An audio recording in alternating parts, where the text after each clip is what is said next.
All right. Hey there, StarCraft fans. It's Falcon Paladin. We're coming at you with another edition of the Sunday Brood War stream. Wow, negative 16 Celsius in Finland today. What's up, Toycop? How's it going? Got PO Lab here. We've got New Thoughts Aloud. Speaking Spanish. We've got Arvid. Hey, what's up, Arvid? Haven't seen you for a while. We've got Psychonauts. We've got Dead Infested, updating his PC to Windows 11. We also have Eric. We've got John Doe. Mini Reaper, Dave C. We've got Tercel Champion, Falcon Punch, Falcon Kick, Sinister Manus. What's up, dude? Makwa Bear here, too. How's it going, Mr. Groovy? We've got Not Cab. Interesting name. We also have Farewell. Alexander Vasquez. How's it going, Alexander? Alejandro Man, otherwise known as when he is playing in the Brood War games with us later today. Litany Against Fear. Omar Ali. I think I said that right. Jesse Carrillo. And Save Your Sword. Teleport successful. Very excellent here. Alright, good. Good. So again, this is Falcon Paladin. We're here with our weekly Sunday Brood War stream. These are going to be replays that were sent to me at falconpaladin@gmail.com with the subject of Brood War. Alright, so we're going to cast those. We're going to play some games in a couple hours here. It is a special CARBOT edition of the Sunday stream. So those of you who like CARBOT and you've been asking for this, here you go. I do love the CARBOT. Like to sprinkle it in a little bit. What's up, Tanner Hall? Yeah, good to see you too, man. Why aren't your hands shaking, Toycop? What's going on? What is going on? Am I taking care of myself? I don't know. Kind of trimmed off my beard a little bit. I did start running. Then I messed up my knee and had to take some time for that to recover, and the knee's actually feeling pretty much better now. So I'm considering going back to maybe do some low impact exercise starting tomorrow and see how that does with the knee. I do want to get back to running, but hey, what's up, Andreas Holby? Member of the channel, Andreas Holby. I think I'm saying that right. Anywho, cool. So what do we got here? We have an RJB replay of the week, Shuttle versus Soma, which is very exciting. We do have a Good Luck Falcon game here on Big Game Hunters. Another Big Game Hunters game. We got a Fastest 3v3. We got a Fastest 3v3. We got a Fastest 3v3. We got a 1v1 from Toycop. We've got a low econ ZvT. That should be kind of fun to cast here.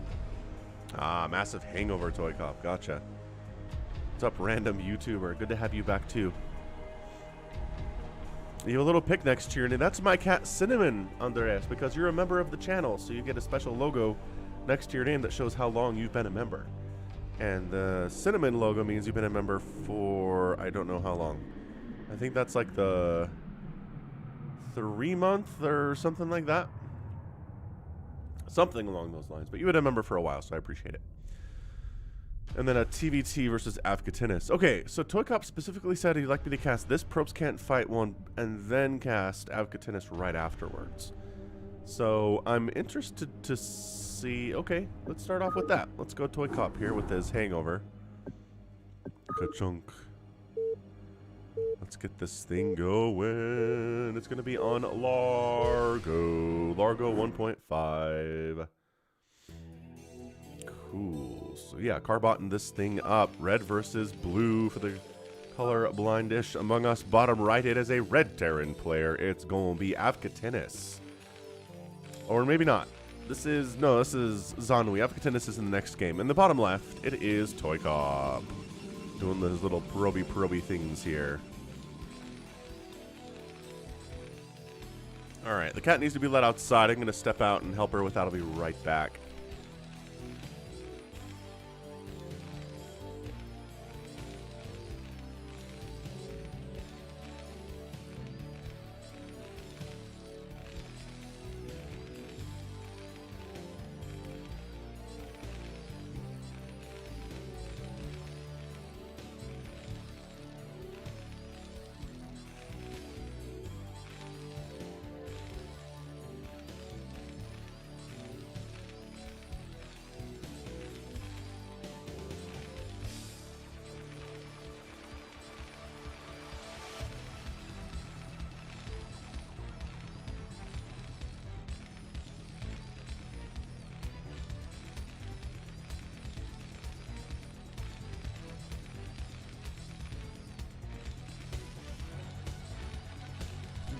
Do, do, do, do, do, do, do.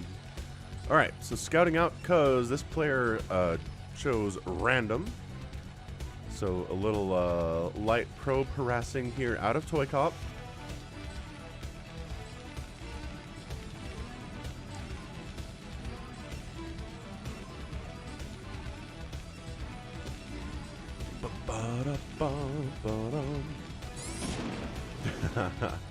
Does get an SCV kill. I'm not sure that I said probes can't kill SCVs. I mean, but you're right. Generally, another SCV comes off the line, and then the probe is forced to fight with two separate workers, and then it does lose the 2-on-1 fight.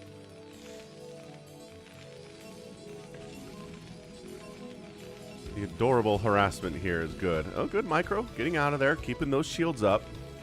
Right, haven't lost any HP yet, which is, oh, it's another SCV. Pretty good stuff. I mean, this probe is got 2 kills.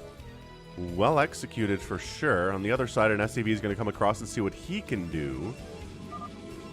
And Zanui just leaves the game. So an exhibition of how probe harassment can kill SCVs and make your Terran opponent rage quit.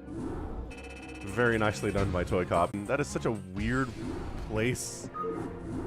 What's up, James D? That is such a weird place to quit, man. Whatever. Now we have an actual game here against Avcatinus and Toycop. So these two players do play against each other in our, our Phantom mode games and things later on in the stream. So they have a history, and I'm going to imagine that they decided to match up against each other in a 1v1 to see who is the better player.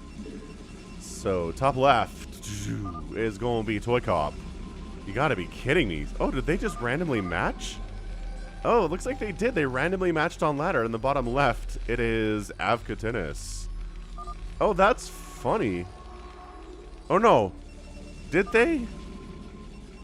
I'm so confused by this. It sounds like they ran into each other, but then it's like, I think they did do a 1v1. And then Avcatinus chose the map. I didn't expect to run into you. No, it is. Gosh dang it, I'm all over the place here. Best PvT I've ever seen. What's up, Dr. Anime?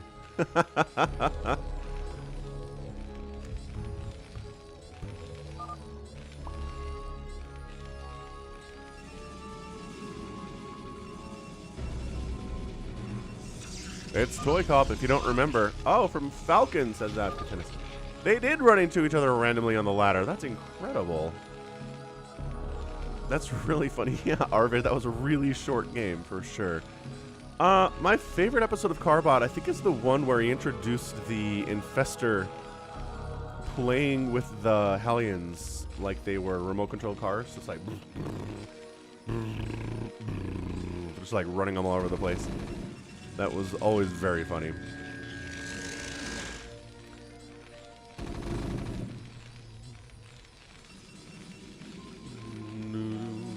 Alright, let's see what's happening here. These two players are pretty good.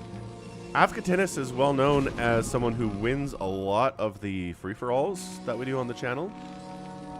And Toycop's just a very strong macro-oriented Protoss player in general. But that said, he is proxying a robotics facility down here. So let's see what he can get done with that. And let's see if that does get scouted out by Avcatinus. He knows there's not an expansion. So that's not necessarily enough to throw some warnings up in his head here.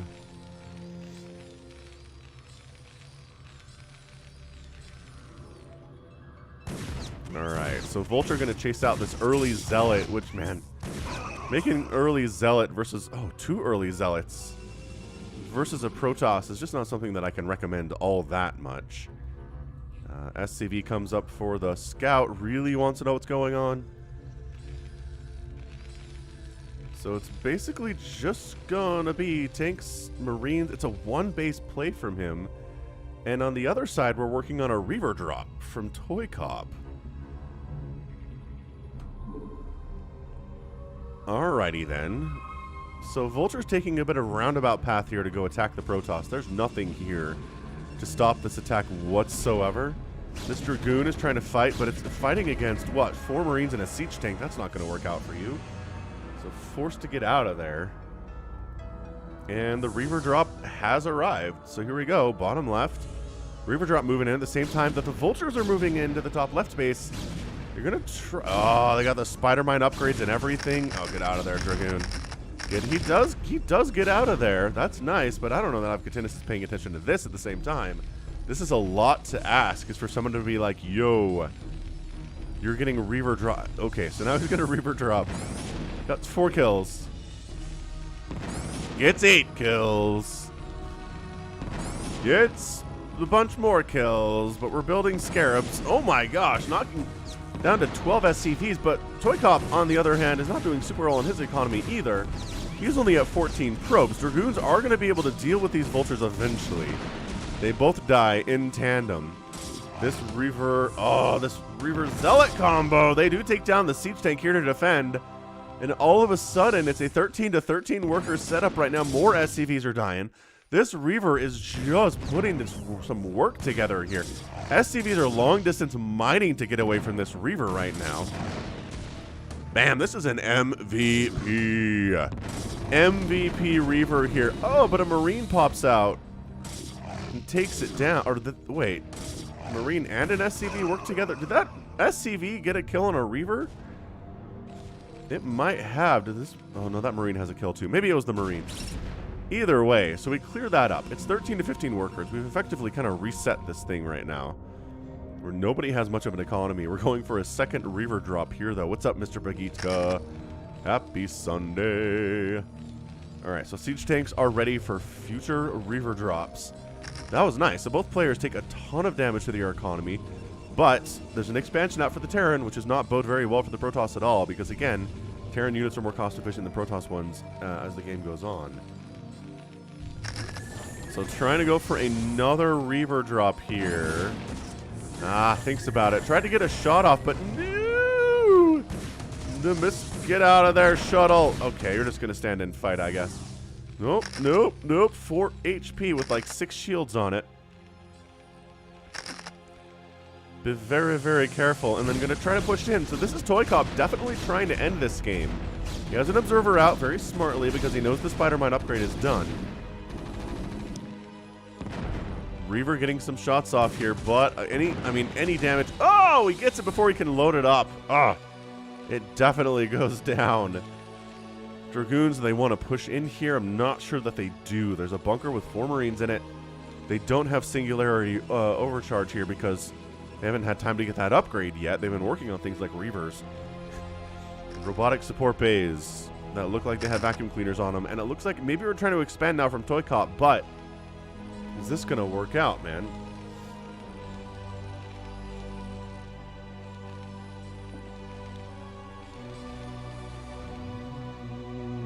What's up, RJB?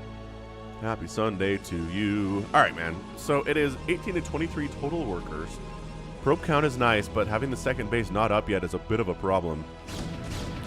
More shenanigans. Gonna drop a couple Dragoons into the main base, take down a Siege Tank. Sure, why not? Go after some SCVs. That does take one down. 2 more tanks show up, and there we're trying to shuttle additional Dragoons into this war environment here, and it's gonna kind of work out. I like this a lot, actually. Focusing on one of the Siege Tanks at a time, not just letting the computer choose who to attack. Beautiful focus firing here, and gets another Siege Tank. Alright, that's a 4-kill Dragoon. SCVs are forced to pull off the line to deal with this, and actually pretty good at fighting against Dragoons, but also some of them are going to die. And we are just racking up the kills right now. 7 kills on this Dragoon before he gets taken down by SCVs. It's 26 to 16 workers in favor of Toycop.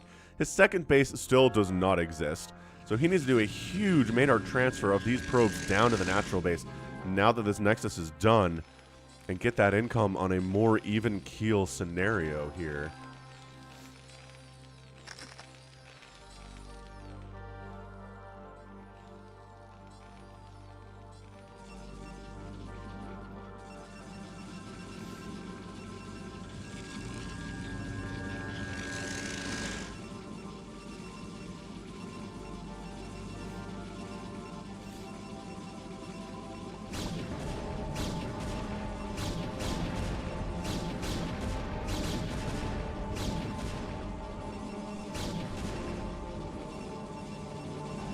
Hey, what's up, Infested Viper? Yeah, no, this is a live cast. This is my Sunday thing.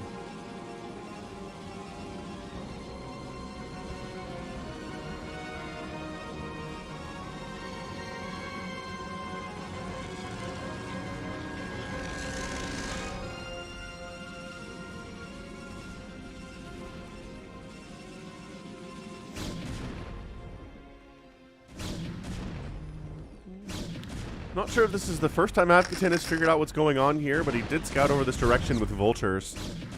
Kind of poked around. He's laying spider mines, but once again, we've got dragoons.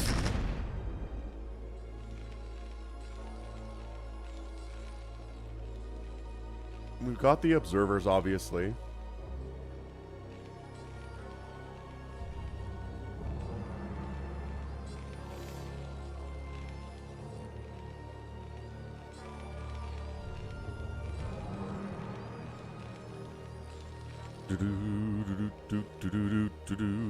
Alright, so continuing onwards, we're working on a Stargate. Interesting. We also have a Templar Archives getting that storm researched. Terran, on the other hand, is doing very Terran things, right? It is siege tanks. It is going to be vultures. SCVs are actually repairing. We can tell because they're in the repairing / attack animation setup right there. Coming up this left side, there's dragoons in the mix too. Spider mines getting a decent hit off. Actually, I don't know. The spider mines are so happy though. Burrow on burrow, burrow on burrow takes down a dragoon. Good hit. Good hit there for sure. 69 to 57. Both players on 2 bases. The Protoss traditionally does want to be on another base very, very soon here. Being on equal footing versus a Terran player is not ideal. That siege tank is continuing to increase here.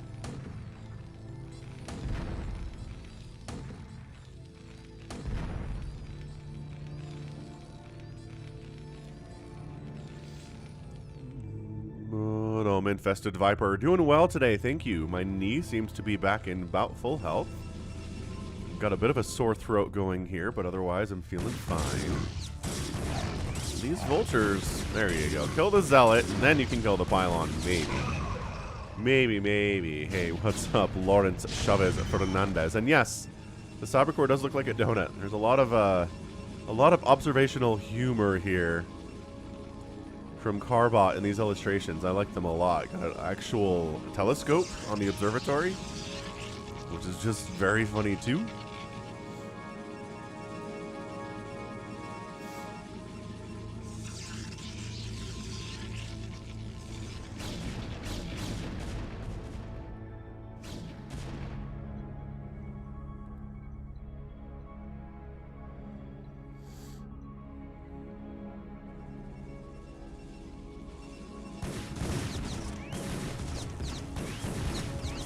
Vulture's doing a little bit of harass here on buildings, which is okay. Gonna take down a cannon that's warping in. Also, ooh, I love throwing down some spider mines in this mineral line. Okay, so all these probes are dying. Toycop, bring everybody down. Try to save the probe. That probe advantage is gone. It's gone. It's 43 SCVs to 24 probes now. The entire second base's mineral line just got completely wiped out.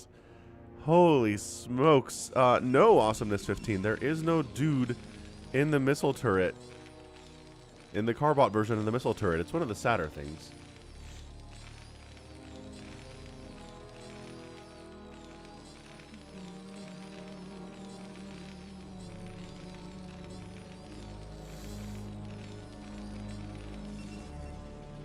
Interesting possible future attempt at a third base up in this direction. It's got no upgrades for his Zealots or his Dragoons right now. It is no upgrades for the Terran either, but both players seem to be working on them. Actually, no, the Terran isn't, but the Protoss is. Reasonable to see here at this stage. So just more and more factories getting that armory for those upgrades we were talking about a little bit. Second armory. Oh no, there is an upgrade coming in. I'm just blind. It's fine. Both players are working on upgrades at the moment. So, Avcatinus probably should go for a third base sooner rather than later. Taking this one, I don't think taking that one seems like it would be impossible. We've got Arbiter Tech out For Toycop, the vultures continuing to kind of poke out and see what's going on. Pulling back to the siege tanks just a little bit is always a good thing. There we go. That +1 attack is now complete. Now complete.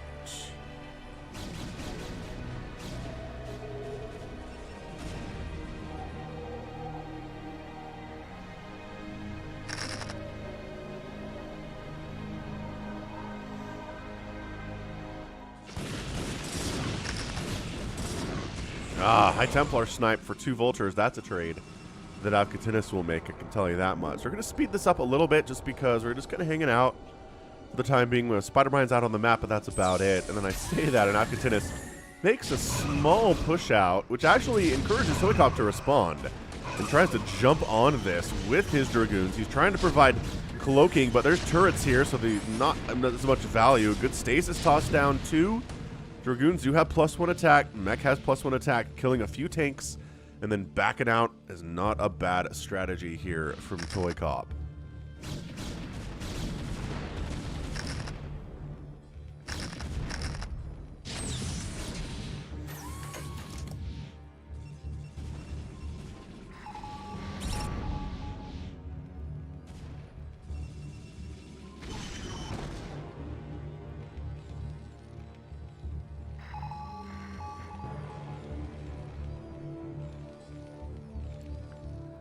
Ah, Makwa Bear.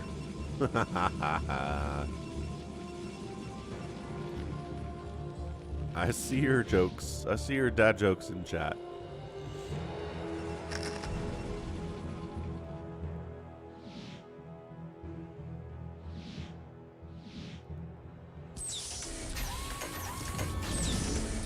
Avcatinus, is he feeling strong enough to do this? Brave enough to do this? He does move out a little bit, takes a storm on his siege tanks. Is he comsat scanning what he needs to here? There you go. There's the comsat scan, but tank count whittled down again. 5-kill siege tank, pretty happy about things though. It's killing a bunch of those Dragoons. It is 99 supply for Avcatinus, 86 for Toycop.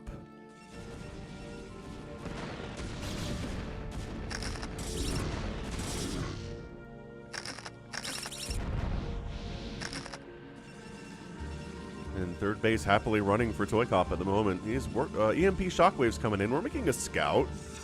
Somebody needs to make Makwa Bear happy. Also Dave C. Who else are our resident scout fans in chat here?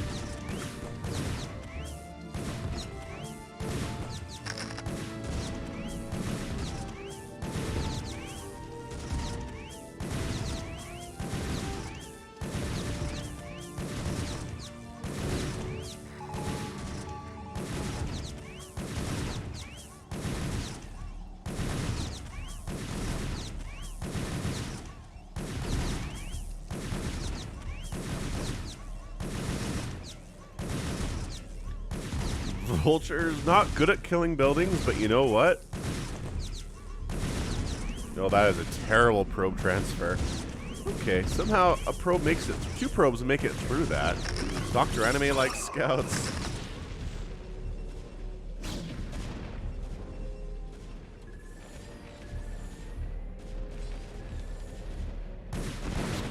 And then cannons are defending this top right base pretty effectively, so they take a few probes down, but whatever. Really trying to keep Avcatinus from getting this third base.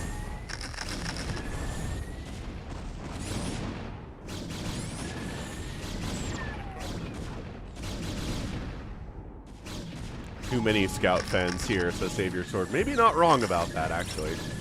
Arbiter going to get taken down by a missile turret, which is not ideal, but, you know, there's a lot of things to worry about here. Throwing down stasises, making sure this third base never happens. A lot of Spider-Mines and Vultures defending. Siege Tanks finally joining the party to try to defend against this. And Spider-Mines dragging the Spider-Mine into, maybe no. Actually dodging Spider-Mines entirely here. Take down the Siege Tanks. Okay. Ah, RJB hates scouts. There we go. Resident scout hater. Much appreciated. So 4th base there. 3rd base technically sort of kind of delayed for a minute. Got a science vessel out here too. Got little test tubes and test beakers painted on it. E equals MC squared is on the side.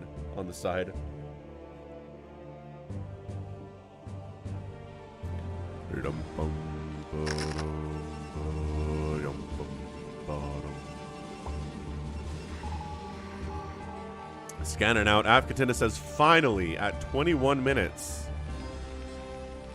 I can expand, maybe. What's this command center doing? Land where you're supposed to land. I guess there's tanks in the way, but those are movable. How's it going, Cyborg Roku? Look at this. Vultures, little dudes on their bikes. Yeah, what do you want? Taking down buildings like crazy today. Avcatinus is a big believer in using vultures to kill buildings. He got through this wall with vultures. He killed a pylon with vultures. He killed a cannon up here with vultures. He works hard. And there we go. Third base finally lands.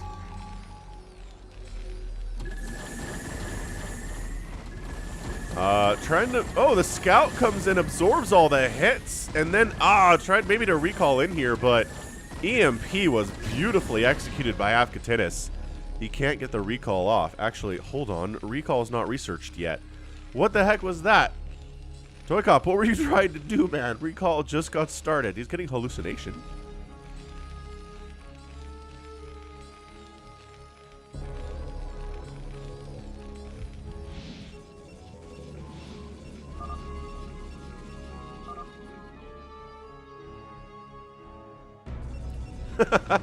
Note to self, next time, research recall before going for a recall. There you go. Toycop figured it out. About the same time I did. That's really good. Mistakes were made. Science vessel energy getting researched here. Vehicle plating. Further vehicle weapons right now from Avcatinus. +2 attack. He's going for that +3, which is super important. And the 3 bases are here, man. I mean, we're looking at, we are going to be looking at a pretty nice siege tank count here. Oh, he's just letting the vultures grow here.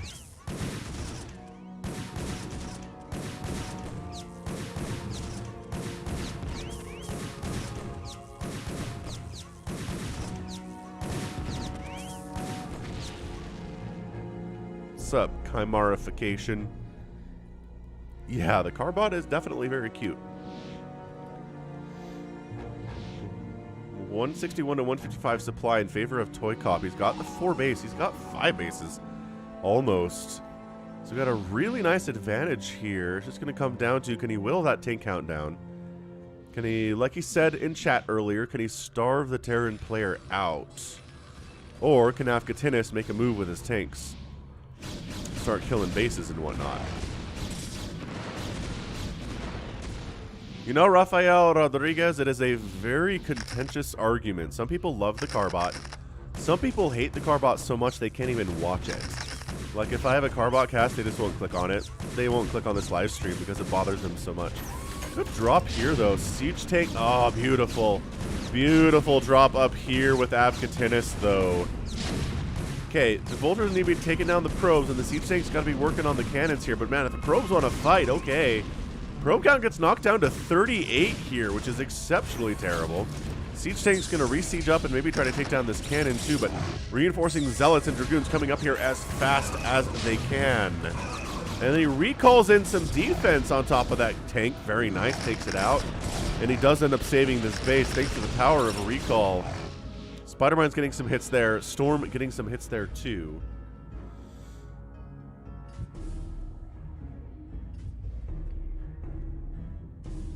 And backing out. All right. So lost a ton of probes there at 61 to 38 total workers in favor of the Terran, which is just absolutely a massive advantage. However, he's mined out of his main, and he's mined out of his natural. So having 61 workers on a single base is incredibly oversaturated and actually not benefiting him as much as I thought. Look at how many SCVs are idle down here. Avcatinus needs to move out and start killing stuff or take a 4th base. He can't sit here on 3 bases and call himself good. I know he just killed a ton of probes, but the active mining patches available here for Toycop are way higher. He's maxed out. He's developing a bank at this point.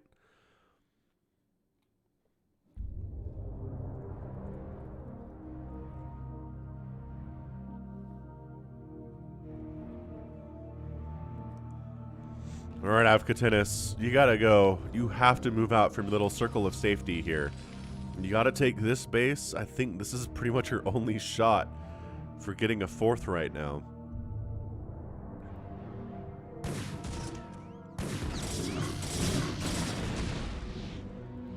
I like that Toycop, he's just got vision everywhere. He's just covering the whole thing, so he sees when the army moves out, coming up this left side.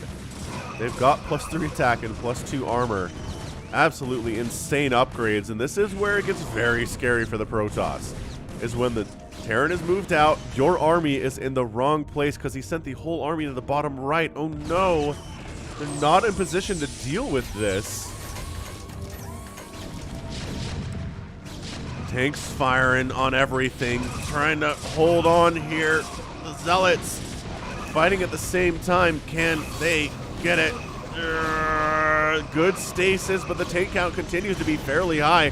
Reinforcing Protoss units kind of streaming in a few at a time, which is not necessarily going to be enough here. More Zealots continuing to show up, though. Great stasis further on. Boy, the Zealot count is suddenly just absolutely through the roof. We got 3-1-2 upgrades on these guys, and Toycop just manages to crush that attack thanks to the stasis, thanks to the sheer number of Zealots coming in, and just not enough Vultures towards the end there to make it happen. So more tanks are joining the party, but I don't know if there are enough tanks to do this. This is the attempt at the 4th base. Maybe expanding a little bit earlier would have been better, but it is not... yeah, it just feels like it's a little bit too late.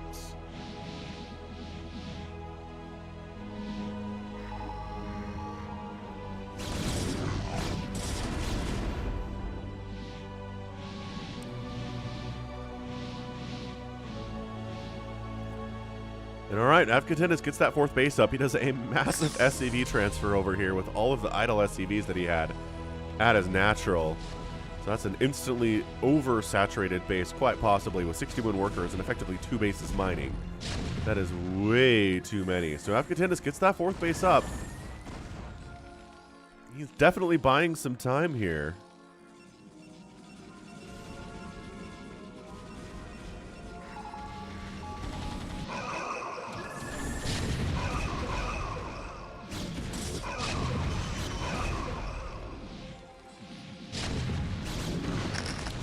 And actually going to try to take down this 4th base pretty quickly.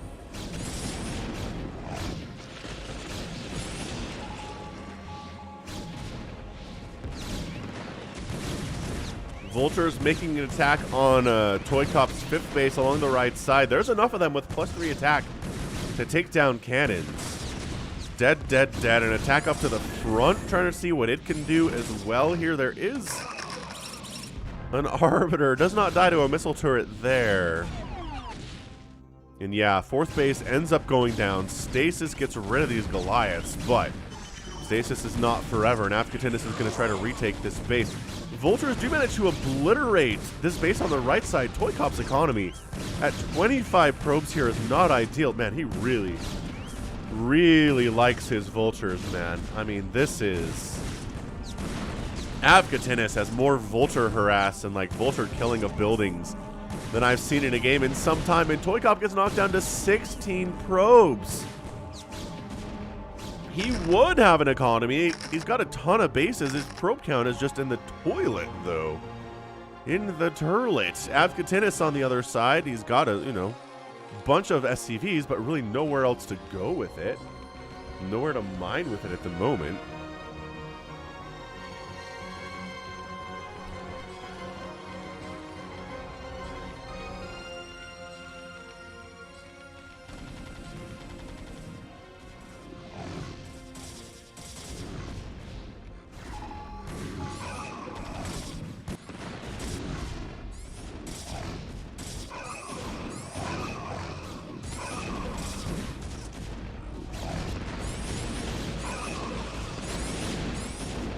Yeah, if this 4th base goes down, it really hurts Avcatinus' chances of winning this match.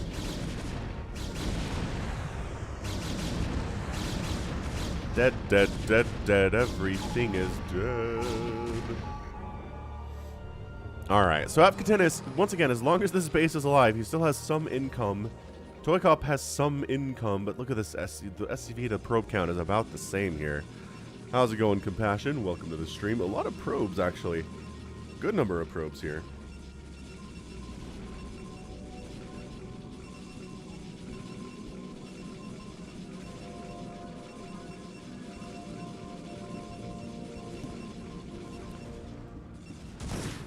Vultures, again, doing kind of the lion's share of the work here today from Avcatinus. Like, I mean, his siege tanks have been okay, but what's really kind of kept him in this game is the ton of super annoying Vulture harass, where he's just absolutely killing as many of these probes as he can. This is crazy stuff.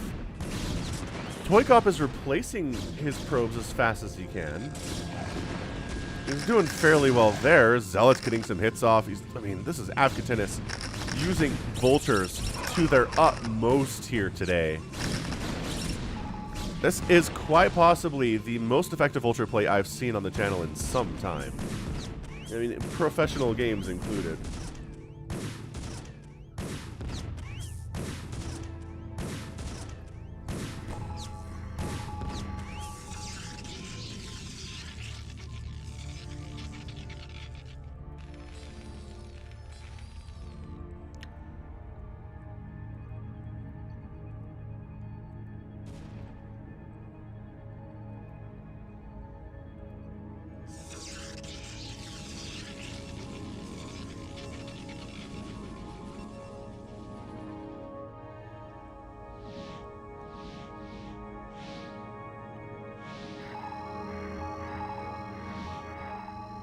And there it is. So when this base mines out, that signals the end for Avcatinus. He just doesn't have any income. He's actually about even on supply here. But just the fact this income is continuing to move in here for Toycop. And yeah, he's lost a lot of probes, but he's still got a bunch of probes. He's replaced them exceptionally well because he's got 5 Nexuses that he can build probes from right now. So it's actually not that hard. Tank count is just not high enough. I mean, you're going to move out with 5 siege tanks at 33 minutes. It's probably not going to work out here. What's up, Sonyo? Welcome to the stream.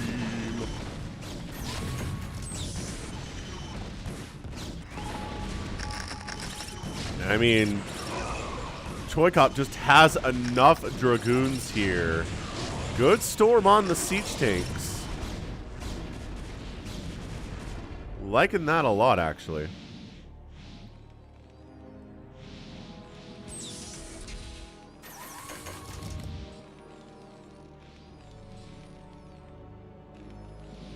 So wins the engagement, make sure the 4th base doesn't exist.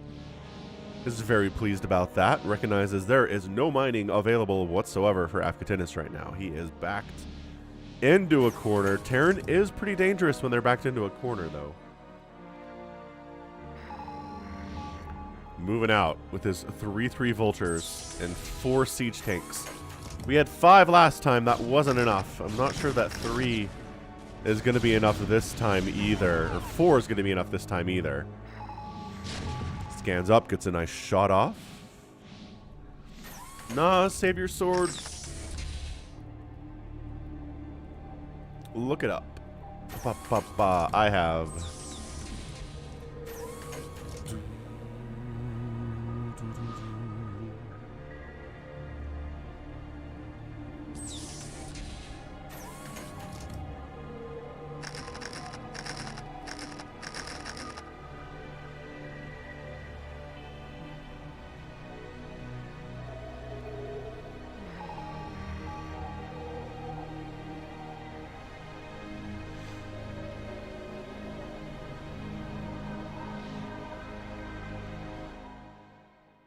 Avcatinus sitting back, floating a command center over to this 4th location.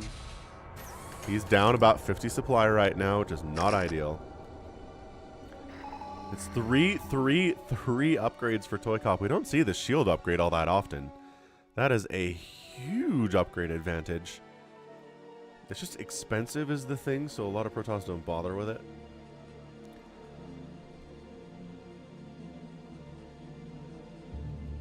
And look, expanding again. I like Toycop. I like Toycop's insistence on expanding a billion times.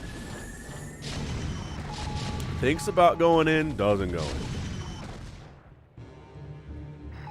Thinks about going in, doesn't go in.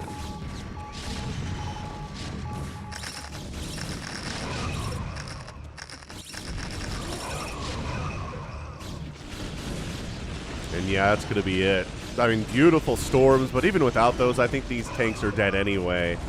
Tank count reduced. GG, Avcatinus and Toycop is your winner. Very nicely done in 37 minutes. Yeah, I mean, that's the... He started with a 1-base Reaver drop. This game started with a 1-base Reaver drop with a Vulture Marine tank attack. Both players had their economies extremely hardened. Man. A pretty close game otherwise. I mean, a lot of units produced, killed. A lot of SCVs were in there too, I think, from Avcatinus as well. And then resources are just... That's the story of the day right now, is the resources. Look at that. Outspending your opponent by a full... like 16,000? Is insane. Alright. Good stuff here. Okay, I need to get my kids situated for a minute, but why don't you guys let me know what you want to see next here. Got some, obviously, some fastest map 3v3s. We've got the RJB replay of the day, which is Shuttle versus Soma, which should be a lot of fun. We have also a low econ ZvT. We haven't seen any ZvT today. Any Zerg at all, actually. So let me know what you want to see. I'll be right back.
All right, got ZvT. We've got ZvT. All right, so ZvT it is.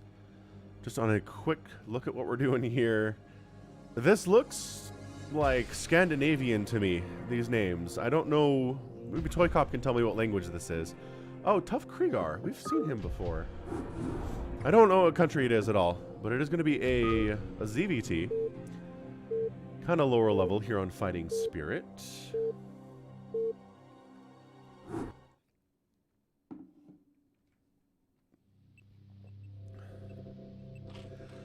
All right, so let's get this thing on the road. Top right is going to be a blue Zerg player. It is Tough Kriegar. And in the bottom right, it is a red Terran. It is Helljung. I think I'm saying that somewhat correctly. But I can't guarantee it. Anyway, happy Sunday, everyone. Hope you're having a great time. This has been a fun stream so far. Really nice Toycop Avcatinus game. I gotta say... my estimation of Toycop is, I don't know, it's improved a bit. I knew he was a good player, but taking down Avcatinus in a 1v1 is not an easy thing to do. I think Avcatinus is a very experienced player too. Well done. So it is Swedish. It means tough warrior. There you go. We got the translations coming in from chat. So tough Krieger means tough warrior. I could have assumed it was tough, because there's a lot of weird cognates in Swedish to English. Like, a lot.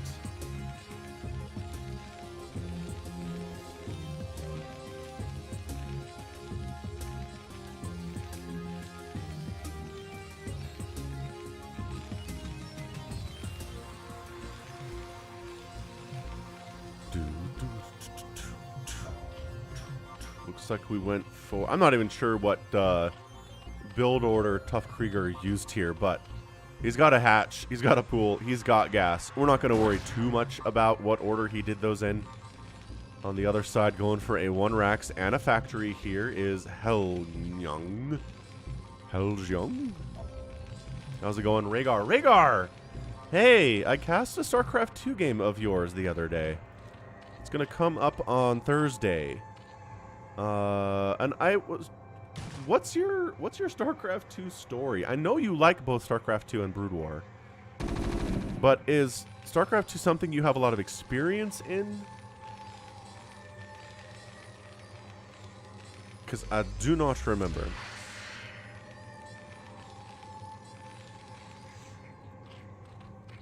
A little happy creep colony here. Worried about some kind of a push here from the Terran, but...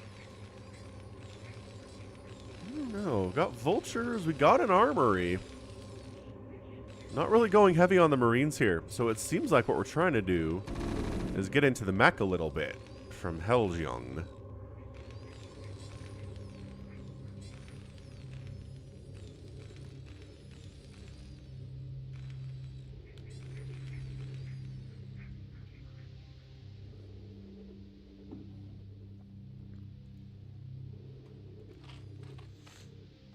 Actually going for a pretty fast lair here, too. Ooh, fast lurker on 2 base from Tough Krieger. I like this.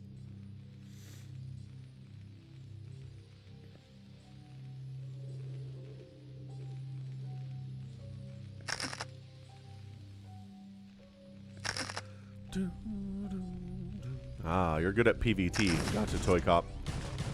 That makes sense. Ah, you're better at StarCraft 2. Okay, cool.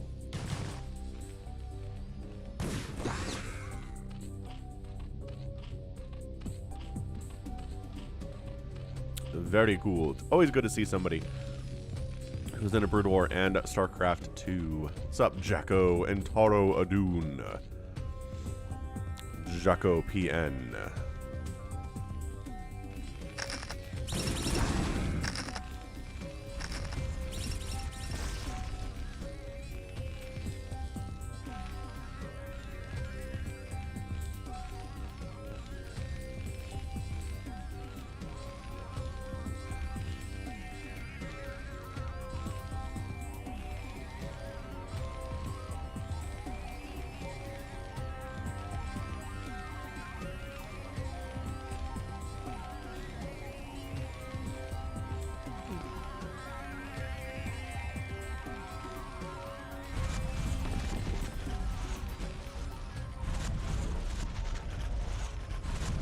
Alright, so the lurker contain is real here.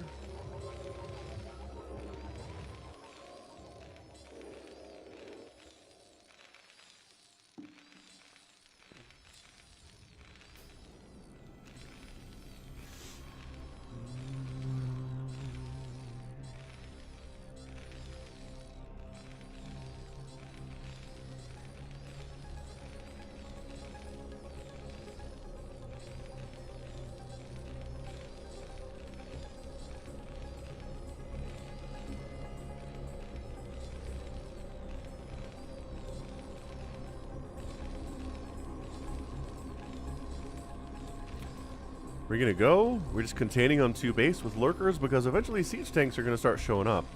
Although, interestingly enough, we're going for the Mass Goliath thing here.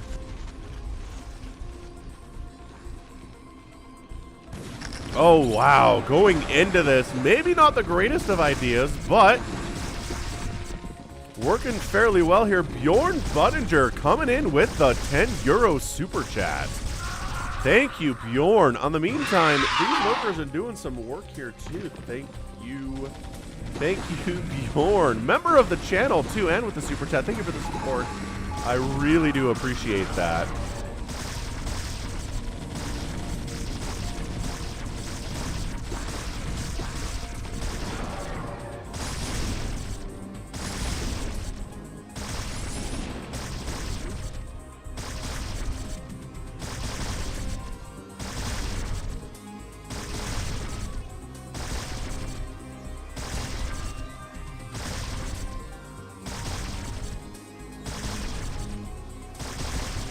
Huh. Ling's cruising in. Sorry, my kid jumped in and needed some change. I don't know what's going on with that. We'll talk later.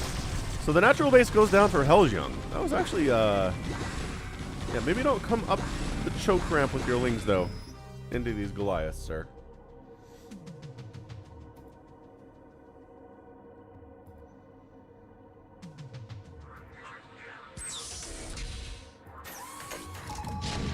There we go. Like I said, eventually we're going to get siege tanks out.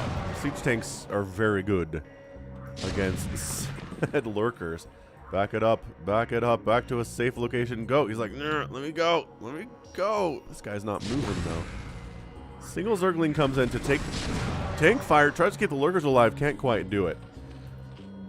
So the good news for the Terran is that he lifted his command center instead of letting it die.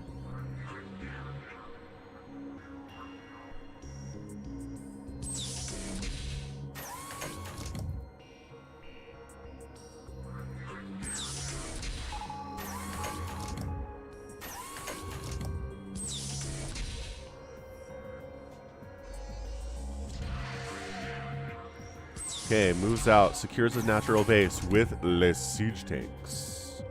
Command center on CARBOT fire.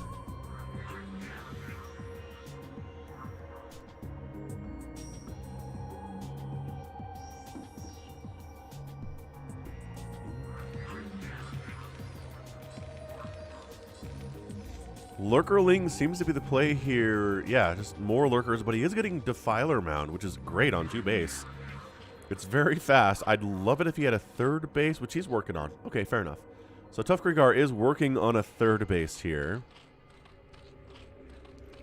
Got our little Zergling hanging out in the spawning pool. What's up, guy?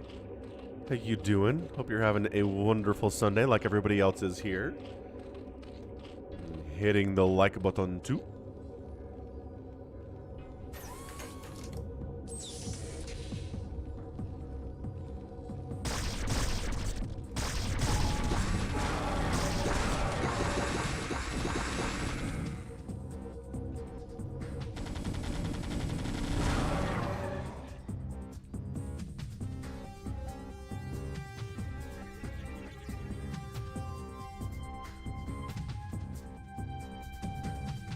Goliaths decided to go for it here. Like, okay, we can deal with lurkers with this many Goliaths.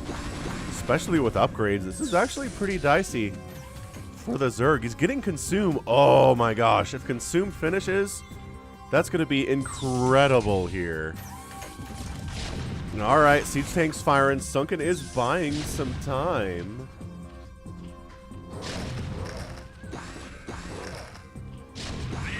Sunken gonna go down. Thanks for subbing, Vladimir Olvedo. Dark Swarm up. Lings fighting. The lurkers getting into the Dark Swarm. The Terran knows once Dark Swarm shows up, you gotta back out.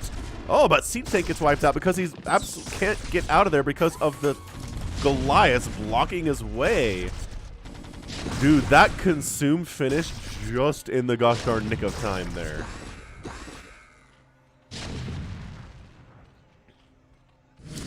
Another Dark Swarm, more Lings running in here. I mean, that's a Siege Tank. He can't get out of there. These Lings are invulnerable. Get him. Oh, he ran out of the Dark Swarm. Never mind. Completely vulnerable now.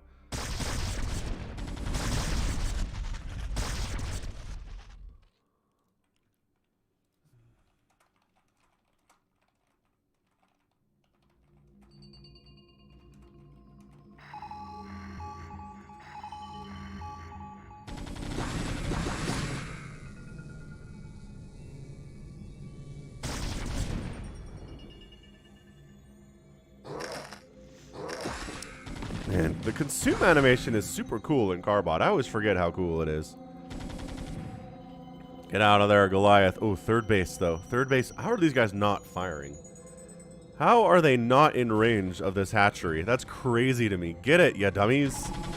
Lurkers burrowing in. There's the Dark Swarm, and then the move out. I don't know.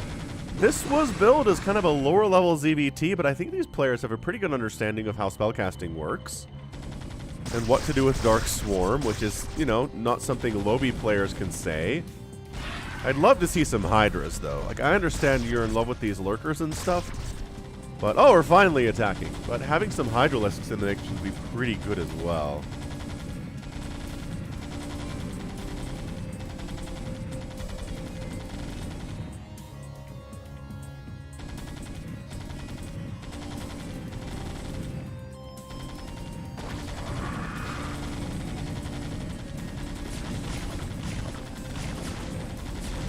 Sunken's trying to defend. Lurkers try to get up this ramp and defend here too. Lurkers aren't the greatest against Goliaths, but sure. I mean, we'll get there. A Defiler dies to try to save this base. Sunken really doing a good job saving this third base as well. Additional Goliaths wandering up. He's making 4 Goliaths at a time per siege tank. I'd probably like to see more siege tanks against this Lurker Ling style.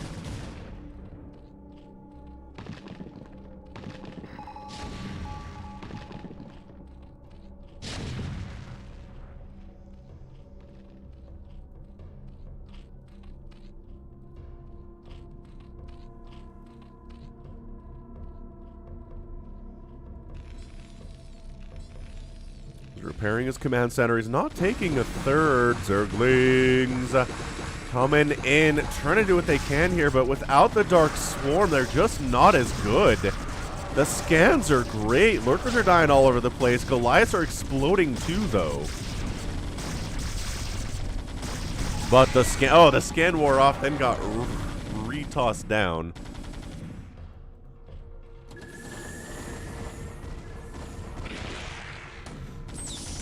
And Legoliaths are here. The Defiler round. Bouncing. It is bouncing real fast. Catches a retreating Goliath there. Not easy to catch retreating units with Lurkers for some reason.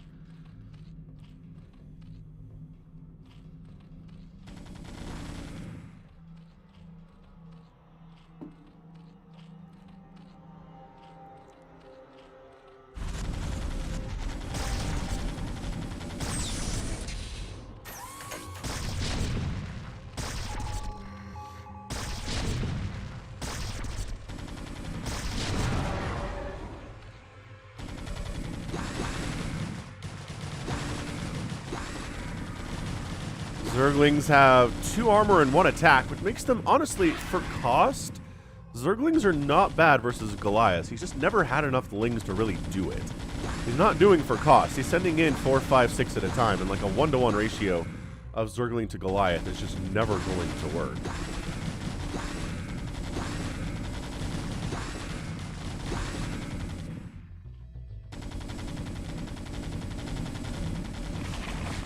Now they take the hatch down. Oh, that was very close. 2 Goliaths remaining. They're going to die to these Sunkens, but they got the hatch. So this has suddenly turned into a pretty scrappy game here. I mean, we're looking at a 2-basing Zerg versus a 2-basing Terran who's landing a 3rd base down south here. Yeah, I mean, Tough Krieger, both players could stand to spend their money a little bit better here, but I do like the idea of just a billion Zerglings. Ling Lurker? I don't know. I mean, what we've seen in the past here against this kind of composition is just a lot of Hydralisks. I actually have a game... Boy, is it a... I'm not sure if it's a Patreon game or not, but it is a kind of Mass Goliath opener into Mac. And it's basically a ton of Hydralisks from the Zerg player, and he's able to deal with it by coming from different directions on it, right? Instead of just attacking onto it from one direction head on. The mech's at 1-1, the Lings are at 2-1. The Lurkers, do they have any attack upgrades? Burrow real quick, there we go. They have 1 attack as well, and the 2 armor. So it's never been a real big Zerg swarm today, right?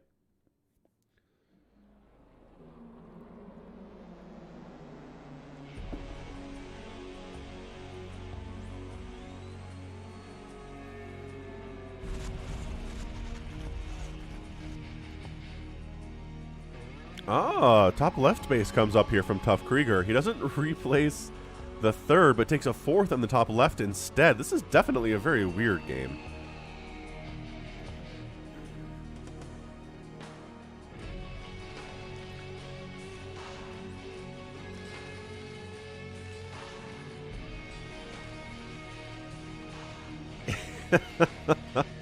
Yeah, the bloodshot eyes on the hives are always something to behold. Oh, look who found your base. It's our Goliath friends with their Charon boosters against the 0 air enemies we've seen today, but it helps to kill overlords faster.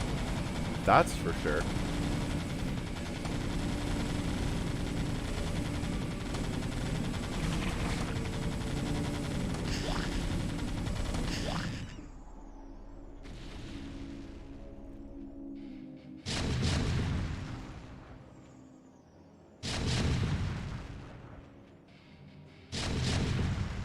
Tank's firing in. I mean, I kind of feel like our Zerg player is dead.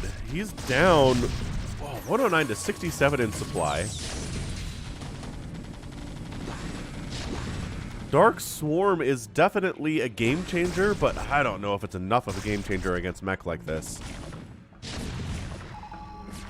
This isn't even a base. Like, I wouldn't bother killing this if I was Hel's Young, but he's going to go for it anyway. The Dark Swarm Lurker, I think there's 2 Dark Swarms here, so the Dark Swarm doesn't stack or anything.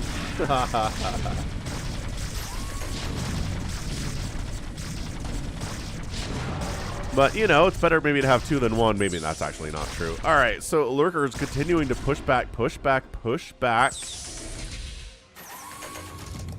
Ling's coming in from a flank attack on the left side. They're going to take down a tank, which is fine. But, man, everything else is just dying here. Lurker down. Lurker taking some hits here, too. Dark Swarm is up. This is scrab-tastic. He knows not to engage where Dark Swarm is, but he's not throwing down any irradiates or anything, which would be very good to see. I mean, he's got the science vessels for detection purposes, but I mean, honestly, bring it up. There's nothing that shoots up here. You might as well have it just hanging over. Hey, what's up, Marcus? Heck yes. Zerglings getting another siege tank. They must have Adrenal. They're taking these units down fast.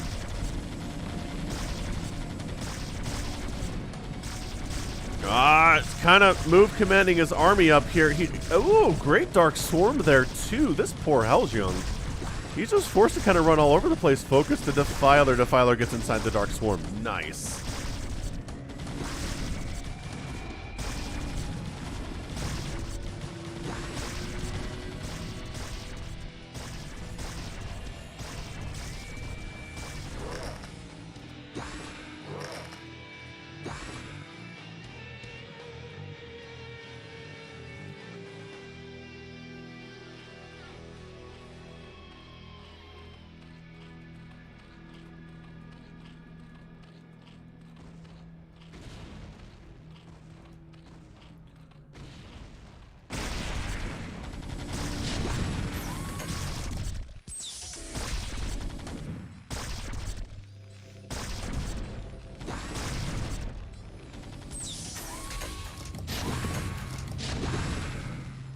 Okay, I mean, the good news here for Hel'sjung, and he hasn't lost any bases yet.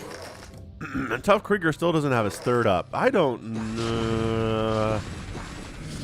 Oh, man, this Dark Swarm stuff, though. He's doing very good with the Dark Swarm. Like, super good with the Dark Swarm here.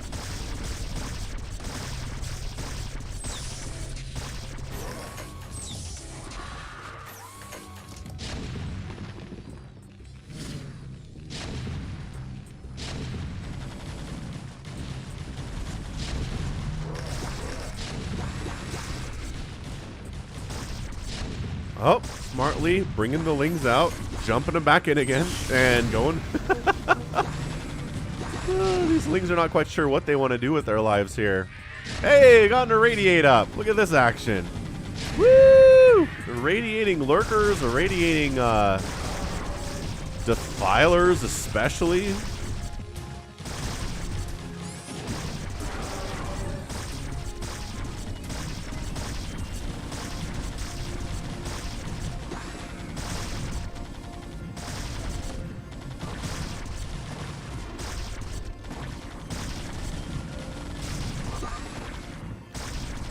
Young. Oh, he taps out. Somehow Tough Krieger wins the game. What? He was down like 100 supply there. Oh my gosh. He just got mad about Dark Swarm, I think is what happened. That was more of a rage quit than anything else. That was amazing. Yeah, more Lings, like I said. Gonna be good. Dark Swarm there got the Adrenal Gland upgrade for said Zerglings, and that was the answer. More Siege Tanks, man. More Siege Tanks. All right, it is time for a ZvP now. The RJB replay of the week. Check him out, RJB TV. On YouTube, going to be Ascension 1.0, Soma versus Shuttle. Really amped for this one.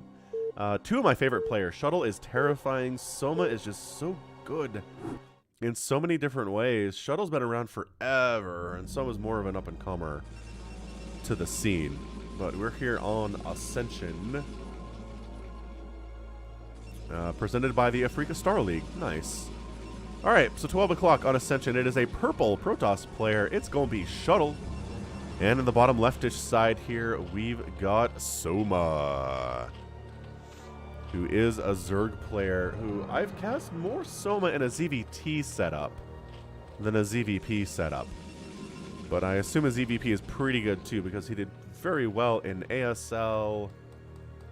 A couple ASLs ago, I want to say, he was just doing fantastically. So let's see what he does. Also competes very well in Caster Muse Star League stuff. While we're at it. So we're going to speed this sucker up. Just for the sake of the speed. But again, happy Sunday, everybody. Glad that you're here. Thanks for hitting that like button. We're at 82 likes, which is just thumbs up. Thumbs up to everybody for doing that. You guys are the best viewers on YouTube. And again, if you want me to cast your replay, you can send it to me at falconpaladin@gmail.com with the subject of Brood War. We'll put it in a folder. We'll cast it. That is a hatch first play from Soma at about 12 supply. Which the probe scouts. So he can actually... Ooh, is he going to Zealot pressure? Yeah, he's got a couple options here what Shuttle can do. He can either Zealot pressure this, because the pool is nowhere near done, which he's going to do, or take a quick expansion, which he's not doing. So, I mean, this is going to be annoying, but I don't know if it's going to do enough damage to really be worth it here. Yeah, Jocko, if you go back to the main menu and choose collections, you can change what skin you're using when you're watching a replay or when you're playing a game. It applies to the whole thing.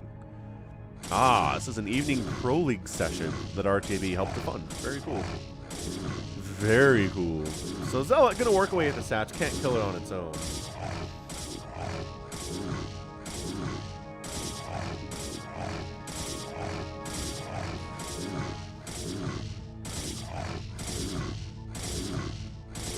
Bob the Zealot here doing some work. Oh, these Lings are just like... Are there more Zealots coming? We're not really worried about this guy as much for some reason. Wait, is that a third? I did not realize we're attacking the third base here. So Zealot gets surrounded and fully massacred. Like, there's no saving him at all. He dead. Interesting. So goes for the third. And finally expanding here. I like what Soma's doing right now. Basically, he's like, oh my gosh. And then he gets the lair before the metabolic boost upgrade. Man, so the probe's going to see, I think, all of this. Although if he's looking for lair timing, he's going to miss that. Ooh. What's up, Carper team? Ah, fan of RJB. There we go. Fair enough.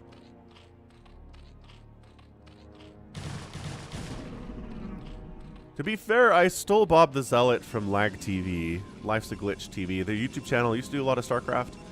Not so much anymore, but they named Bob the Zealot. It's really just stuck with me.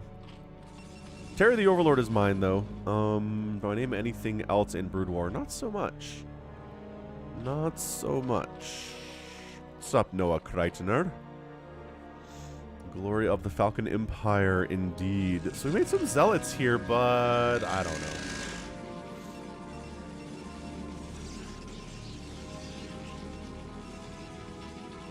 know. These Zealots seem kind of useless for Shuttle. I don't like that he's got them, unless he's going to move out with them later, but right now they're not providing a lot of value for him. Stargate coming in a little bit later than normal. But again, the Zealots delayed that. So, yeah, Spire timing. Stargate timing. About, okay, that's working out then. I'd say that's working out at that point for both players. Soma's got his third base rolling, which he's very happy about.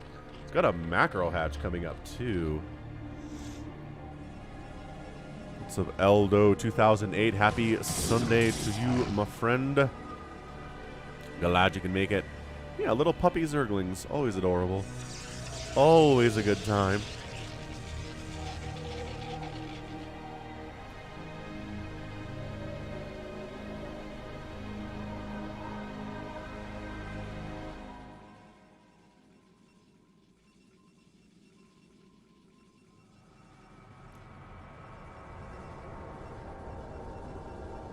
Do they still not have speed? We still not gotten metabolic boost for Lings yet? This is weird from Soma.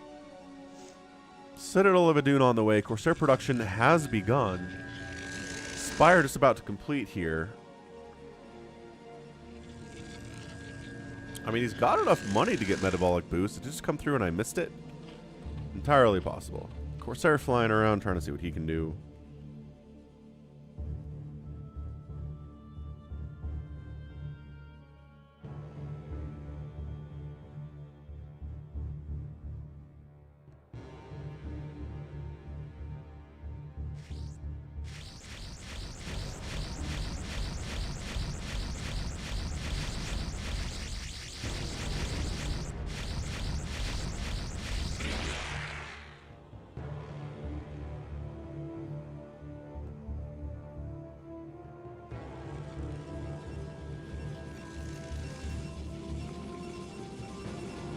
Scourge cruising around for scouting purposes, largely here. They want to stay away from the cannons. They don't want to take direct hits from the Corsairs if they don't have to. So they get a good scout. They see what's going on here. Nothing too crazy at all, actually. Templar Archives on the way. They scouted that. Singularity charges on the way. The Cybernetics core and whatnot. And the contain. It's not really a contain. It's just trying to see if there's a third base getting taken or if this is a two-base style attack here, which at this stage, the Zealot Legs upgrade is almost done. There's going to be a Zealot Legs Corsair style attack. Nice hits. Man, the Scourge get absolutely nothing done with that.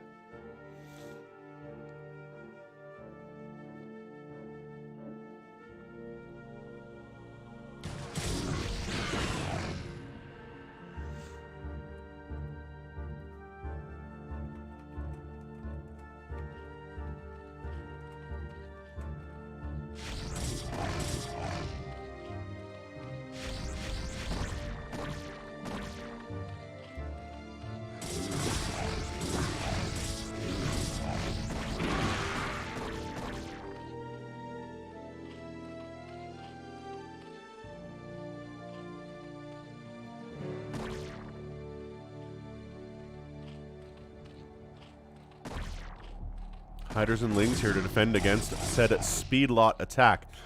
There's no Sunkens here, which I'm not a huge fan of, but the Ling... Okay, this is nice positioning. Getting the Hydras behind the buildings here, so the Zealots can't get a full surround on them. A whole huge group. Yeah, Hydra reinforcements here are very, very good. And everybody's got to back out. That Corsair ball is pretty big. The Zealots have to go home. The counterattack from the Hydralisks moving for it now.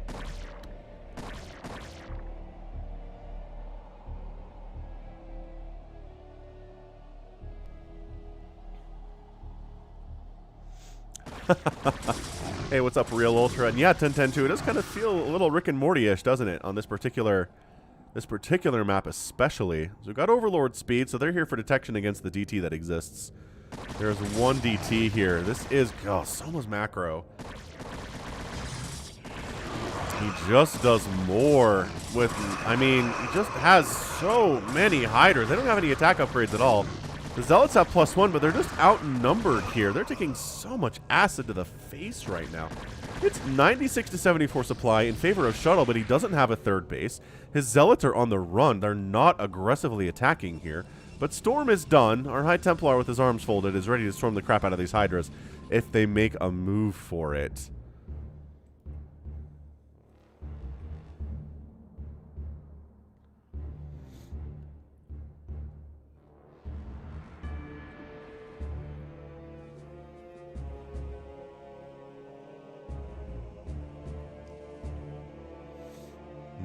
Boom, boom, singularity charge. Oh, now on the way. We were actually not working on singularity charge earlier. That was air weapons. So yeah, that means we're going to see a lot of Corsairs here. We already have a bunch, honestly. Is it enough? Maybe. We'll see if Shuttle feels like it's enough or not. But really, it's going to be the Storm that wins the game here for Shuttle if he's going to win. And it really looks like it's going to be Hydro Lurker all the day here for Soma. I don't see any signs of him upgrading to further tech. He's not going for a hive. He doesn't have a Defiler Mound. Hydro Lurker macro is going to be very good. But can struggle.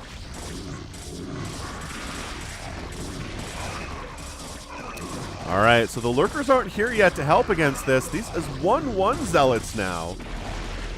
Ah, getting a nice storm off on those Hydralisks. The High Templar floating on in to provide additional support right now. Are they? Oh, hang on, hang on. High Templar are not doing as much as they want, but Zealots totally winning over here at the natural base.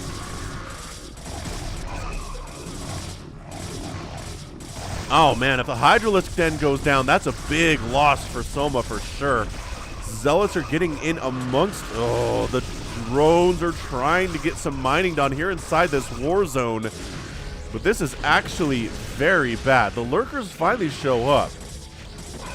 They're going to help clean this up, but this is a beautiful example of how StarCraft can be a game of seconds. Those Lurkers were maybe 30 seconds away from completing when this army showed up. If they were here, this would have been a much different setup and a much different result. 8 kill High Templar before he gets sniped there. Much different result for Soma. Shuttle feels like that was a success. He takes a third base.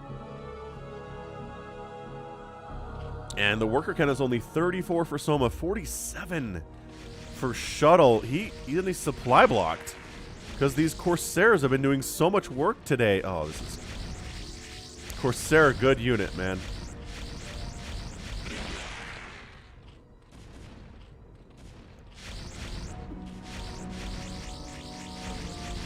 Oh man, the supply block. The constant supply blocking here. Soma's trying to make overlords, but I don't know. He's trying to get some Lurker Hydra stuff done up here, just keeping the pressure on Shuttle. So he doesn't even get an attack, and that's it. That is your good game, man. That was, yeah, I mean, that really came down to about a 30-second difference there where they're just, the Lurkers weren't ready for that attack quite yet. And so the Zealots did so much more damage than they should have. But the Zealots were gone thanks to the Lurkers. Everything else is handled pretty easily at that stage. The Storms were good. The Zealots were good. Just a beautiful attack for sure out of Shuttle and takes down the younger Soma. What's up, Mike Berriman? That's right. We are CARBOT skinning today. So GG for the Protoss there. Getting the win. Shuttle, very scary indeed. Kill-death ratio, really telling the story on that one. And then resources, yeah, outspending the Zerg is going to do well. Do well for sure. So excellent, excellent job. We are going to move into a fastest map now. Let's go for a Nibbler 4v4. Should be pretty chaotic and fun. All 3 races are represented there, so that's very, very good to look forward to. Jacob Schmidt loves the CARBOT streams. I think they're very fun as well. That's what we're here for. So yeah, man, 4v4 action today. Nibbler is WTFing, but Nibbler top left. There's crazy lag. Oh, okay. Saul Goodman, his teammate, top right. He's a Terran. We got Falako bottom left. Oh my gosh, these teams are not near each other at all. We've got Luis YL 12 o'clock. Apparently this lag is really bad. I have the fastest internet, says By Canada. Team 2 is Eskel PDF 2019. We've got By Canada, the lagger everyone's mad about. Nutix and Manito. So if we just red versus blue, this is what we're going to do for a 4v4. They call you Speedy Gonzalez for a different reason. Yeah, I think... I guess the problem is mostly this Flacco guy in the bottom left is alone and surrounded by blue. And then over here, Canada is alone and surrounded by red. Everybody else is pretty close to their teammates for the moment. So that'll be fine.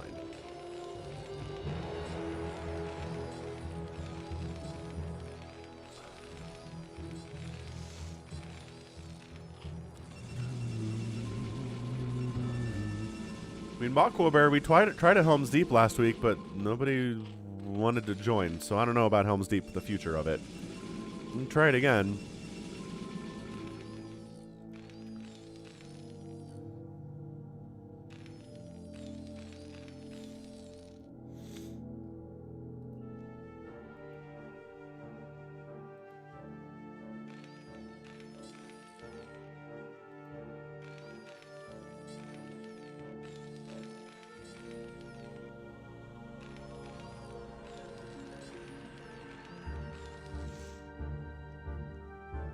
Boom, boom, boom.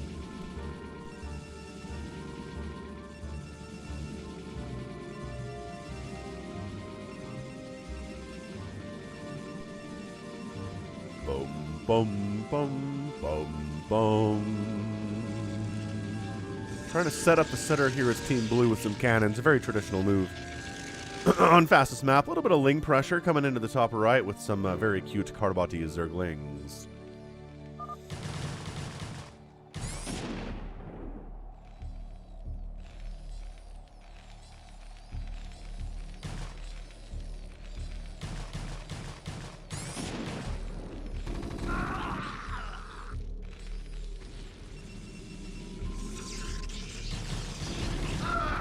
Oh, Zergling's actually doing a bunch more work than I thought they would. Get inside the bunker. Get inside the robot Shinji. Got him.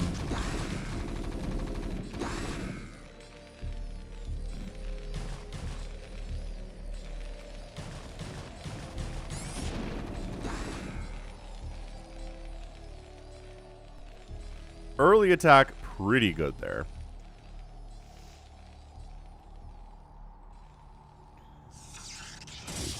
Trying to set up his own cannons to defend against the incoming cannons from Team Blue is Team Red. Playing Protoss on fastest map. Oh, yeah.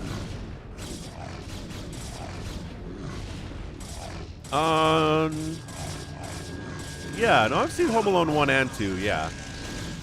Not really a traditional every Christmas watch, but maybe I'll watch it with the kids. Who knows? I think we watched it with him a few years ago, but definitely not an every year kind of a thing.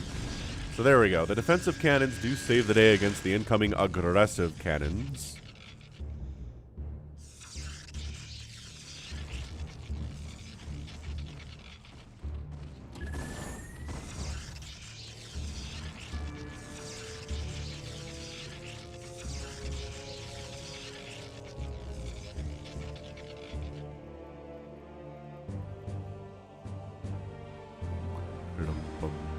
Interesting cannons here, too.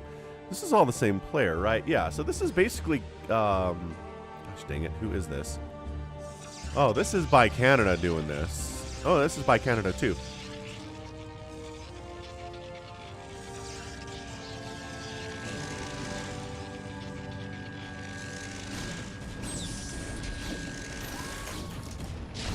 So Canada doing some work, but guess who's got a siege tank up?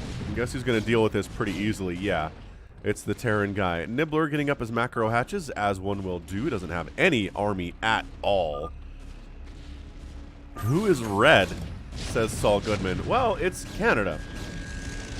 I know he's on Team Blue, but he's definitely red. Working on it, says Nibbler. You could probably take him out pretty easily. He's got one cannon defending his entire base.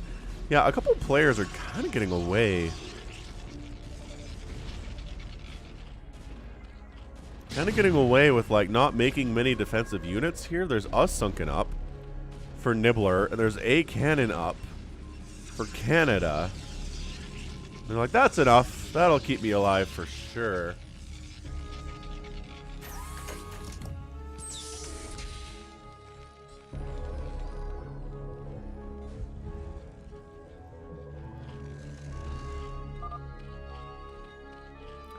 Saul Goodman has some angry things to say today. Better call Saul indeed.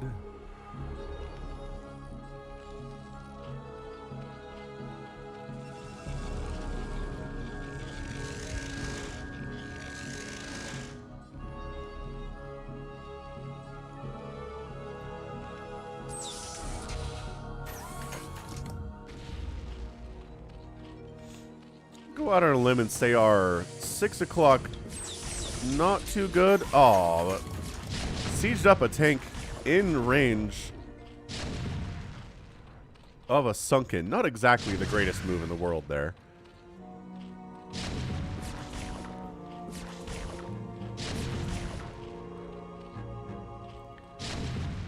Got some hydras out to deal with it. That should be totally fine.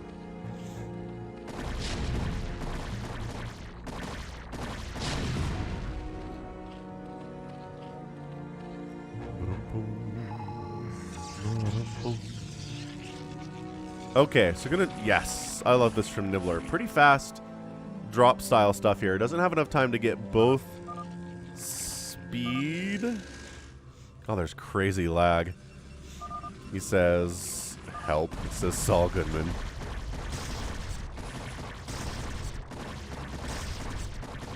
Alright, so the hydras and lurkers are here to cause some problems. The probes kind of fully evacuate from the situation. Construction tab is not helping right now.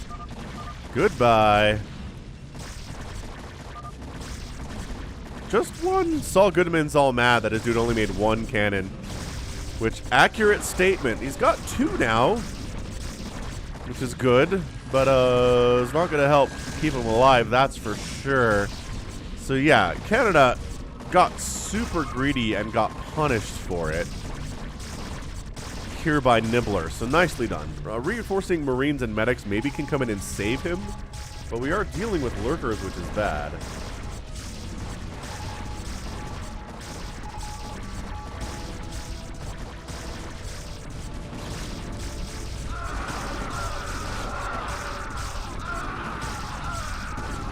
Good scans. Lurkers do end up getting a bunch of kills, but oh, this Nexus being down is so big.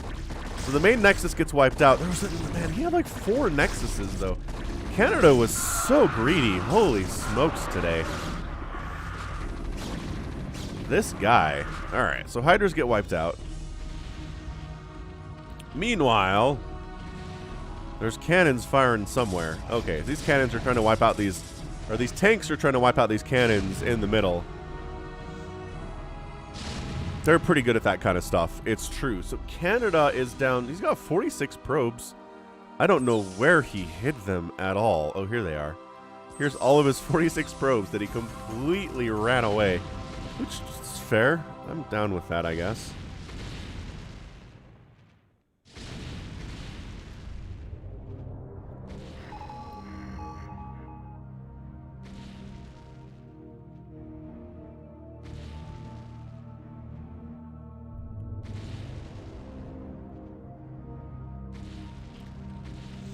Like, well, that first drop was pretty successful. Let's do it again. So he unloads. Good drone evacuation again. Honestly, not too bad. When you're going to lose a few of them, sure. That's a 4-kill siege tank. This guy's not even sieging up yet, which I think is a problem. There we go. Oh, once again, siege tank in range of a sunken is just not what you want to see here. But, okay. Sunkens are down. Siege tank's still in range of this base. This is not a good time for Southern Zerg player at all. And then a bunch of Hydras pop out and save the day again, but once again, just they're not in position to help with it before the drop happens. Reavers, says Nibbler. Reavers are a big thing. Please somebody drop on 3. Which is this? I don't know. We're mass Hydraing our way out of here pretty effectively. Oh, there's the Reavers we were talking about. There are the Reavers we were talking about here. Reaver Hydra against Marines. Not bad, actually. Ow, ow. Ow, ow. Interesting combination for sure. Did you run your probes again? Who are these probes?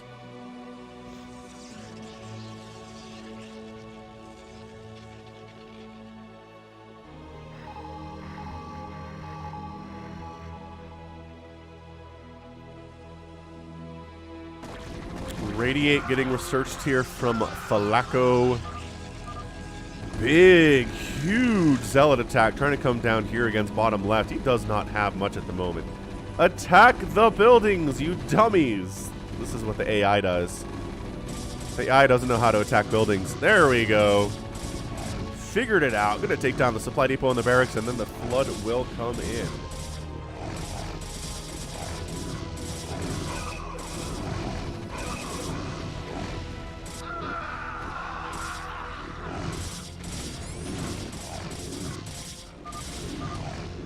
EMP those zealots, says Nibbler.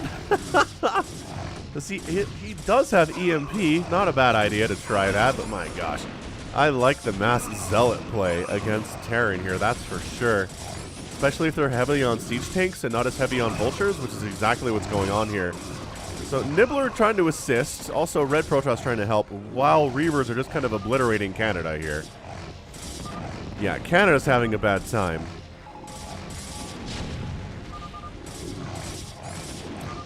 Meanwhile, big red drop on the right side. Wow, Siege Tank Marine versus just Marine. Gonna go pretty well for Siege Tank Marine. This is a pretty chaotic game all of a sudden. Mutas from Team Blue here to try to wipe out the Siege Tanks. So the Zealots are even more effective. And they can hit the fleeing command centers too. I like the Mutalisk play here. Zealots trying to attack down south. That's not working out for them as well. Siege tanks still causing some problems over here on the right side. More Marines trying to focus these tanks down, but enemy Marines are fighting them too. Tank down, and the tank is alive. Oh, more tanks are here, and that is just absolutely brutal. Flacco's down to 7 SCVs. Canada's down to 11 probes. DT's coming in to save the day. Very nice teamwork there. But bottom left player is dead. Flacco is dead. Canada is dead. So we're trading a 1-for-1 here.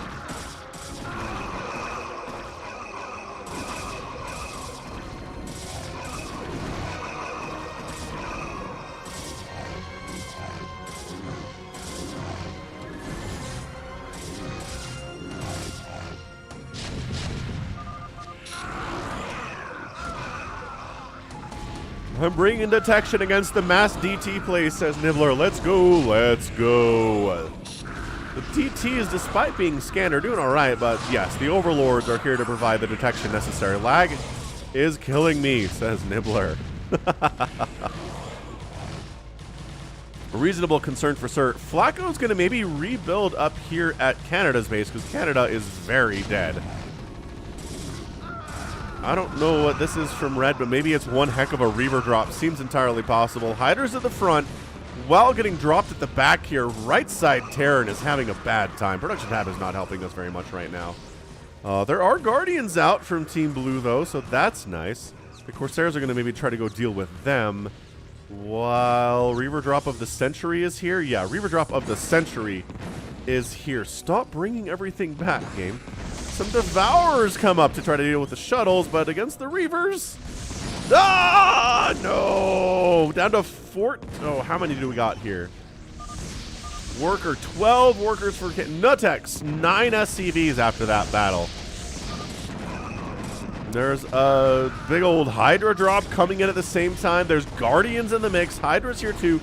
Lings, and there are some Devourers quite possibly, but then the Reaver drop continues down this way. Oh, who loses all of... Oh my gosh, everybody loses all of their probes in this. Okay, alright. Worker counts are falling all over the place. How does... Is that who this is? Either way, absolute insanity is happening right now. Players are dying left and right. Players are trying to recover at the same time, but that is not easy to do. I mean, top right player here is just dead.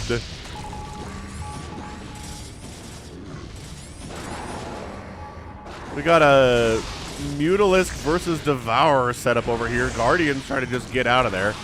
They can't participate in this battle. They're going to wander right into cannon range and die.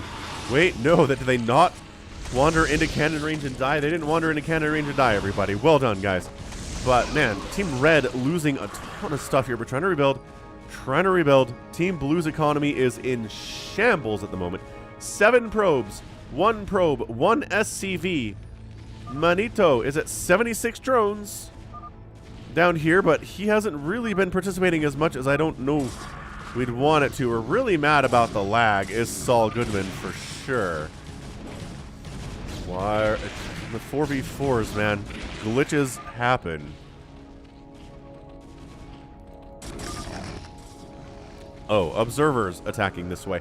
Blue sending Zealots down to make sure a rebuild over this direction is not happening with some Mutalisk production as well. Top right player just got obliterated. So it's basically Nibbler's maxed out. Luis is 176 supply. They're versus Esk and Manito here to try to win this thing. I love this Zealot attack though. 2-2-2 guys.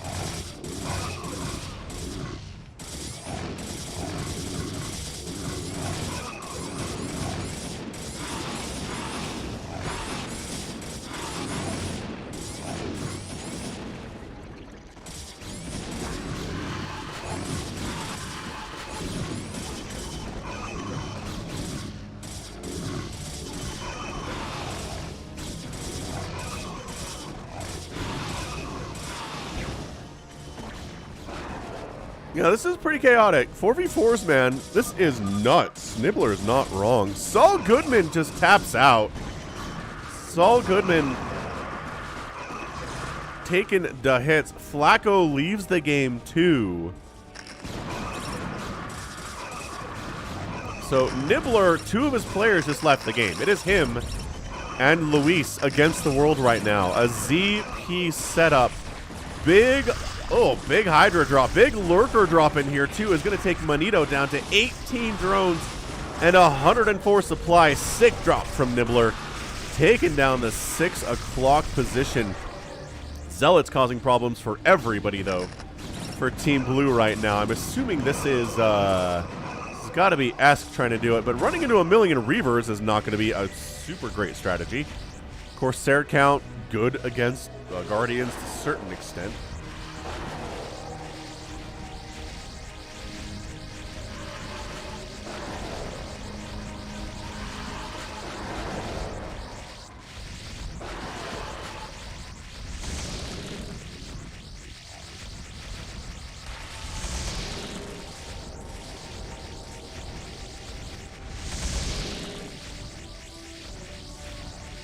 Devour versus Corsair is always a weird battle because they kill each other so slowly.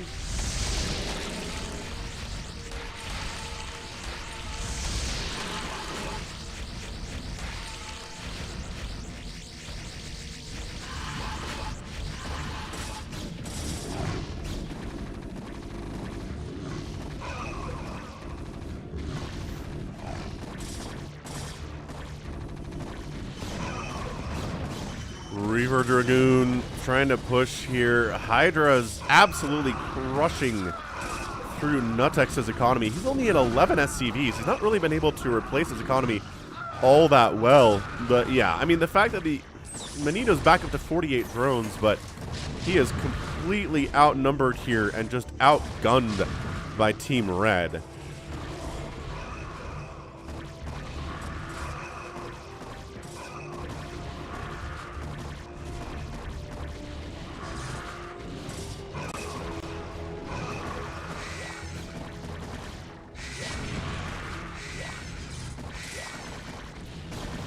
DTs are in to try to deal with said Hydralisk. They only have 1-1 upgrades, but that's okay. The DTs are at 2-2. It means they're a little bit tankier than maybe you'd want to see if you're an enemy Zerg player. He does clean it up, but for how much longer is the question, because there's more Hydras joining the party all over the place, going after production facilities, going after supply depots. It's going to take a while for Nutex to get supply blocked, but we're working on it, say the Zerg players. Yeah, just massing Hydra right now. Dragoons in the mix too.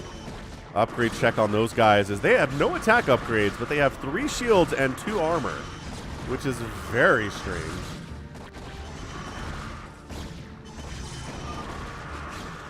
Research mind control, says Nibbler. Double your army. Get yourself a pet Zerg army if you can. Esk leaves the game from Team Blue. He's been gone, though. Canada could leave the game. Make a Dark Archon. Take one of my drones.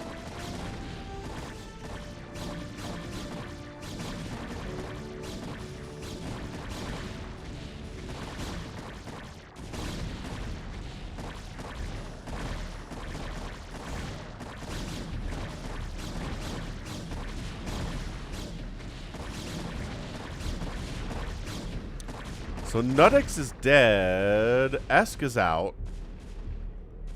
So at this point, it's a 2v1 scenario where we've got Manito down south versus Nibbler and Luis. Big old Hydra Lurker push up north against the aforementioned Luis. Lurker is trying to deal... They're all getting detected, though, and Dragoons against Lurkers are pretty good. I mean, that said, if they don't have attack upgrades, maybe they're not as good as they'd want to be.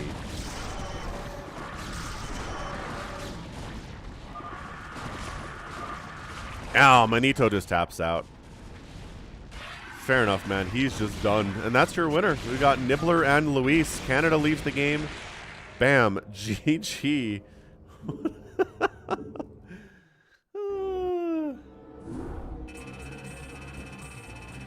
That was definitely something. That was definitely a chaotic, crazy match there. Well done. Well done by Canada. Gets the win there.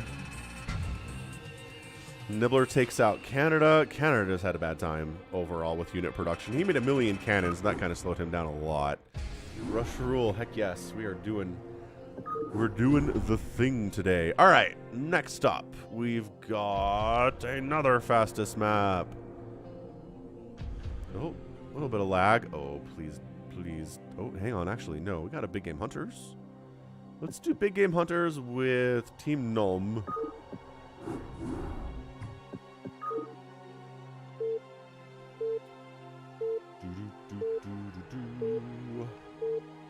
Happy Sunday, everyone.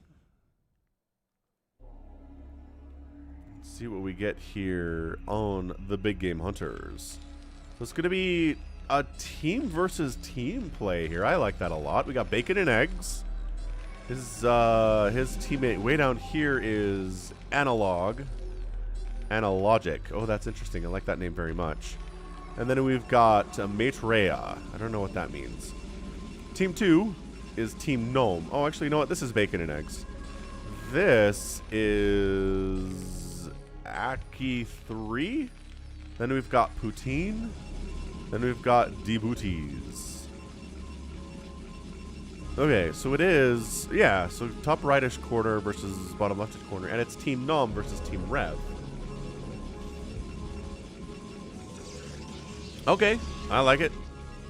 I like it a lot.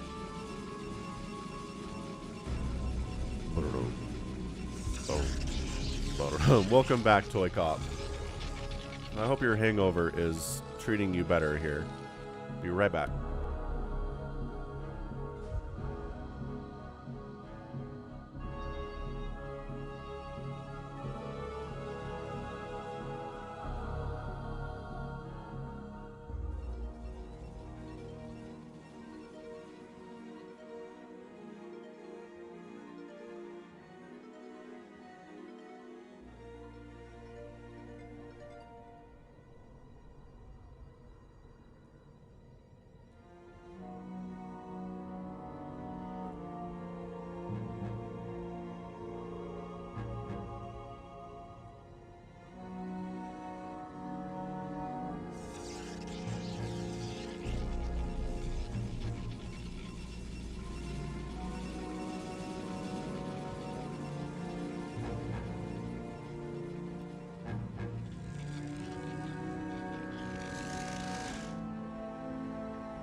Alright, so nobody seems to be going for any crazy proxy style attacks here. No cannon rushing is happening. Everybody pretty happy. That's good.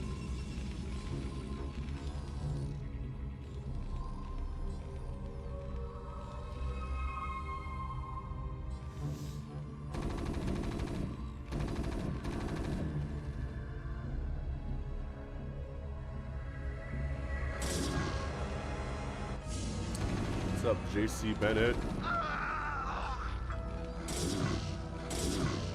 A little bit of zealot pressure here from Matrea, rather. Matrea? Get the supply depot, murderize it. Oh, more zealots coming in, though. You could help kill the supply depot faster if you're attacking it instead.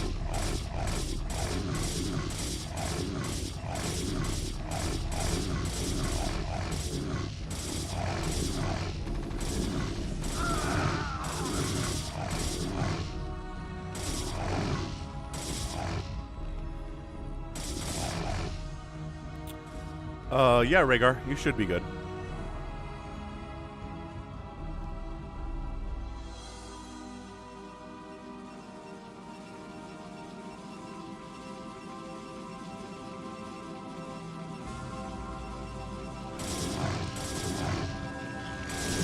Counterattack from Poutine against Matrea, though. Gonna do some zealot action up in here against them probes. Hey, modest one. Yeah, I don't know. I kind of grew up singing. I did choir in high school, and I'm an okay singer. I'm not like, never made money off of it or anything like that. I'm not professional. I'm not bad. Yeah, it's just, I do like it, though.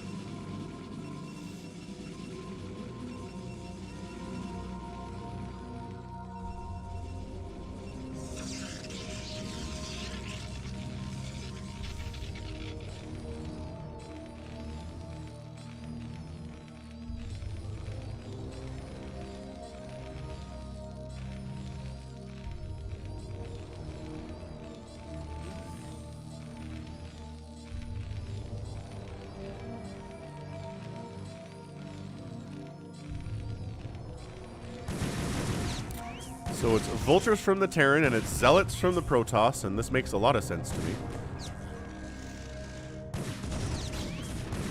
Hey, Dylan Bradley. I did know that, actually.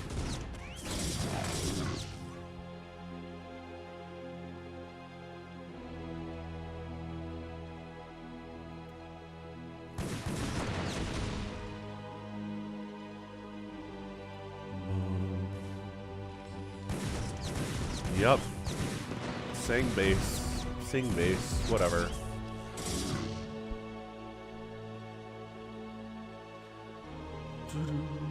Temple Archives on the way pretty quickly here from Poutine, working on Dragoon range. All the Protoss are doing that right now. So yeah, these are some very coordinated team moves here. Everybody's on the same page. They have a plan. They're trying to execute it. Spider-Man gets a good hit there. That was fantastic.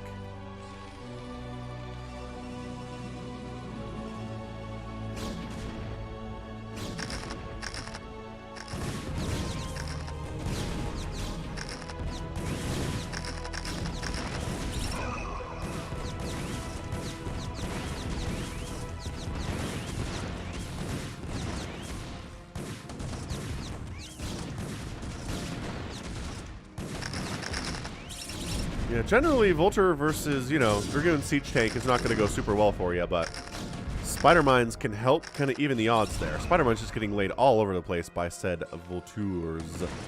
More Vultures cruising out. They got the speed upgrade now.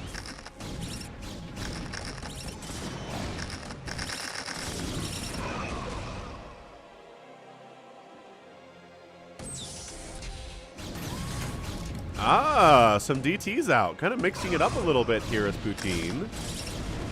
I like that a lot. DTs are not getting scanned. They're getting a lot of free hits off here for Team Gnome, which is name in French, and Poutine is French, so interesting. DT is doing their super cool flip attacks, regular old swipe attacks here. This is...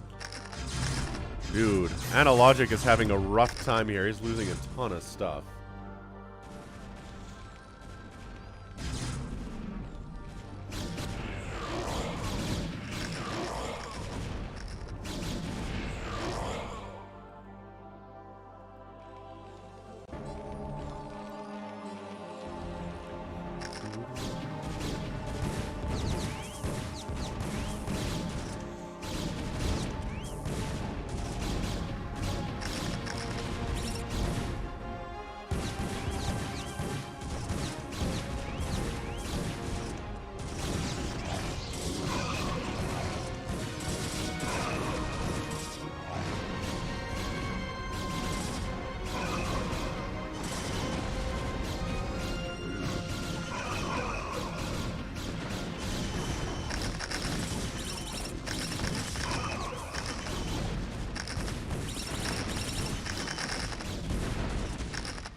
Brian, Mike, and Chris here. According to Buddhist tradition, Maitreya is a Bustivara who will appear on Earth in the future, achieve complete enlightenment, and teach the pure Dharma.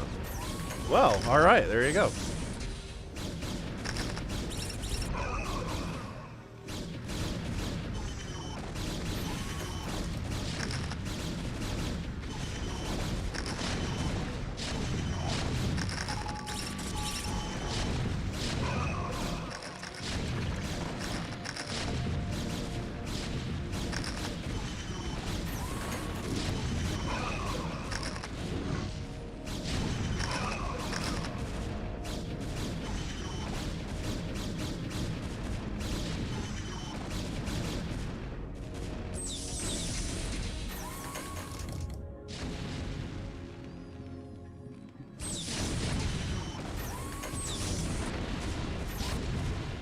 RGB's favorite move of setting up siege tanks across a river to fire on expansion locations. Very, very upset when that happens, that's for sure.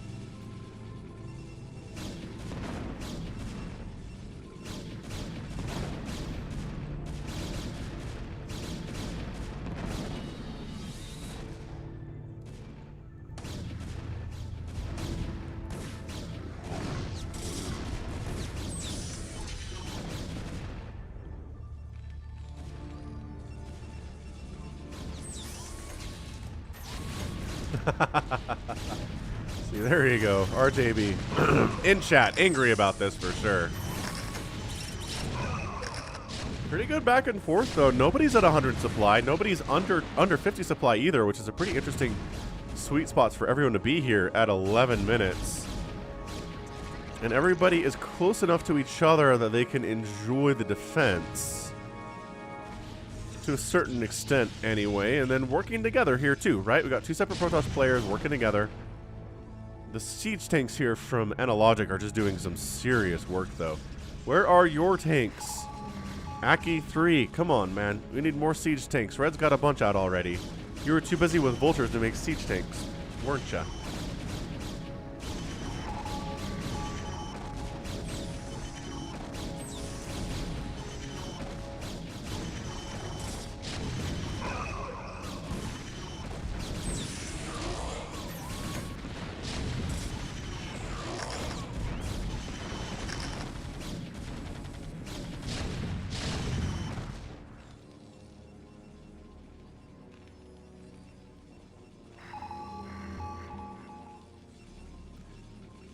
Yeah, I was gonna say, pull back, guys. Pull back to your friends. Maybe move some siege tanks up. Take the middle.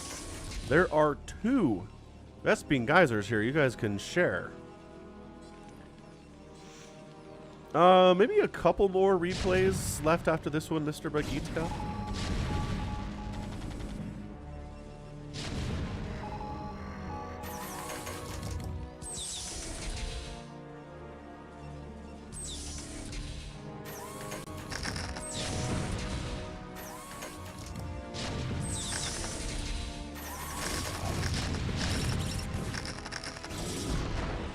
Look what Analogic is doing here. He's the first one over 100 supply, 103 total supply here, 55 SCDs. More workers than anybody, plus he's holding the center very well. He's got a bunch of siege tanks with +1/+1. Absolutely fantastic play here from him. DT? DT? DT? I'm hearing DTs somewhere. I don't know where they are. Ah, here he is. Here's the guy. He's got, oh my gosh, he's got 9 kills.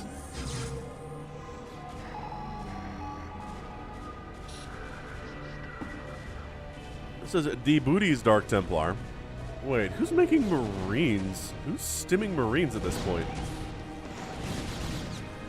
Pull back. Siege tanks deal with the cannons. Spider mines deal with the zealots. Vultures deal with the zealots. You know how this works.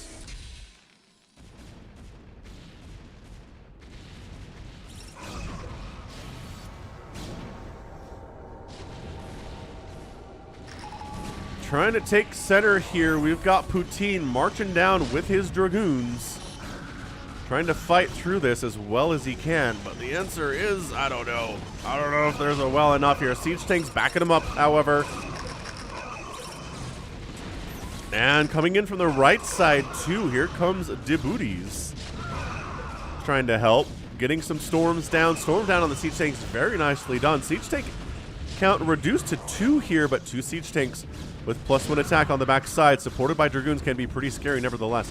There are Marines out from AK, which I don't understand at this stage, actually.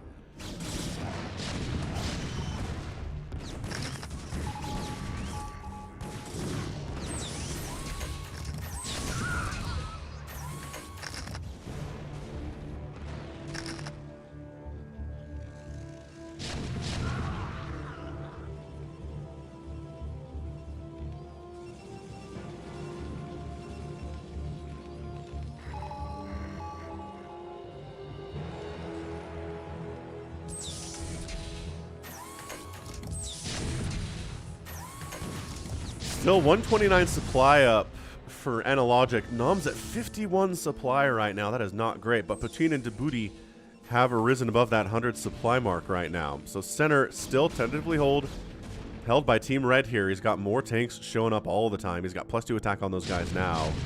We are working on +1 attack on the Dragoons.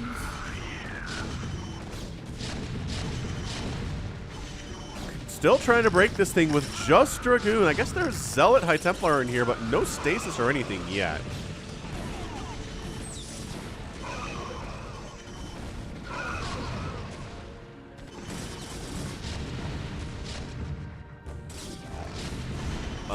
Dylan, I don't support oversaturating bases at all, I think. That's where I stand on that. Support bay on the way from Maitreya.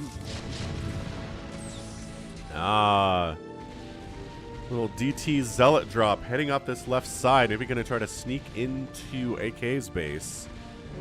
Causing some problems. Can they take center? Siege tanks fire, and there's an Archon defending against these Zealots too, but I don't think it's enough.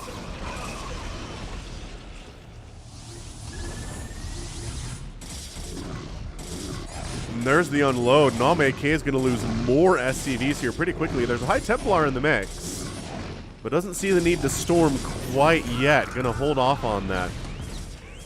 AK's got his siege tanks moving in. Team North, Team Nom is actually taking center now, but the economy is not looking super hot for AK. He's done at 20 SCVs at the 16-minute mark, which is not good. Could continue moving across. Maybe actually storm drop here.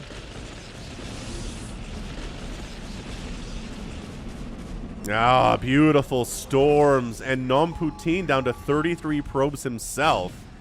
Not happy economically is Team Nom at the moment. Look at the difference in worker count from Team Rev versus Team Nom at the moment. It really does seem like Team Rev might have the advantage here. I've never heard of these guys, but they're playing very well.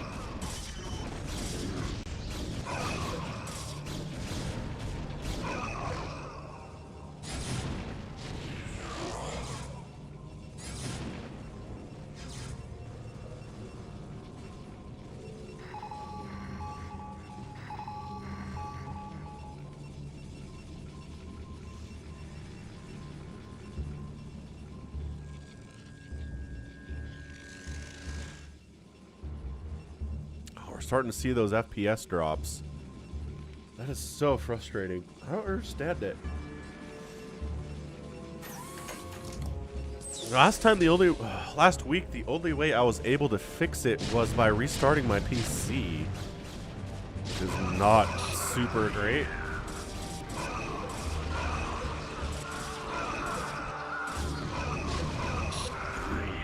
Trying to take the center back here is Team South, Team Rev. Coming through here, and my gosh, the storms are good, but there's a lot of mech and Protoss here. Gonna go ahead and take down High Templar, gonna snipe down, some of these Dragoons too. Center is really important to hold. And actually, there was there an attack? Is someone gonna, I don't know.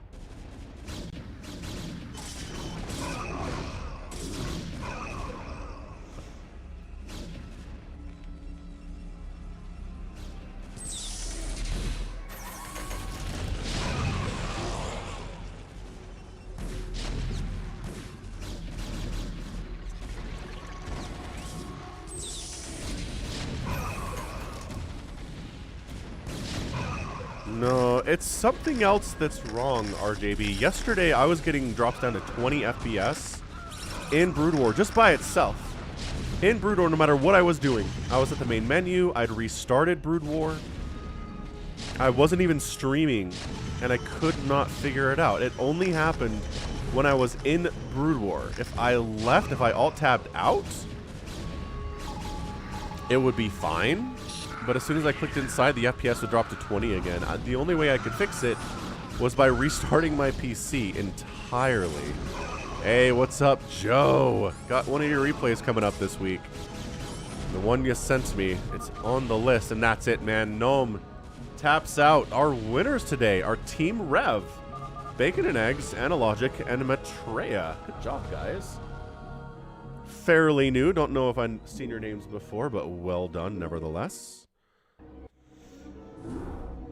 Blah, blah, blah, blah. But yeah, be sure to check out Joe's StarCraft Casty Cast there. If you just search Joe's StarCraft Casty Casts in the YouTube bar, you'll find him. But if you like Fastest Map, you've probably seen me cast some of the replays he sent me too.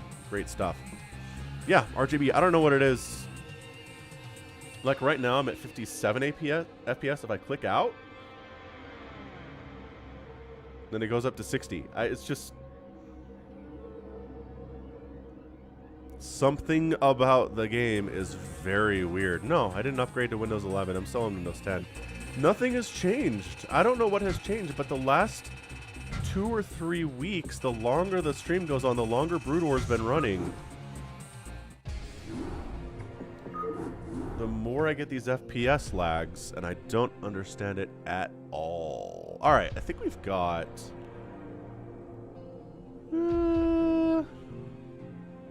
this is one more fastest, I feel like, in my bones here. You guys get to choose. We do a... Oh, wait. This is not a fastest. This is a 2v2v2v2. Oh, you know what? We got to do that. Okay, so we'll do a fastest map here. And then we'll do a 2v2v2v2. And then we'll start playing games, all right? All right.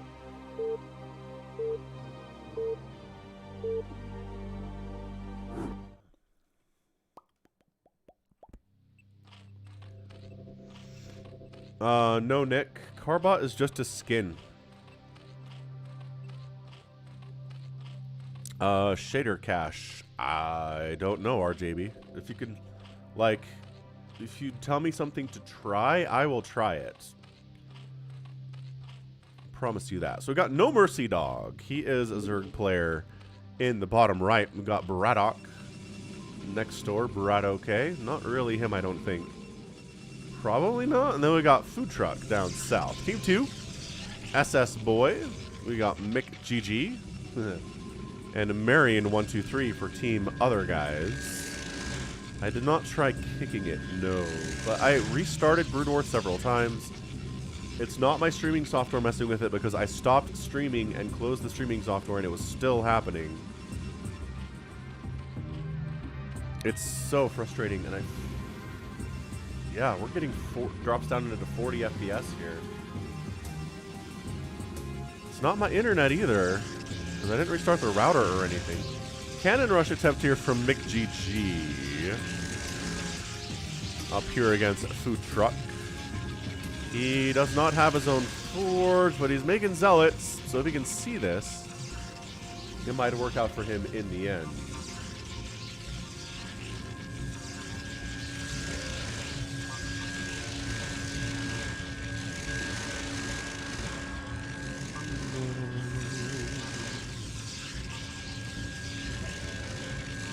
Man, Food Truck, can you see it? Can you see it? He does. He sees it. He's got some cannons up. He's dealing with some of these cannons as they warp in, but can't get all of them. It's just Brood War, Rhaegar. Actually, I don't stream anything else longer than 2 hours.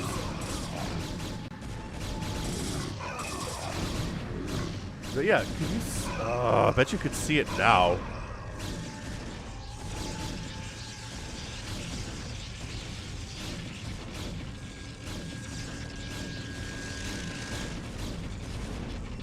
Right now, I could see a little bit of some frame frame some FPS problems here. It's just...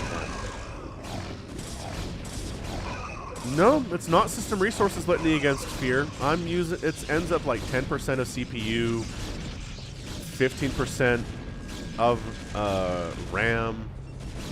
Hard drives aren't spinning hard. Everything's fine. Yeah, the password is sock. Nope, check that too, litany against fear. Task manager, nothing's pegged. Nothing's pegged at all. Like I said, very weird stuff. So, Food Truck's just getting obliterated by Team Blue here. He's getting cannon rush from the north and cannon rush from the left side. So, I think Food Truck is just dead. I'm not sure that his teammates are really capable of saving him at this point. He's down. He's got 22 probes. I'd probably evacuate at this stage.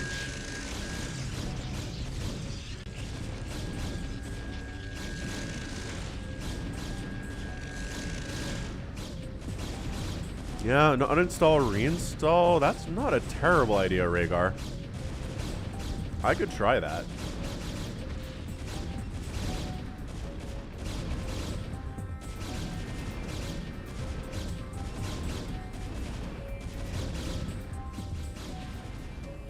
Braddock's going Reaver drop somewhere, but I mean, that's a dead Nexus. Food Truck has a secondary Nexus he's backed up to.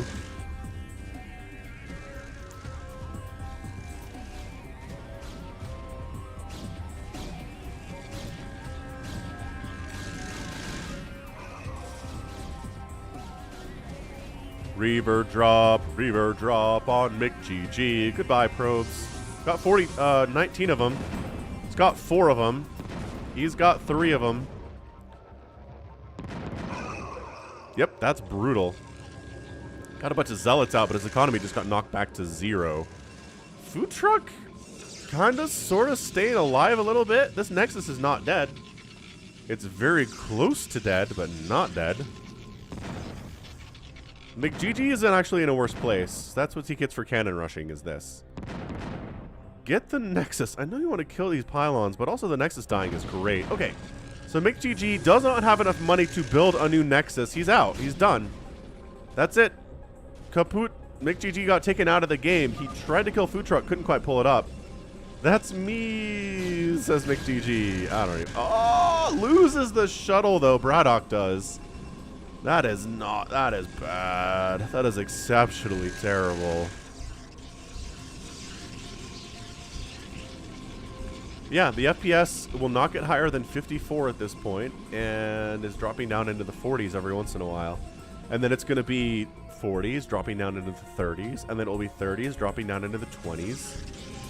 It's not related to CPU use. It's not related to anything resource-wise. I'm definitely not resource pegging here. Got 16 gig of RAM, got an 8700K CPU. Like, there's just not...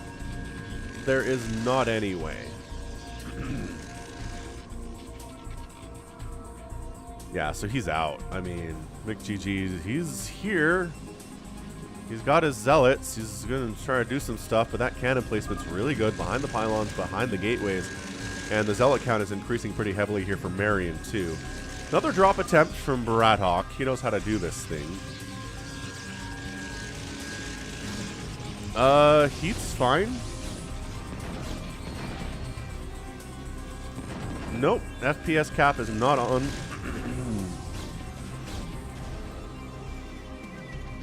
An FPS cap wouldn't explain why I go from 60 FPS down to 30 in the middle of a game. You know what I mean? Like, that's not...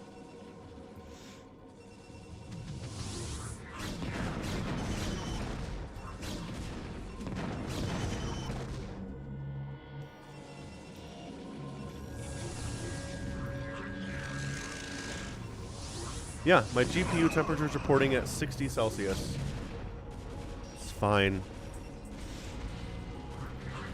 Yeah, the tech support stream. I need it, guys. I am usually pretty good at this stuff, but this is stumping me. I mean, at this point, I think what I'm going to have to do is end this stream, restart my PC, and then start a second stream for the multiplayer stuff, which I don't want to do because it's a hassle. And I'd like to have just one VOD for the Sunday stream, but I think we're going to have to do 2 VODs today. Because this is just going to get worse as time goes on. Is the parking brake on? Ah, that was it. The parking brake was on. Hate it when I forget to take that thing off.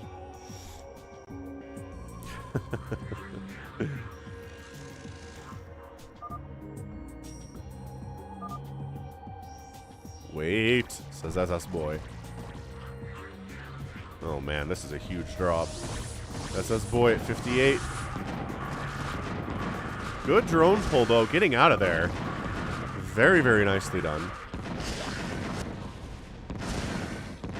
It's knocked down to 27 drones nevertheless though. He's losing a bunch of stuff here, including his hive, quite possibly, but the attack into Braddock, who's been doing this Reaver stuff, means he doesn't have much of a standing army. So suddenly SS Boys Hiders are going to take him down, even while these Reavers are ruining him on the other side. That hive is dead. That is not a hive anymore, friendorama.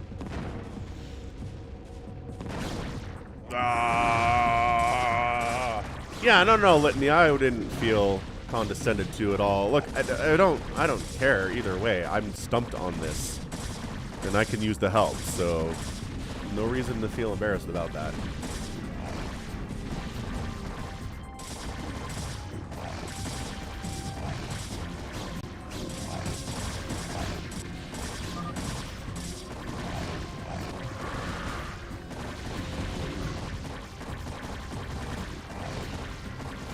But again, it's only Brood War. When Brood War is laggy, right? And really bad, I can load up StarCraft 2 and it's fine. It's not lagging, there's no performance issues, it's moving hard. And like I said before, if I'm alt-tabbed out of Brood War, but it's still on the screen because I'm using windowed full screen mode, right? If I'm alt-tabbed out of Brood War, but it's still on the screen, it goes back up to 60 FPS. It's only when I'm clicked inside of Brood War that it does this. It's the craziest thing. This is 3v3 jumping Eurovan, yes. Also, Braddock is setting up a home inside his teammate's base. This drop attempt for Braddock is getting absolutely shut down. So he's down to 25 supply. He's been obliterated. So Braddock is dead. McGG is dead. This is a 2v2 now between No Mercy Dog and Food Truck, who is still alive, mind you. He has kind of had his whole base shifted over this direction. But he's got Reavers up. He's got cannons up.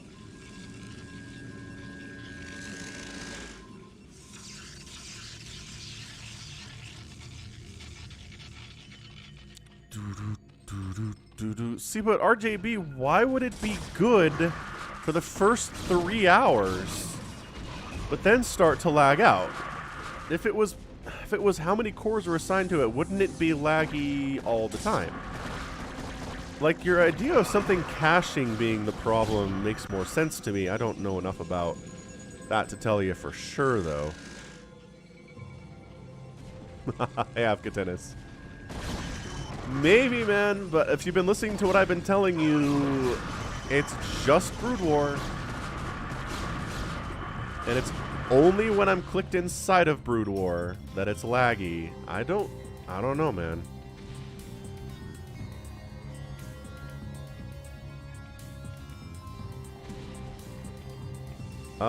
Ben, we'll do a Phantom Hunters today. Definitely not big game hunters. Those take too long. Finally, Food Truck is retaking his entire main base.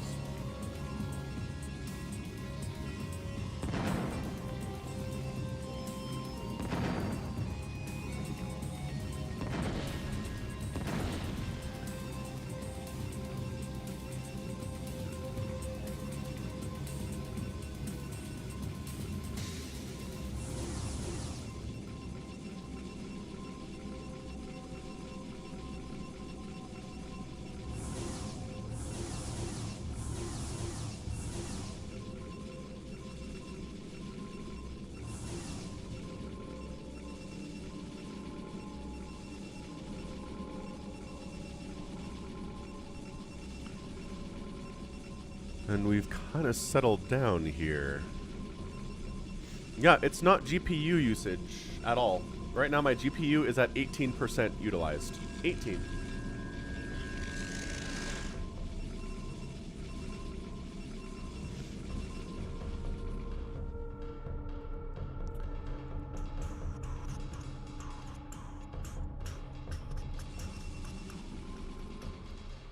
SS Boy. He's rebuilt his economy. He's up to 91 drones. He's got mutas. He's got hydras. He lost his lair, but that's okay. He's recovering.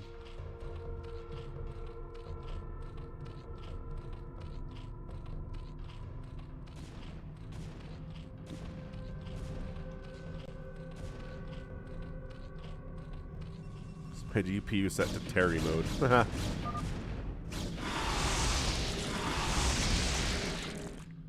So actually Sky's zerging it up here too. So both players going for the Mutalisks and stuff. Hydra's gonna pretty much win everything. Food Truck is looking real scary all of a sudden. Food Truck wants he wants to go kill SS Boy, that's for sure.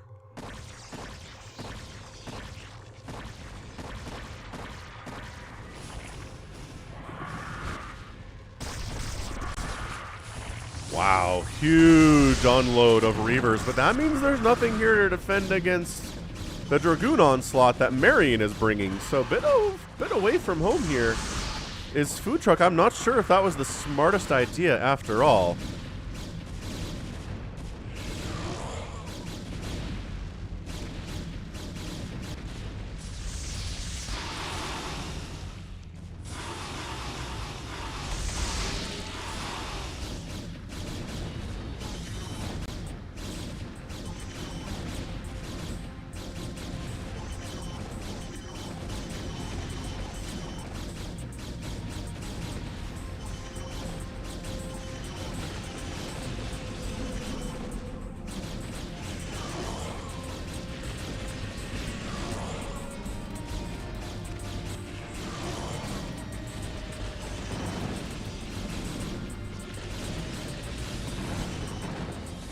Storming it up. He's got the Reavers back home to defend. Oh, thank you, Bradlin. It is, though. The monitor refresh rate is set to 75. And it always has been. That's the thing. Nothing has changed.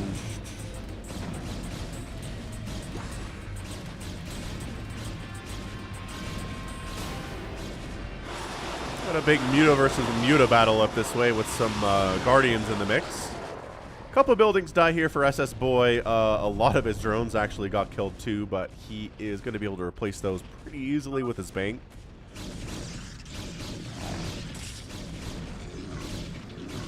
A lot of production has died here for Food Truck. He's down to 27 probes. This has been a worker massacre today. No Mercy Dolls at 64. Marion's at 47, but I mean, nobody's killing it at this stage.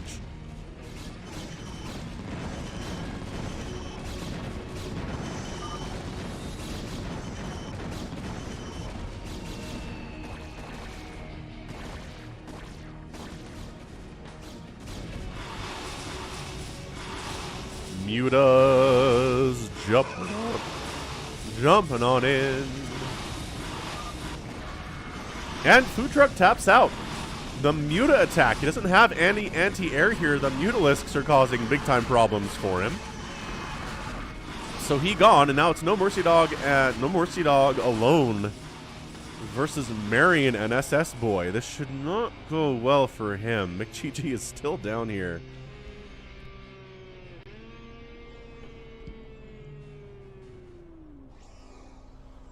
Counterattack here from No Mercy Dog, but he's alone, man. Oh.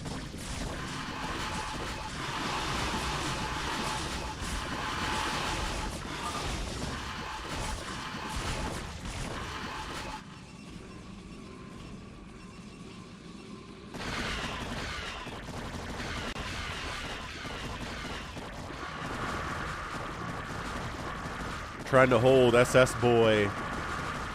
Marion's coming to assist him because it is a 2v1 scenario right now.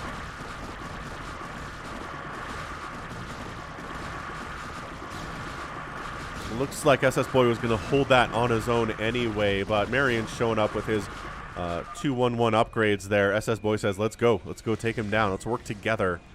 Hydras and Dragoons. Litany Against Fear coming through with the Homestar Runner reference. Hot dang. That's one I've not seen in a while.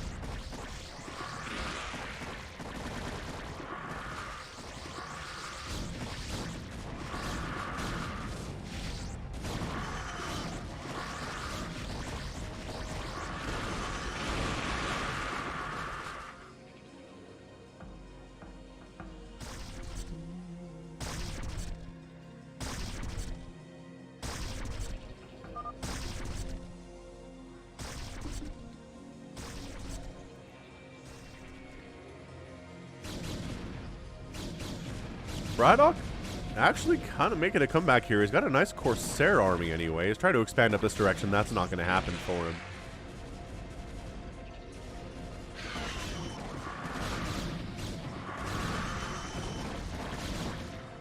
Trying to defend right now. No Mercy Dog with his Hydras. He's got 2-2 upgrades on them.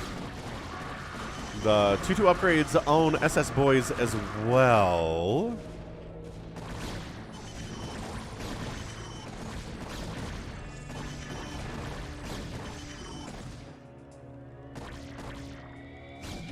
Oh no, dead infested. Windows 11 is ruining you, huh? Can't type without a touchpad having a stroke.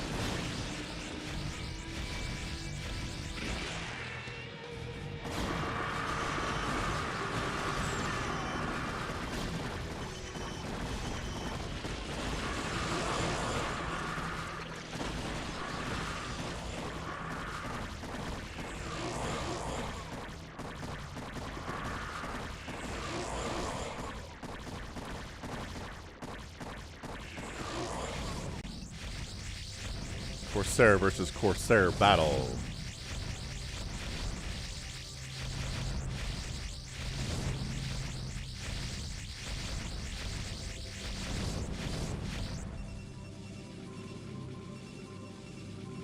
Marion dragooning pretty hard here. 176 supply, 164 for SS Boy, 174 for No Mercy. This really should be a win in a 2v1 kind of a thing against No Mercy Dog, but he's surviving a lot better than I expected him to, and Braddock is contributing.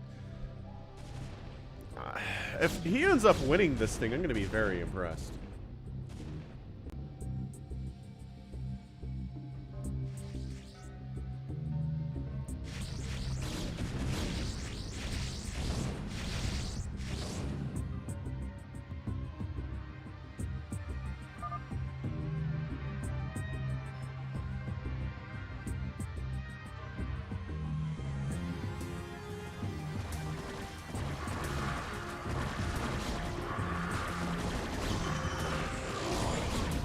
Counterattacking here is No Mercy Dog, really trying to make this thing happen for himself. I don't know if I see it, actually. But, you know, he's got a lot more Hydras coming. He's got 3-3 upgrades on his guys now. He's got detection available to deal with the DTs, which is going very well for him, too. Now, I skipped Windows 8, so I'm pretty sure I can skip Windows 11. Went from 7 to 10. SS Boy getting stormed into oblivion. Or rather, No Mercy Dog is.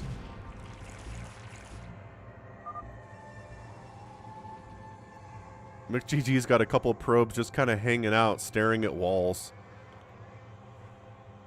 What do I do? What is my purpose in life, they say.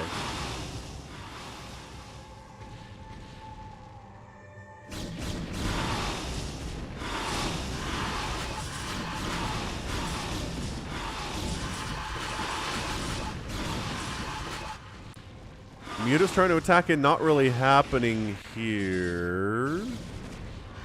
Some Guardians would probably do it for you, though, but big old... Oh, did he Nidus? He Nidused over here. Very, very nice. That said, the Dark Swarm Lurker is going to beat your Hydras pretty much every day of the week. So back it out a little bit here, man. Come over this way. Are your overlords all dead? Oh, so lurkers are just winning entirely right now. The Nidus was cool.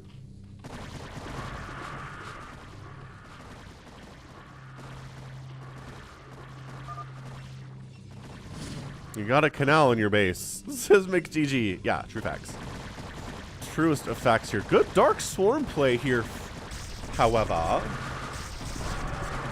Oh, these lurkers are all dying to this, though.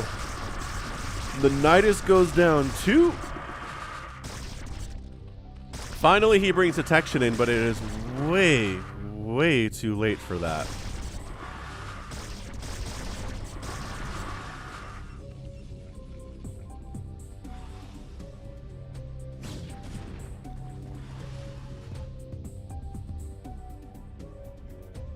Mach Bear's watching the stream on Windows 98. Very impressive.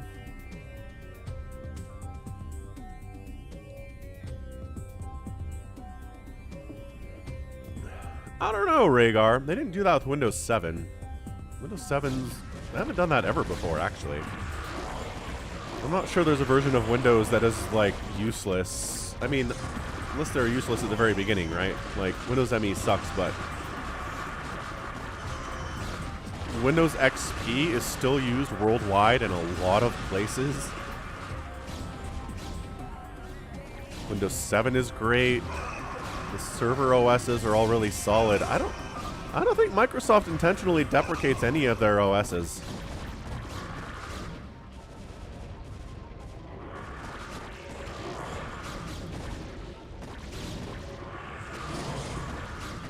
Dark Swarm up. 333 Dragoons face smashing on in here. Red is back. Izzy's kind of back. Man, if Braddock just manages to come back here with no Mercy Dog and win this game, I'm going to be incredibly, incredibly impressed.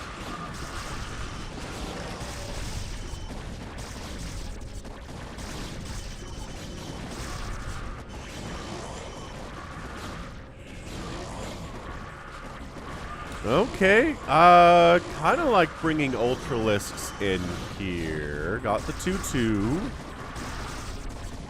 Yeah, 311 was the first Windows OS that my family ever got. Oh, these lurkers are just eating these Ultralisks.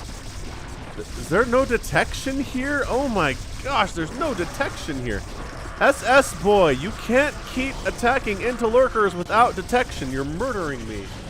You're making me very sad.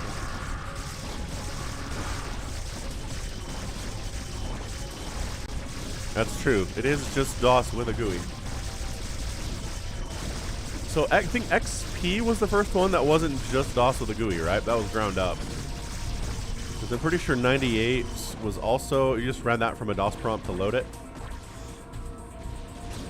Remember that stuff. So Braddock's getting removed from the game again. You're not allowed to build up an economy at all, Braddock. Sorry. You're 26 supply. That's it. You're going to make some Zealots. You're going to make some Corsairs. You're going to enjoy it. We have detection this time, but still, just running into lurkers like this,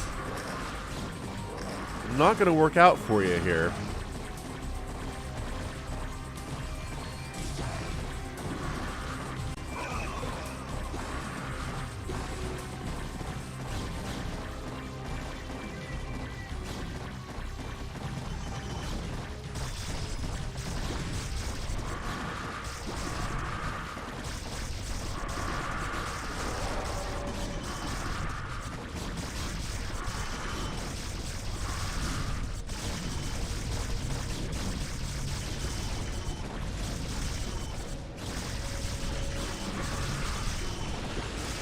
The defense here is absolutely insane from No Mercy Dog. Like, this lurker setup, the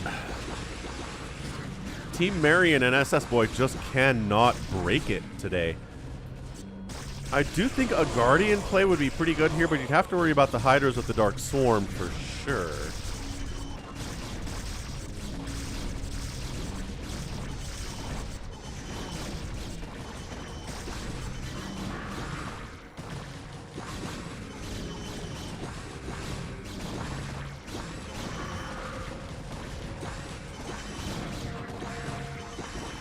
Hydroling stuff doing very good against these Dragoons as per usual here. I mean, this has just been... Ah, Plague-oo! Plague-oo all over these mutas. Dark Swarm doesn't protect your buildings, but oh my gosh, the Plague mutas versus Hydras is just not fair. Just not fair, dude. SS Boys down to 173 supply. Only 1,000 minerals in the bank here.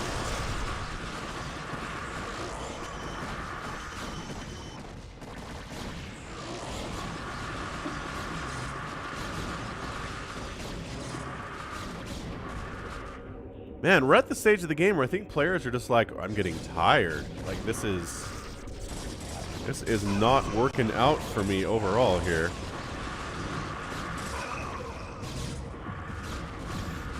Can't break through. The defense is really good, but you can't just defend forever.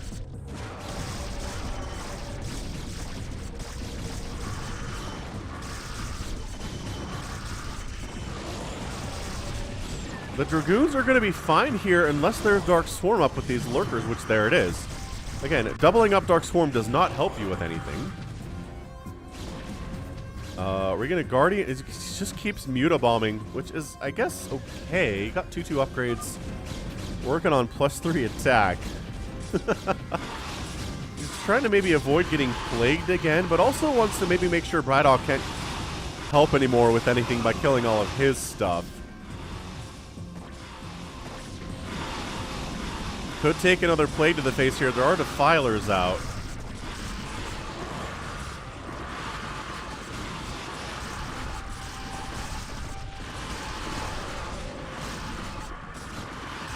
Dragoons pushing. Is this it for No Mercy Dog? He's making Hydras. He's dealing with the Mutalisks pretty effectively with just Hydras. No Dark Swarm and no Plague here either.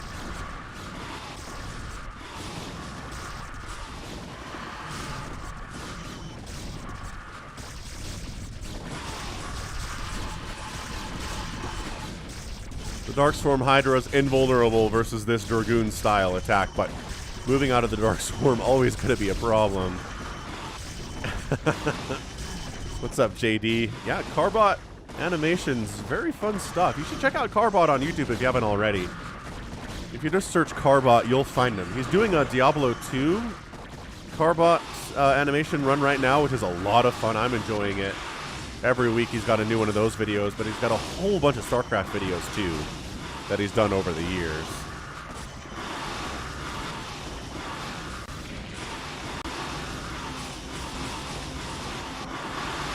But Braddock getting knocked down over and over again. He's going to lose his Nexus quite possibly here. I think Marion just needs to storm the heck out of these Lurkers. Needs to be the play. He just needs to bring in a bunch of High Templars, storm the Lurkers, storm the Hydras, bring in some Zealots as the follow-up, and do this thing. It is just, No Mercy Dog is holding so hard right now. And that's the GG. No Mercy Dog taps out. Yeah, he's just been knocked down to 127 supply. They finally broke him. These Lurkers are still invisible, by the way. Oh, the Lurker value today from No Mercy Dog is insanely high. Nice Plague again. So GG is out and he's still plaguing.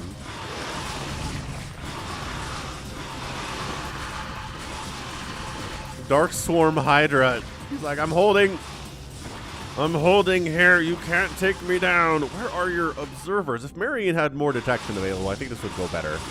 Yeah, Heroes of the Storm. CARBOT does a lot of different Blizzard stuff for sure. You should check him out. Absolutely, 100%.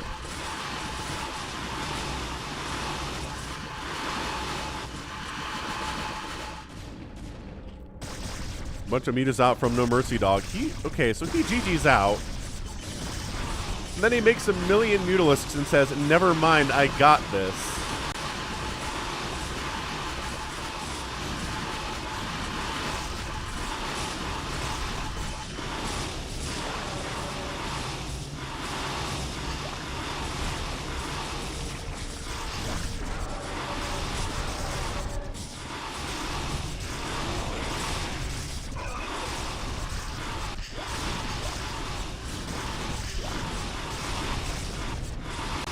I love that Braddock's over here trying to build a new Nexus while all this chaos is going on. He's just like, we got it. What's up, Jedi Mind Trick? Things are good. The FPS drops in Brood War are annoying me for sure.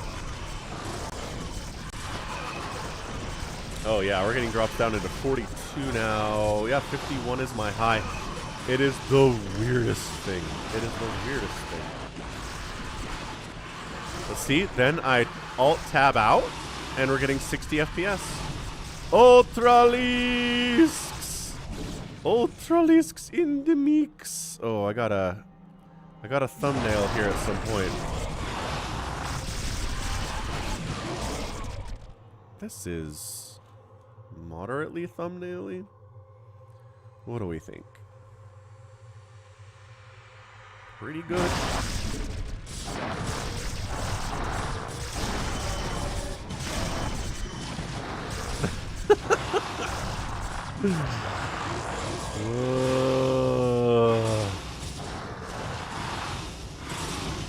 I love that No Mercy Dog GG'd out like 3 minutes ago and he's still fighting.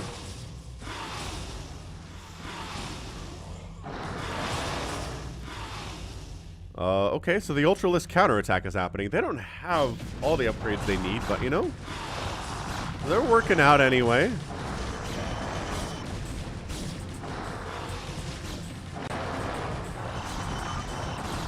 No mercy, says No Mercy Dog.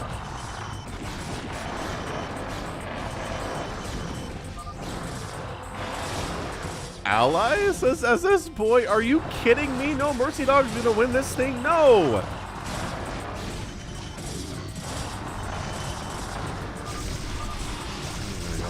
Still running into these lurkers. The mutas are caused. Okay, so I think No Mercy Dog is now done. He doesn't have any anti-air to deal with these mutalisks. The ultras are fine and everything, but they're limited. They're gonna die eventually.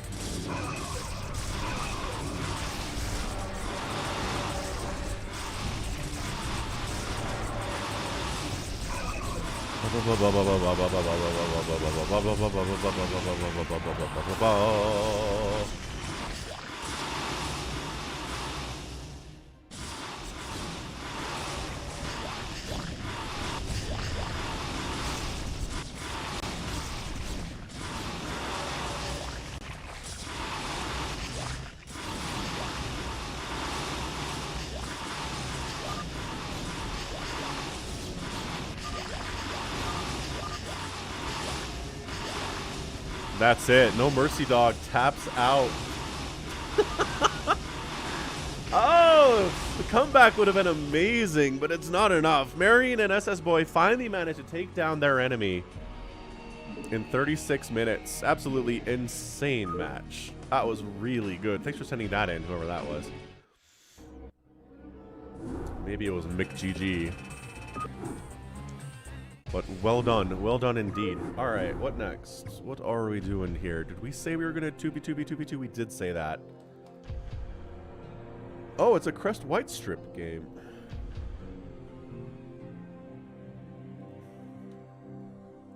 All right, I'm gonna do something real quick. No, you guys can't see that. Never mind. Never mind. Laggy, laggy, laggy, laggy, laggy, laggy, laggy.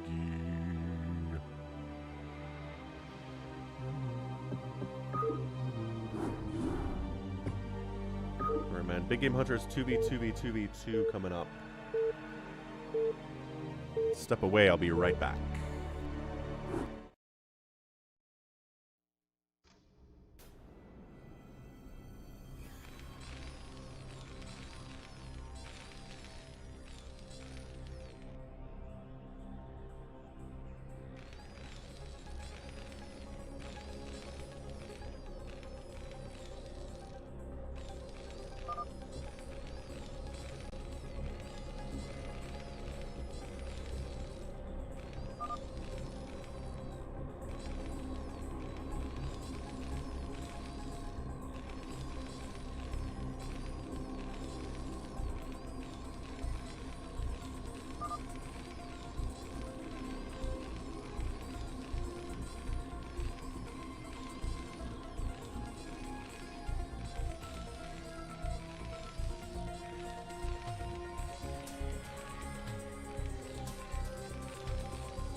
I missed something. I missed something big here. Was it a SCV rush? From Pigbadea, Crest Whitestrip had to retreat. Yeah, Makwa Bear, if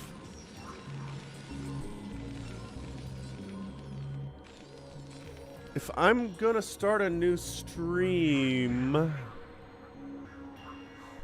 I'll let you know ahead of time, and I'm gonna end this stream, and then you just gotta go back to youtube.com/falconpaladin and see the new one that I start when it starts.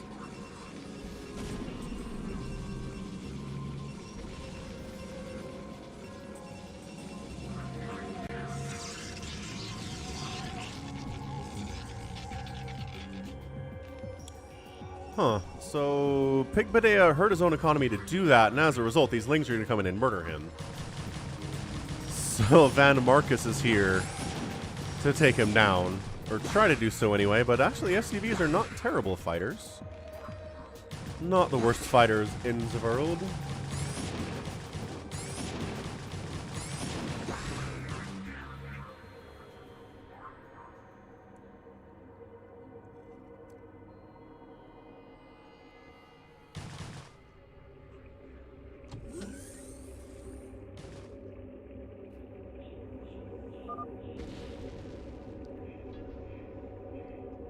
Take down 12, says Crest Whitestrip. Do it. Take it down.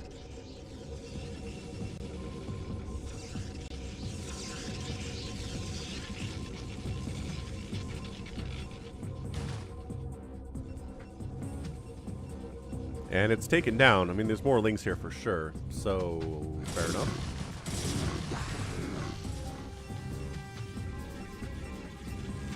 Tofino's cannon rushing up here against Pro THC. And Crest Whitestrip has set up in the bottom left here because there is some room for that.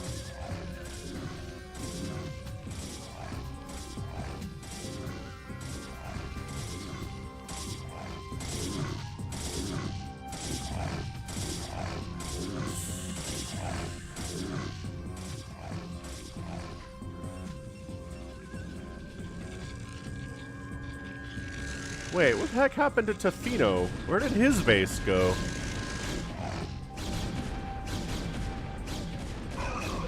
I am not entirely sure. This is my favorite game ever so far, says Crest Strip.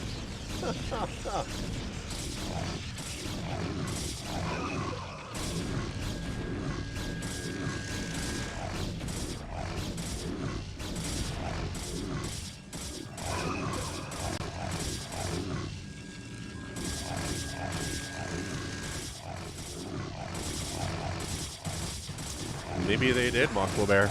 Maybe they did.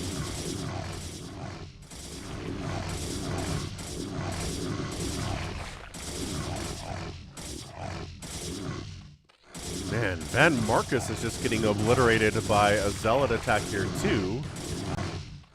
He's being defended by a loading ... So that's nice. Good to have a teammate to help you in that situation. 2v2v2v2 is a good thing for that. Ah, Eric is having one.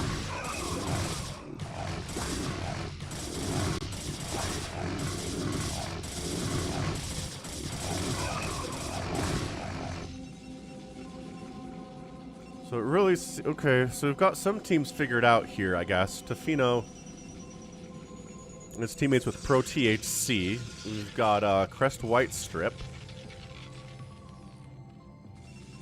who is friends with Albacore in this one.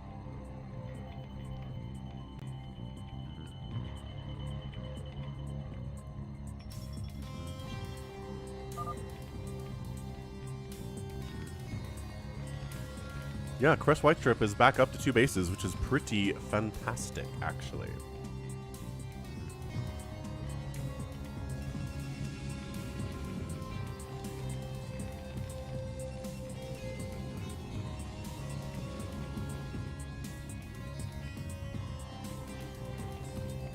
Then Marcus is actually successfully defended by his teammate loading here, so that's nice. Albacore really wants to finish him off, dealing with defense of lings and Axolotes.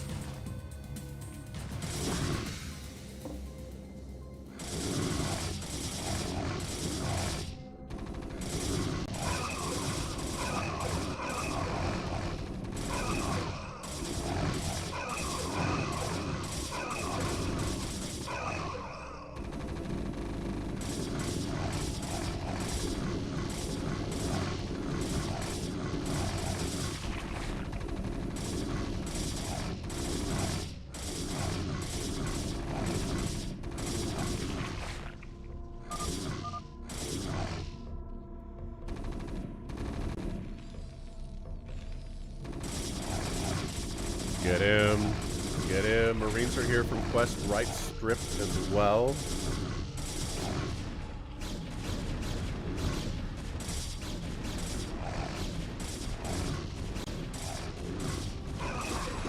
Chicken wings and ramen is quite a combination, I gotta say. So, Pig Badea teammates with Old Horse. So I think we got our teams figured out here. Everybody seems to be pretty friendly. Dragoons from loading are trying to make sure that man Marcus doesn't just die here. His drone count is getting reduced pretty heavily, though. He's down to 8 now. The target firing on the drones is going pretty well. So 6 drones here for Van Marcus is not great. He's got the lowest number compared to anybody else.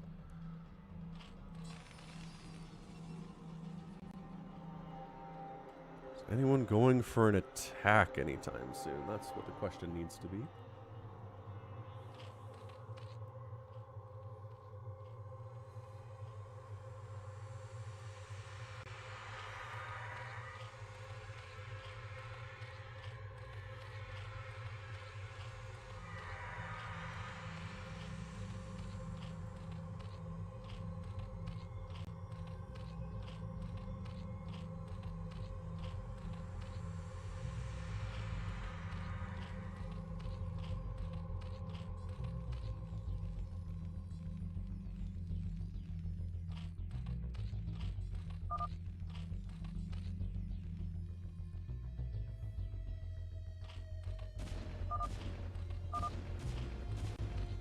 Oh.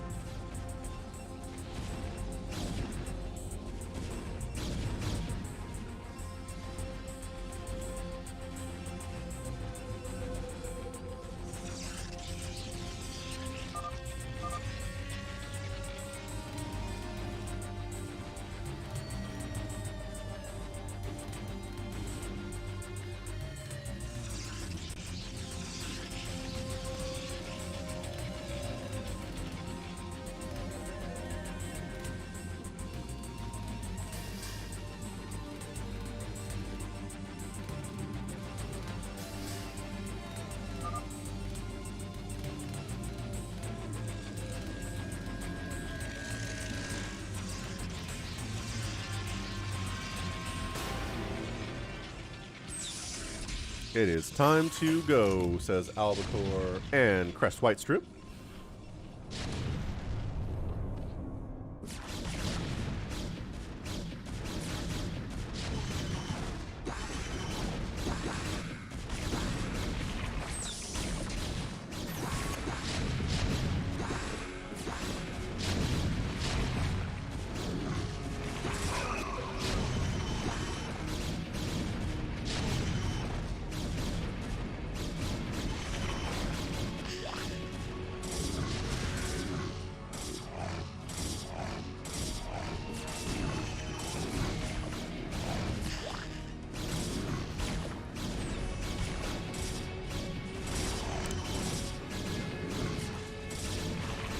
Man, it's just if I mouse over the screen. What the heck?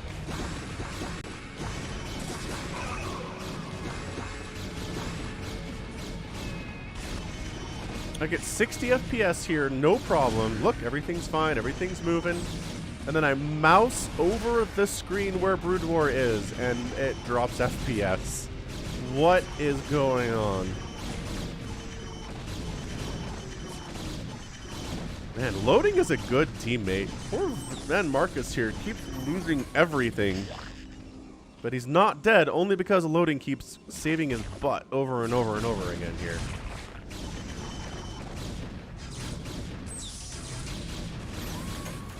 Oh. Oh, it's a DT here from Albacore doing some work. That's nice. But now there's siege tanks showing up. Dragoon count doesn't seem quite high enough to do this.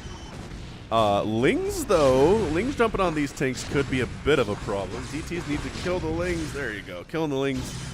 Killing the Dragoons. Nicely done. Good combination. Tank DT. Why don't we see that more often? And Van Marcus is done. He leaves the game.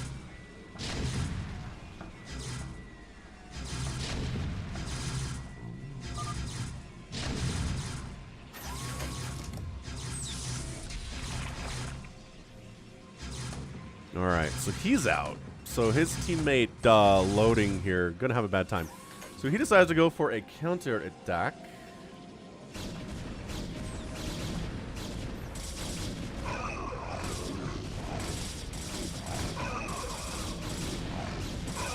Gonna go after Albacore here. I mean, honestly, Tofino and Pro THC have kind of just been hanging out doing their own thing for a while. Same with Pig Badea and his teammate Old Horse. Everybody else has been fighting to murder each other, but these dudes are just like hanging. They're chilling.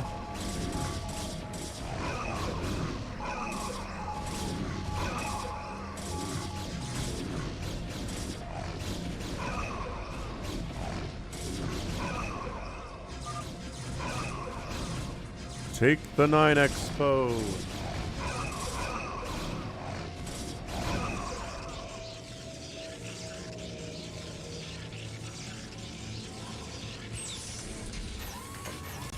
The siege tank maneuver.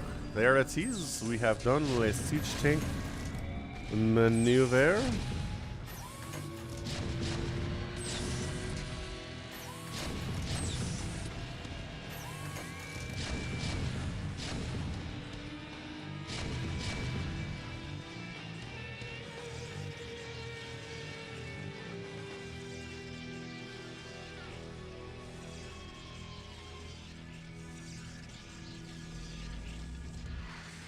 Siege tank stopping all mining at that base, but can't actually kill the Nexus, turns out. Some Zealots try to jump on this and shut it down, but there are not enough of those.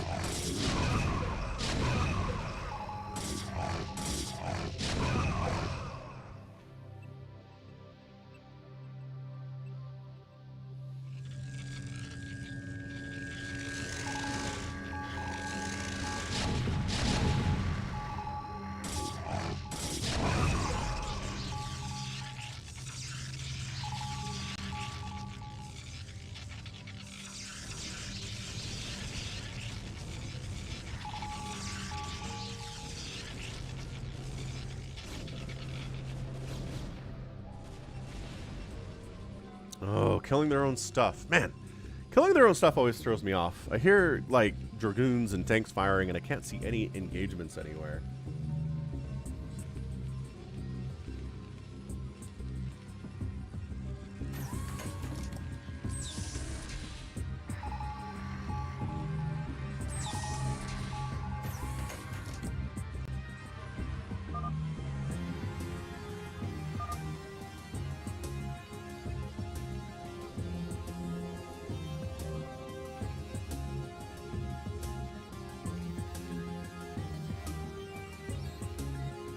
Everyone is kind of turtling up at the moment, which is not exactly conducive, but it is big game hunters, so you can do this a little bit more than you can on regular hunters.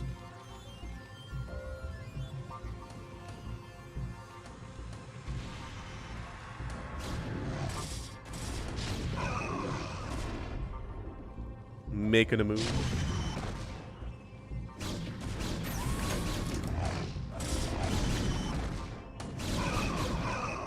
Not really going to be enough, though. Crest White Strip's at 138 supply, 148 for Albacore. So Crest White Strip and Albacore, Team White and Teal, doing a lot of work here together. They've taken this whole corner of the map for themselves, which is great. I mean, everybody else, well, everybody else. Tofina and Pro THC are really just sharing two bases. Got carriers up, though, so we're kind of turtling with carriers in this 2v2v2v2.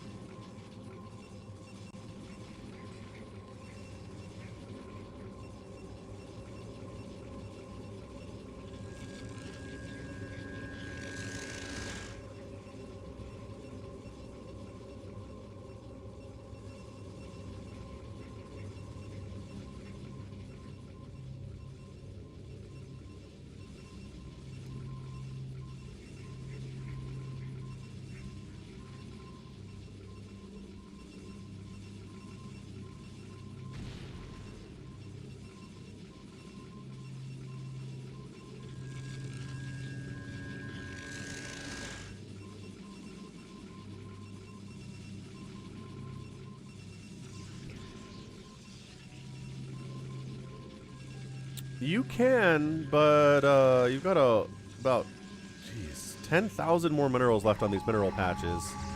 The geysers have 24,000 gas on them. I mean, it takes a while to mine out a big game hunters map. It's not that it takes days. It's not as many resources as you get on a fastest map, where there are just stacks and stacks of 50,000 mineral patches over and over and again. These will mine out. It's more of an hours thing than it is a days thing, though. Escalade was in the stream last week, yeah.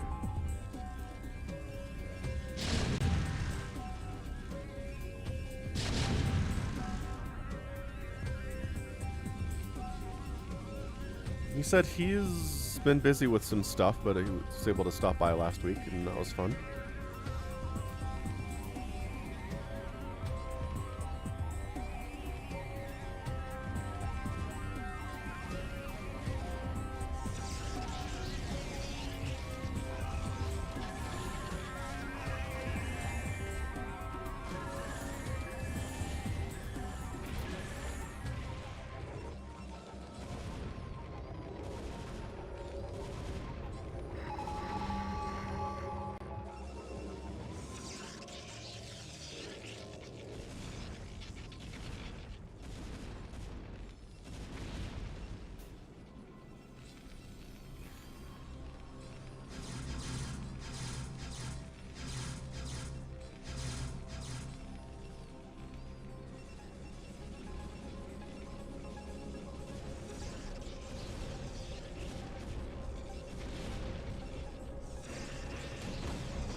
Alright, well, the carriers are on the move.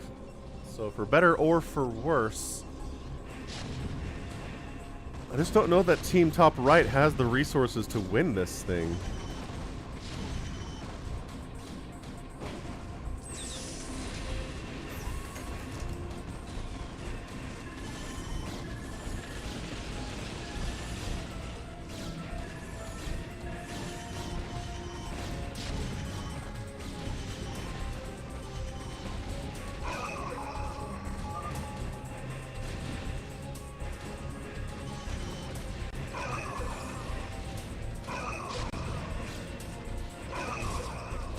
Hey, what's up, Hugo?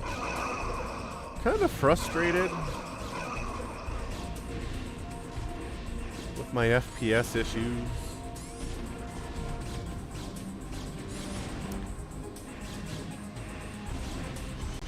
Yeah, we're getting dips into 20 FPS now when I'm hovering over the game with my mouse.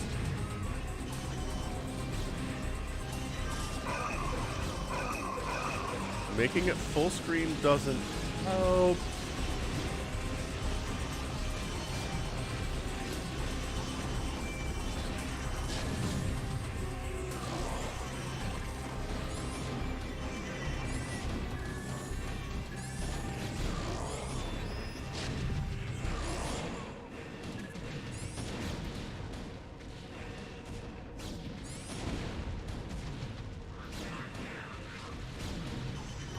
It's 60 FPS if I'm not hovering over the game with my mouse. Kind of making it hard to cast, actually.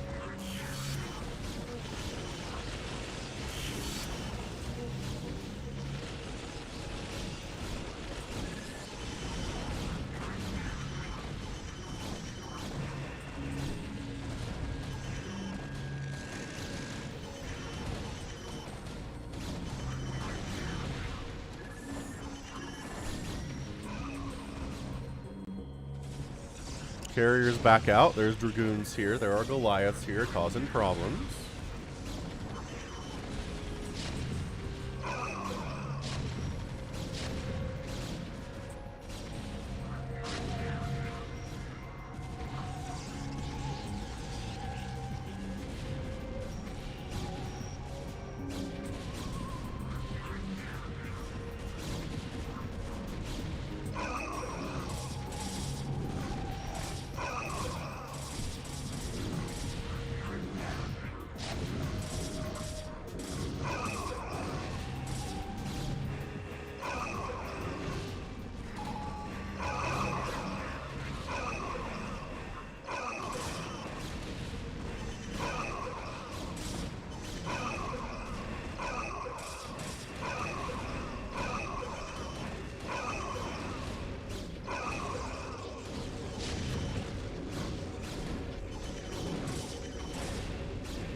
Carriers doing carrier things.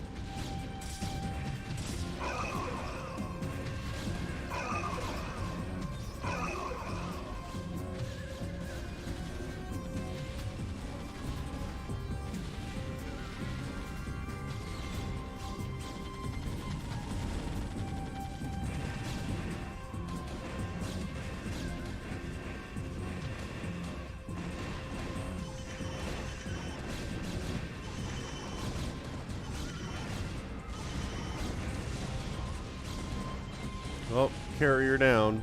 Carrier's going down all the time here. How's it going, Alex? Welcome to the stream today.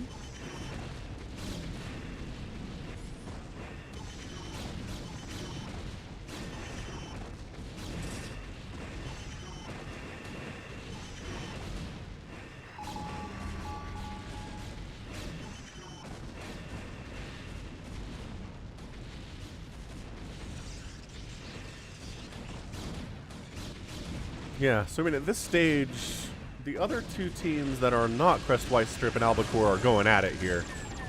Purple Gray fighting against Black Yellow. But, I mean, they have a lot of money, though.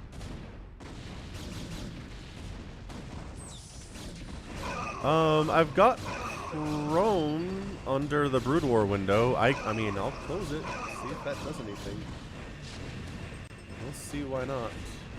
Minimize it, I guess.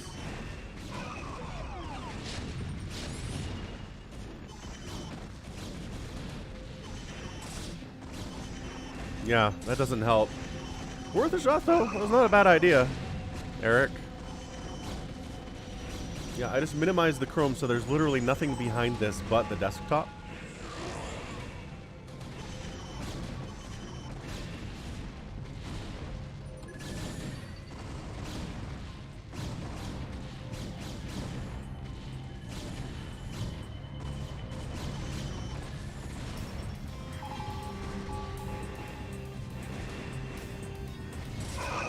Also got an attack moving down here against Loading, who is alone. Remember, his teammate died. Van Marcus is gone.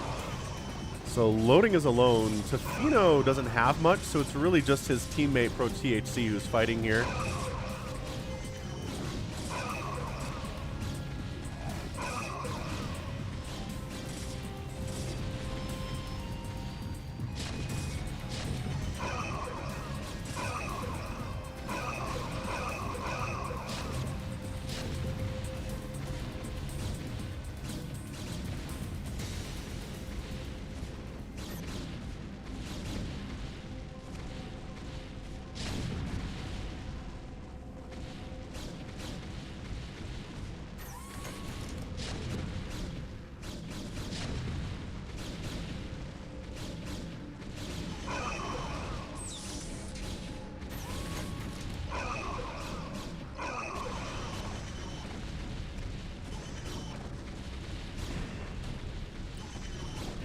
the carriers are doing some work. I mean, a couple of them have died for sure. But yeah, I mean, this is just bad news bears for loading. He just doesn't have anything left. He's alone in the world. He's only on the one base.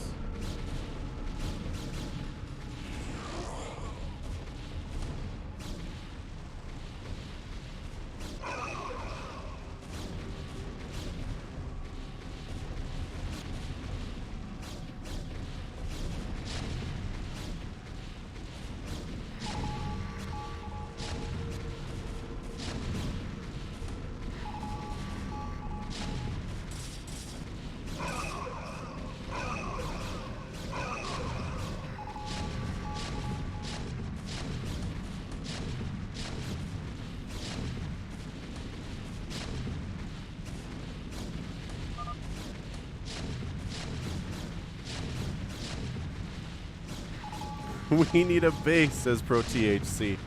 I mean, the center's available. Nobody has that. They're taking mine, says loading. Absolutely the truth of the matter here.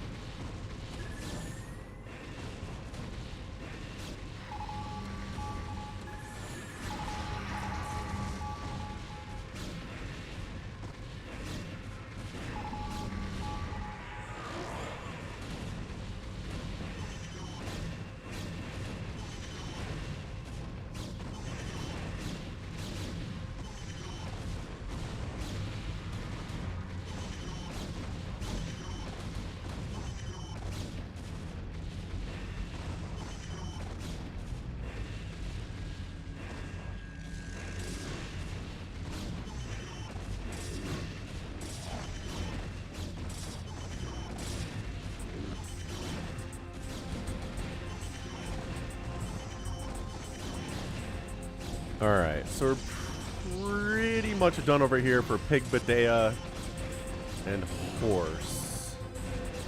ProTHC's carriers are still doing work for sure. I mean, sure, there's still a home up here for Pig Badea. I mean, this is...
Three is dead.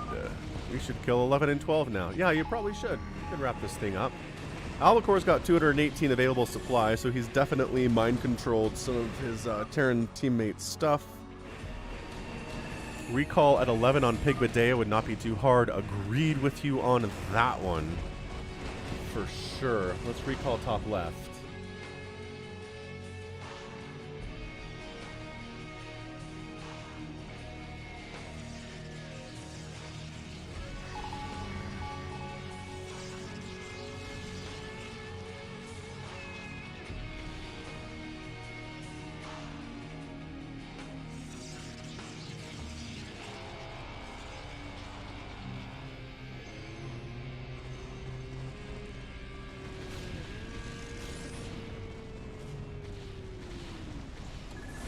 And there's that recall I was talking about. Oh, got his own carriers up here too. Nice.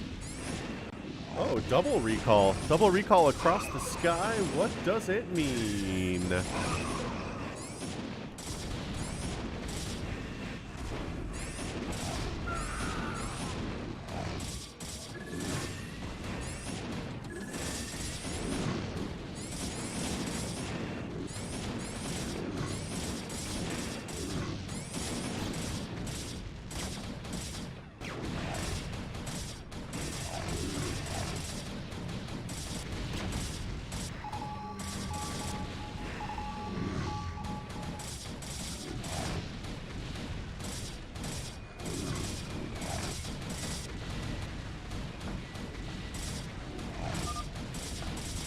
Alright, so loading is eliminated. And it really does seem like PvZ is dead. He's at 27 supply right now.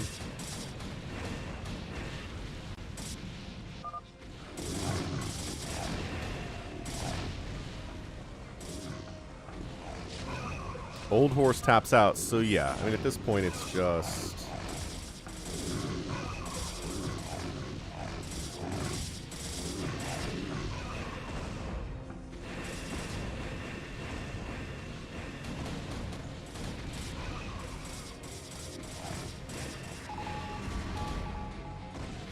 I mean, Crest White Strip's at 200 supply, Albacore is at 2112, and it's 166 supplied pro THC who's going to try to fight here.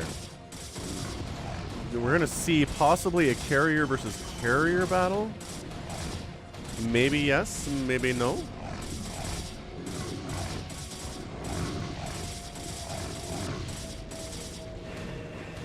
Arbiter coming to provide some cloak for sure. Yeah, I mean, this is just horse stuff. Not sure you both attack me, says PvZ. I'm going one, says Crest White Strip. Let's go. Busy killing people who are already dead down here. Not exactly ideal.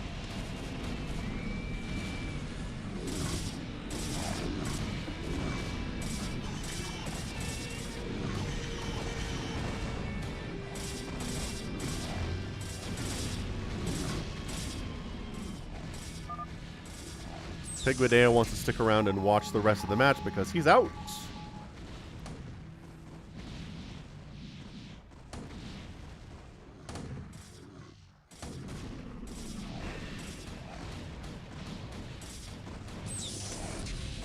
Oh, we got it. We got our carrier versus carrier action here. Stasis going down because of course that's what happens when we have carrier versus carrier. Everything's been stasis now. I think mostly... Oh, I don't know, man. I'm not sure who's going to win this one.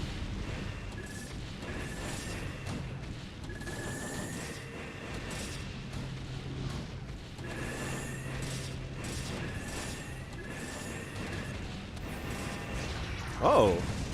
That's right. Quest White Strip is one of those dudes who does the stasis nuke combo. He's got his ghost down there. He's going to go ahead and he timed it. I'm pretty sure he timed it.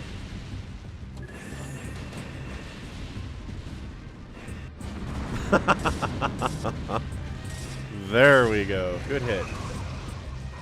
Great hit for sure there. Pro THC is down to 94 supply, 210 for Albacore. His carriers are here, but, I mean, they've got 322 upgrades, but it's 331 upgrades. Lockdown assisting in this battle as well. That's not ideal.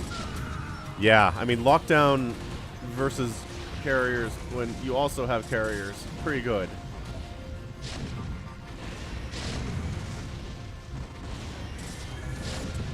Alright, so that's all she wrote.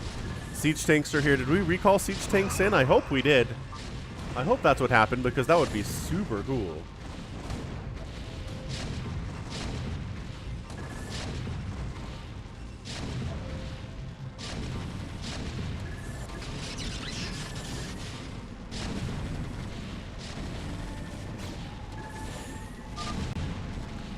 Pro THC has left the game. Tofino's left the game. 2 on our winners are Albacore and Crest White Strip. GG. GG indeed.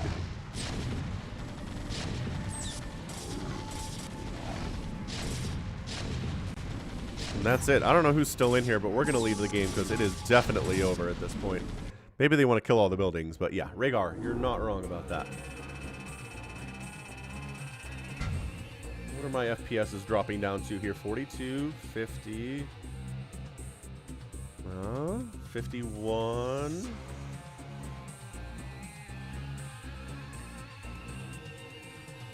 Ah, so frustrating.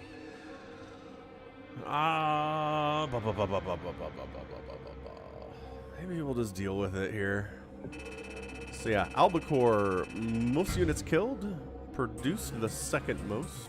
Crest White Strips Actually, no, he killed the most. Incredible stuff there. Team Albacore and Crest Whitestrip won that game. Johnny Lou.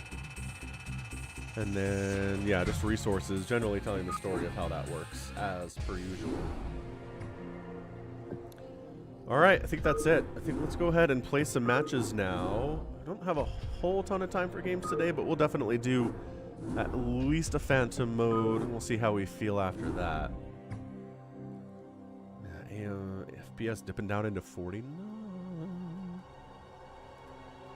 Not sure who's still here, actually. It's been pretty quiet out there in chat today. So Phantom mode, extended, use map settings, speed fine, turn rate fine. Let's go.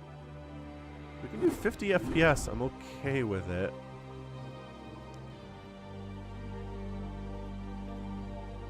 And password is SOC, as always. Oh, look who is here. War Piggy, Rhaegar, Mr. Bagitka, Psychonauts, John Doe. RJB makes it in. What's up, RJB?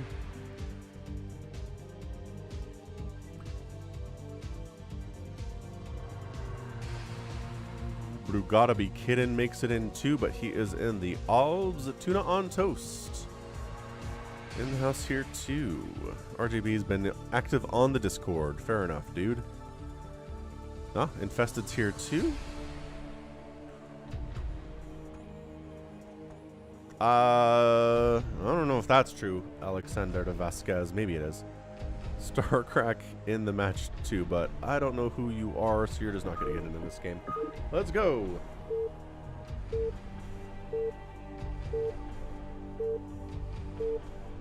Hey, EB. Falconpaladin indeed. Thanks for showing up to the stream.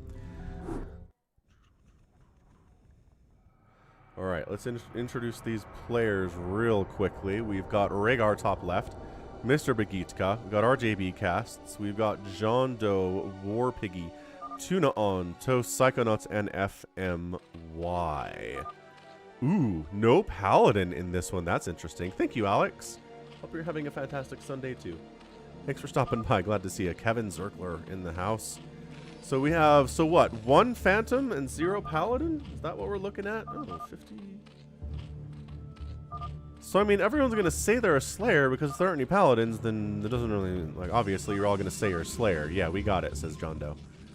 There's no reason to identify as Slayer if there are no Paladins, which is a rarity for sure. Oh, there's the FPS drops. Down into the 40s. Down into the 40s. Hey, Omar. Well, now I know. Now I know that you're Starcrack. I did not know. And I didn't, I figured it's just an obs slot anyway. You're just an observation slot. We'll get... You're not banned from all future ones, just that one. So, if you join again, I'll know who it is. Someone's lagging. Like, lagging, or is it me? I think it's just lagging. Alright. So, RJB's in here. We'll see if he does anything. I'll be right back.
Okay, so no one's dead. That's nice.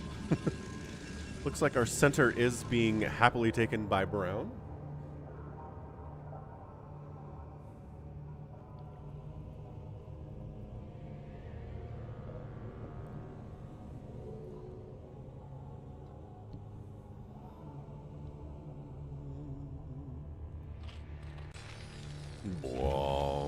So yeah, Phantom mode, as we all know, just among us.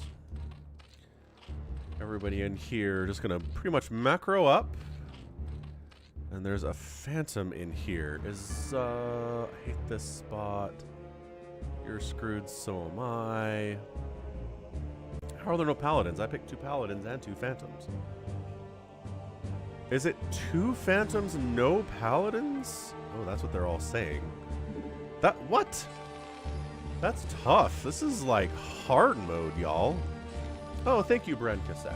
I do get a haircut every once in a while. And the beard trim, I don't know. Just kind of experimenting with the beard and whatnot. Just doing what it's doing.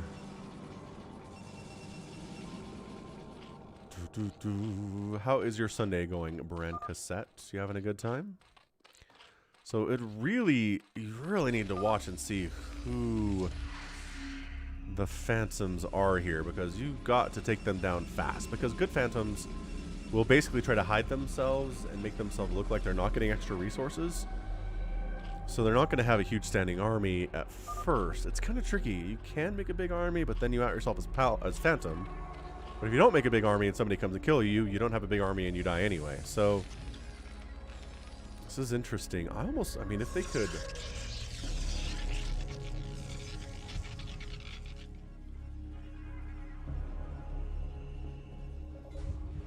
I don't know. I don't know what we're looking at here.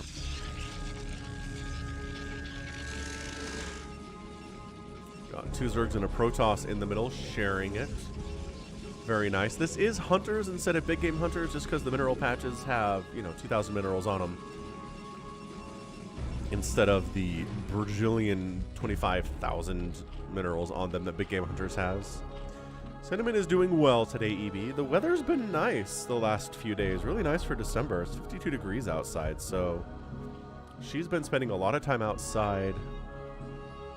I've been letting her enjoy that, obviously, because we're going to get hit by snow eventually here, and then she won't want to go outside because it's freezing and there's going to be 2 feet of snow.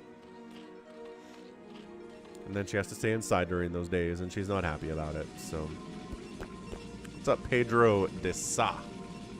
Welcome aboard. Happy to have you here. Hey, Jordan B. Thanks for dropping a like on the stream, even if you don't like CARBOT.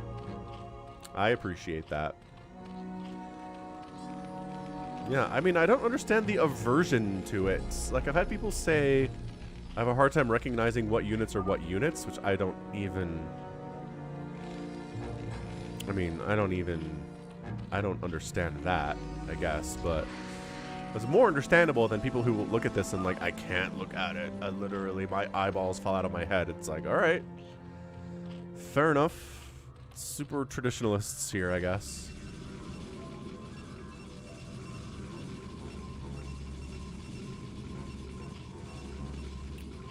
I'm not a huge fan of the snow either, so I get where Cinnamon is coming from on this.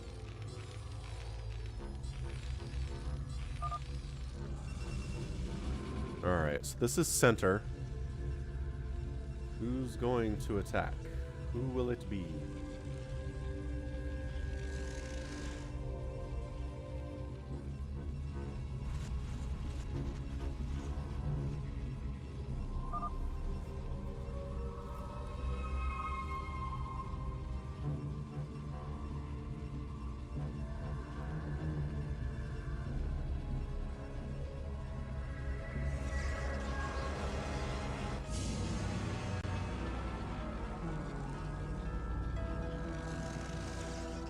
Yeah, it's pretty cold, Toycop. Sometimes, if it's too cold, it doesn't snow, right?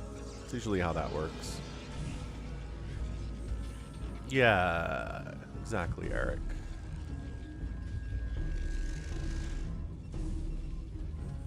So we're trying to watch for moves here, right? We're trying to see if someone Thanks for subscribing, Aquatic Plant Savage. That is one heck of a name. I like that a lot. Yep, huge mug is huge.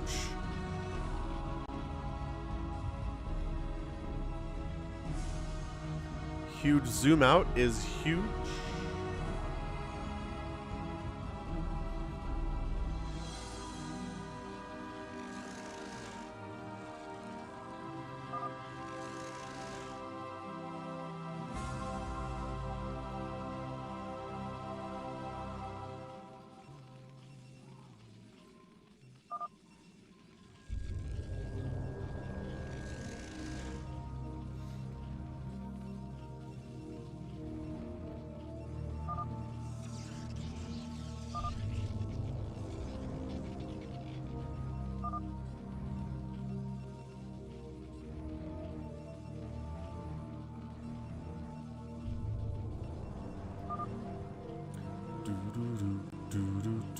Zand up rabbit, says Tuna on Toast.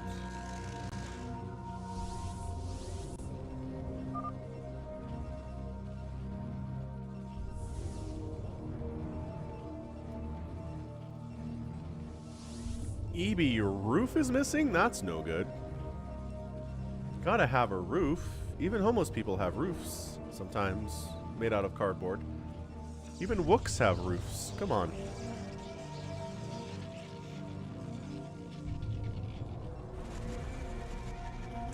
Lurkers, siege tanks, we got Sunkens and Spores and Hydras and Lings, all working together here.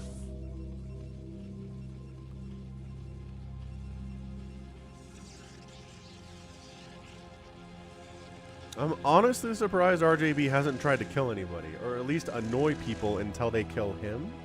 But maybe he's learned his lesson. Maybe he's realized that attacking people or just poking at them, or, you know, having some marine units inside their base that aren't doing anything, they're just kind of hanging out.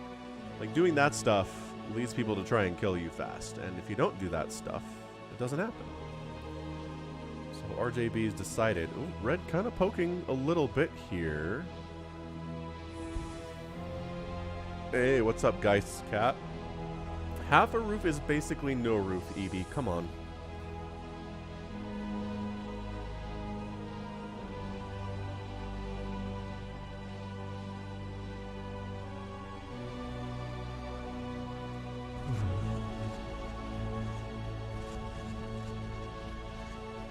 RJB is likely up to no good. We need to figure out what color RJB is, if nobody else. Red. Oh. That would explain why he's poking around over there. Oh, and he's poking on purple, too.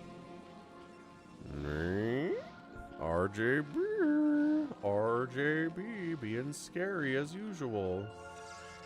Scaring people.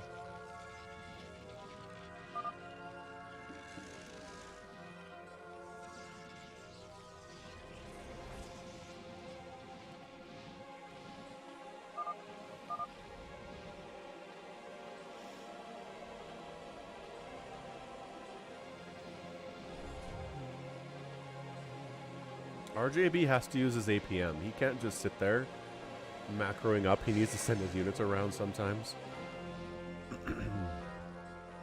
Only half of the ceiling wall drywall will be destroyed by the weather. You should hire some wooks to come fix your roof, EB.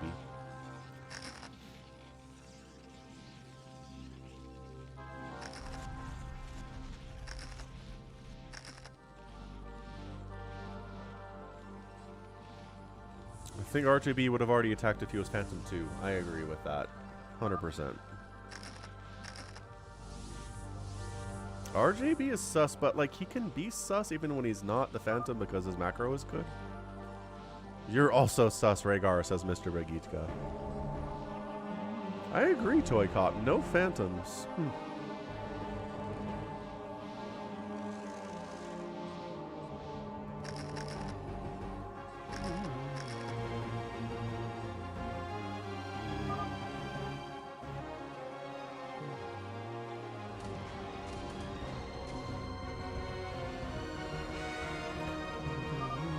Is he somebody killing larva? Oh no. RJB's killing his own stuff. Look at this, look at this. If I bring the mouse over the screen, it lags. The FPS goes down to 30, and if I move it off the screen, it goes back up to 60. I've never seen anything like this before.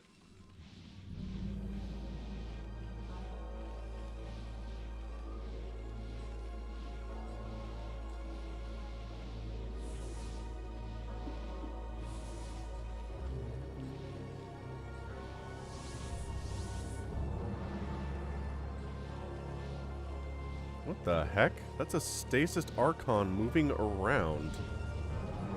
What?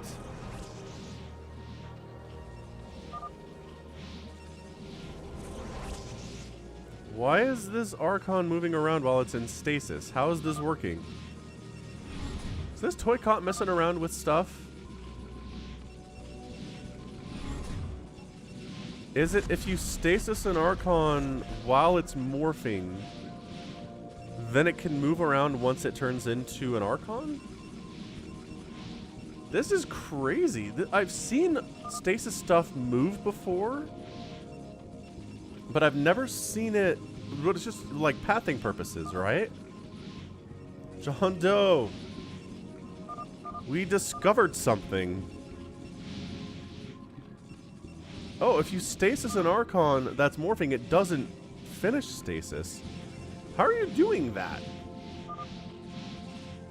Oh, is it a hallucinated Archon that you stasis and those can move? Is that what it is? John Doe, explain yourself.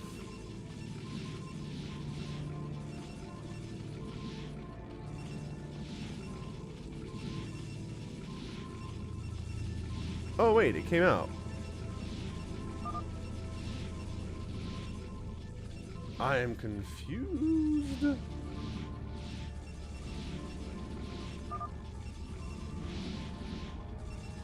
I assume it can't attack.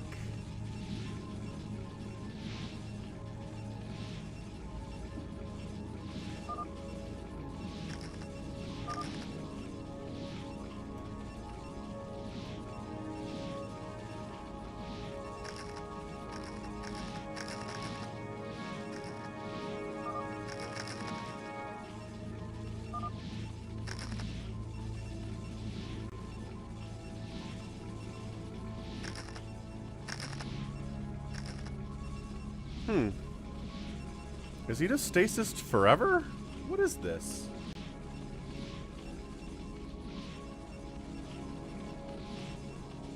So it's not hallucinated.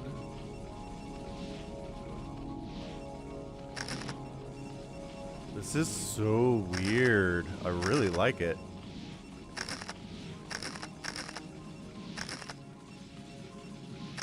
Spider-Man's getting laid everywhere by RJB, because of course he's doing that. So many mines, says War Piggy. Alright, okay. If you're all someone who's listening to the stream in-game, we're coming up on the time we gotta pick colors, because, or pick numbers rather, because y'all are being way too passive in this game of Phantom. I need someone to make some accusations, we need to see some attacks, or we're picking numbers. And whoever picks the wrong number dies, which is not a fun way to die. It's much more fun to be accused of being a Phantom and dying, I promise. And the stasis doesn't ever wear off. John Doe, what is this?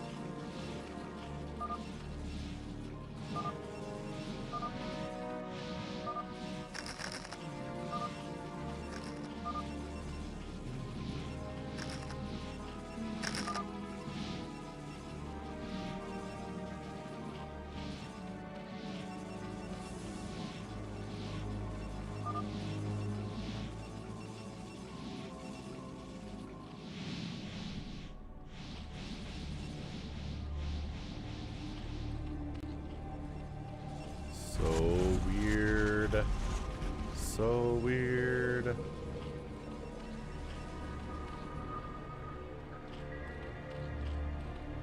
So, beginning of them joining, 2 High Templars joining. If you stasis it, the stasis glitches. When the Archon finishes morphing, you can move it. crazy stuff, man.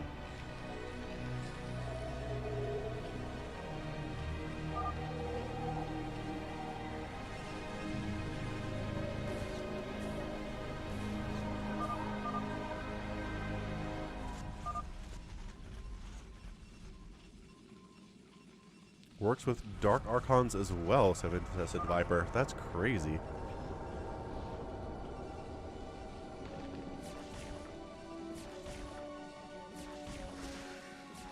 Oh! Oh! Purple with the aggression. Purple with the aggression. Darkstorm, Mr. Bagitka going after white. Oh yeah, baby. That's what we're here for. Is the aggression.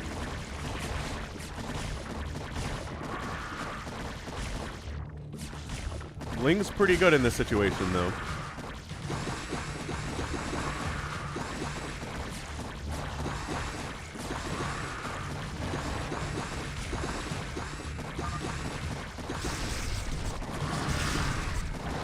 Ah, but some Ultralisks joining the party here, too. Oh, man. All right, so we've plagued the Ultras to try to defend against this. Is anybody taking advantage of the chaos, or is this literally just Rhaegar going after white right now? That seems to be the case, but Spawn Broodling on the Ultras is super good. Hey, but there's lurkers in the mix going after these poor drones.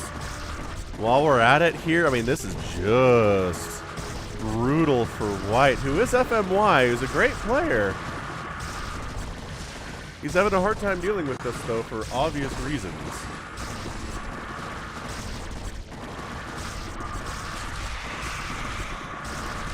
Spawn Broodling is up. He doesn't have the Dark Swarm. We think it's white, he says.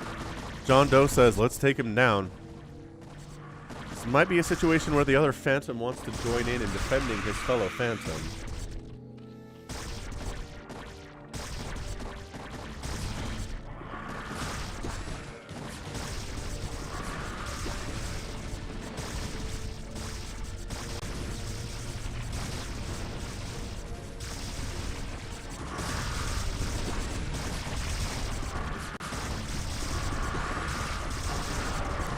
Alright, so Teal's joined in the party to try to take down FMY, who is our white Zerg player. He is mined out entirely. He can remax maybe once?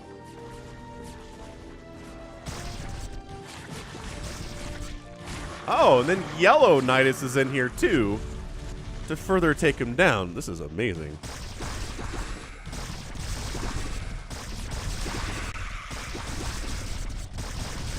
Oh yeah, this is a big time problem. This is a huge problem for FMY. If he's not a Phantom, people are going to be sad about it, but it is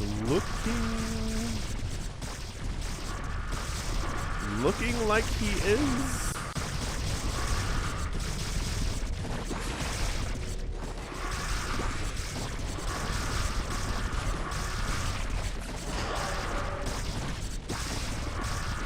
Hydra's trying to fight against these lurkers here. Queen's maybe going for some Spawn Broodling stuff. I do love how the Queen has just a smiley face on. She's just happy to be here. Hello. I have a squiggly smiley face there. Is anything else happening, or are we just killing white? It seems like we're kind of just killing white here. Nidus Canal exploding.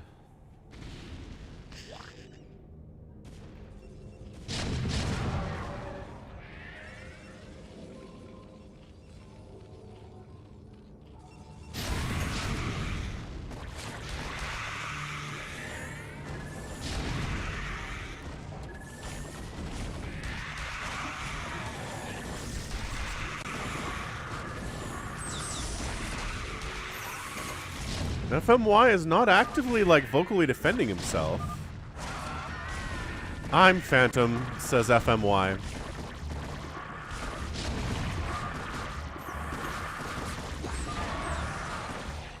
Alright, so FMY's out. Is there another Phantom here, or is that game? Oh, is he a Slayer? He was a Slayer! Oh no!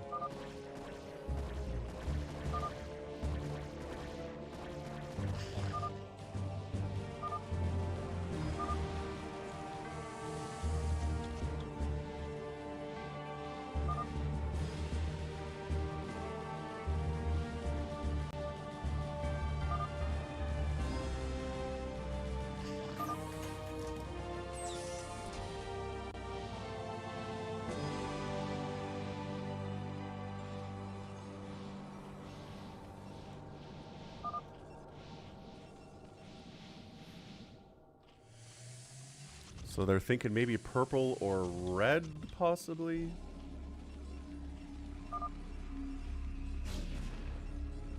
Yeah, sure, Toycop, we can do another one. This is fine. It has to be red, says Mr. Bagitka. Does it have to be red? Is red attacking somebody? Oh, he's attacking an arbiter that flew into his airspace. Sure. Orange attacked me. Red attacked me. He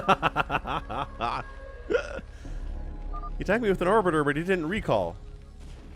I can see my turrets burning. That's a good point, RJB. Ah, but John Doe wants him anyway. John Doe moving in.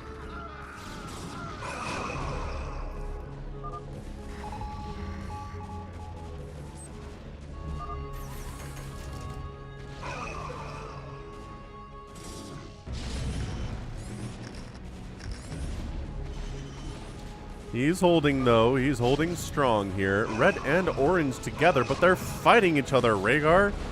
That would not make any sense at all. Oh, orange is attacking teal too, though. John Doe. John Doe could be the guy. It's red, says John Doe. Meanwhile, he's attacking teal.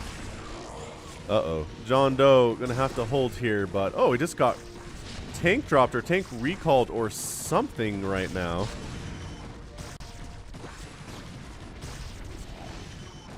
It's always red, says Muffin Bear.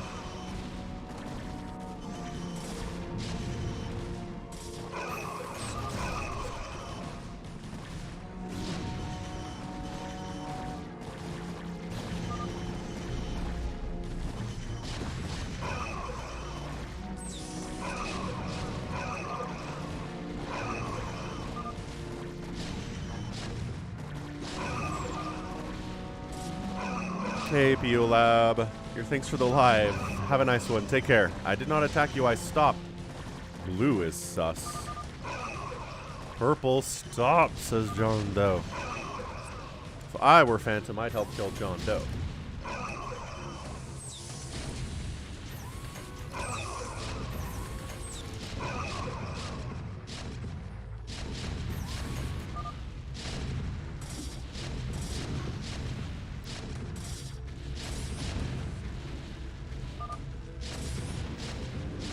Hey, Mini Reaper, see ya. Oh, it did snow on ya, Eevee, huh? Pay attention to those doing nothing, says Brugada Be Kiddin'.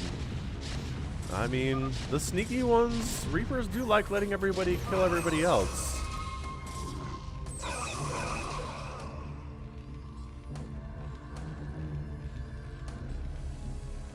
So RJB definitely helps take down John Doe with the assistance of his fellow Zergs in the map here.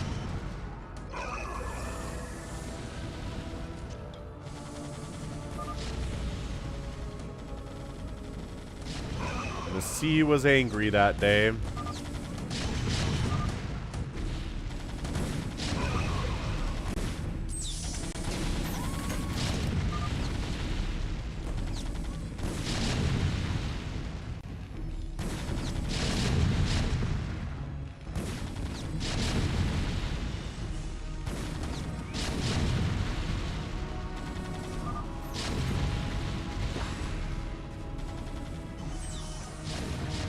Oh, okay, so yellow's going after red.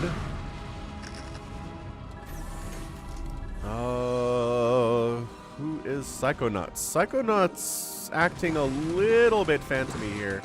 Or just trying to defend, I guess.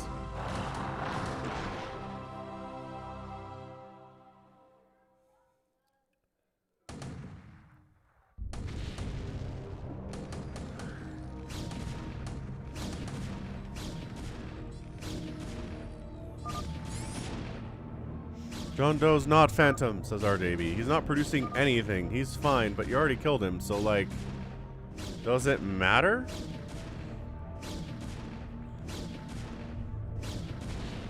Can he assist in your efforts anyway?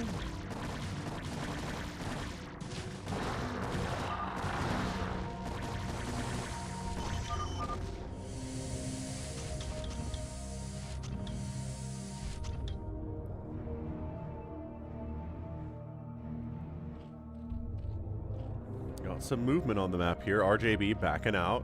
Backing out. I mean, sure. So John Doe has a handful of Dragoons he can assist with. He's orange down there.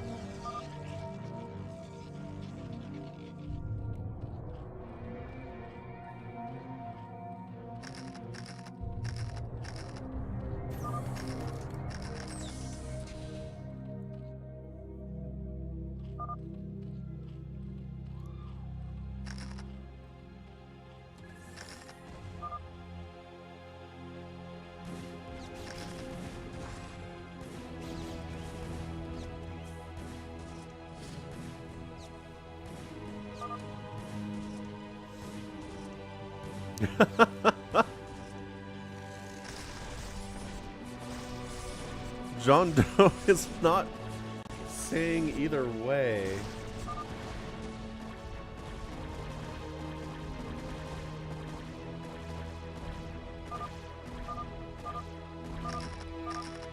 It's teal.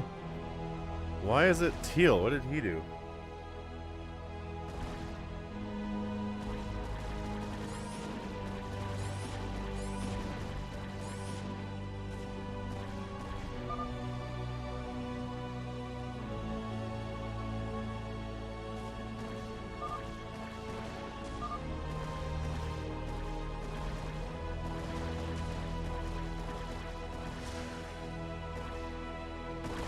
Oh, killing off his own drones, purple is. Okay.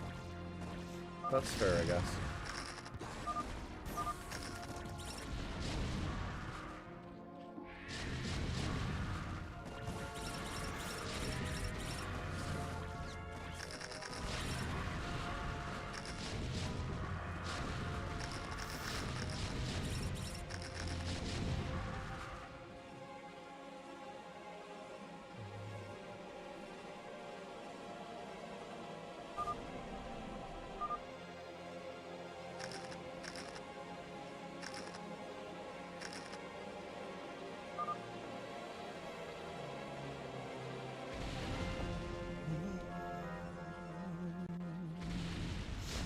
So RJB goes and drops teal because he's being attacked by teal.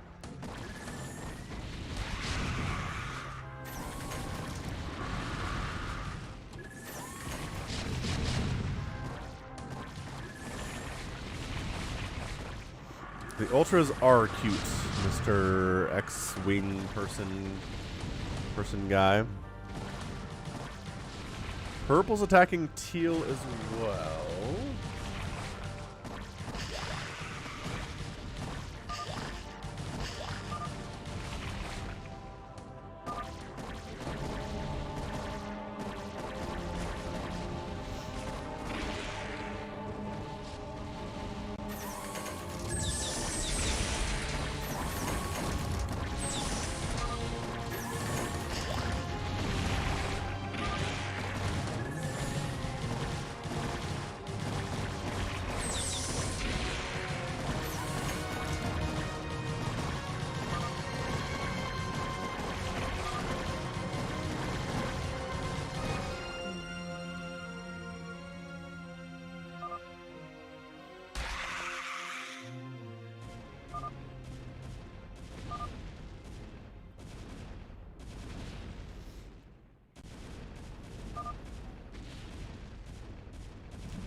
So teal, we spared teal.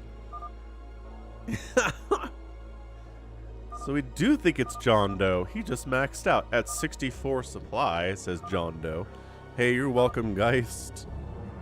Very, very welcome. Thanks for hanging out.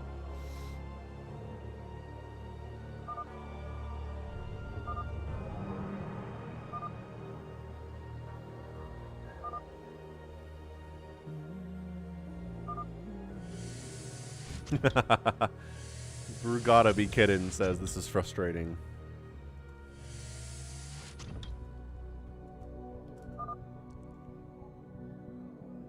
Because OBS can see who has a ton of resources in their bank. They're not going to spoil it for us, though, but they can see. So they know who the Phantom is, but nobody else does. Or the Phantoms are? Are there multiple Phantoms?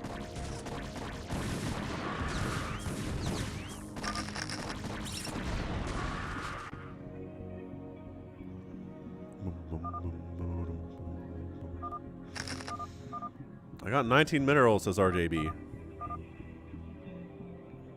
Ah, I can't make anything. I'm out of resources. Me too.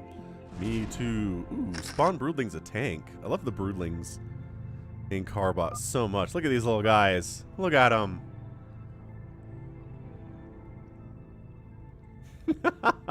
Bah, bah, bah.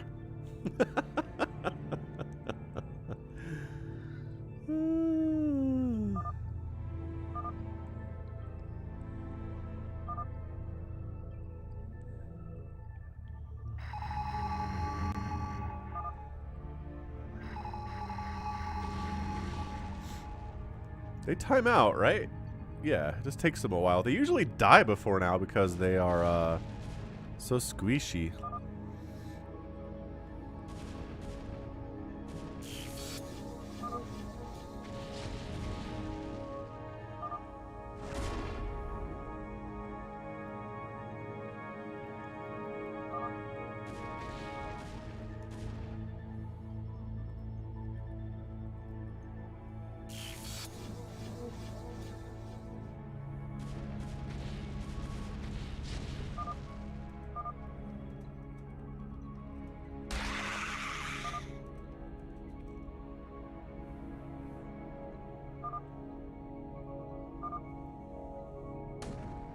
We decided John Doe needs to die. Psychonauts, help me! Brother! Scar!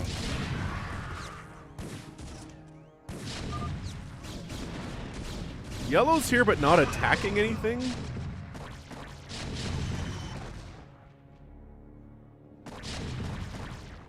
Yeah, the little faces are spider mines. The little white ones, Evie.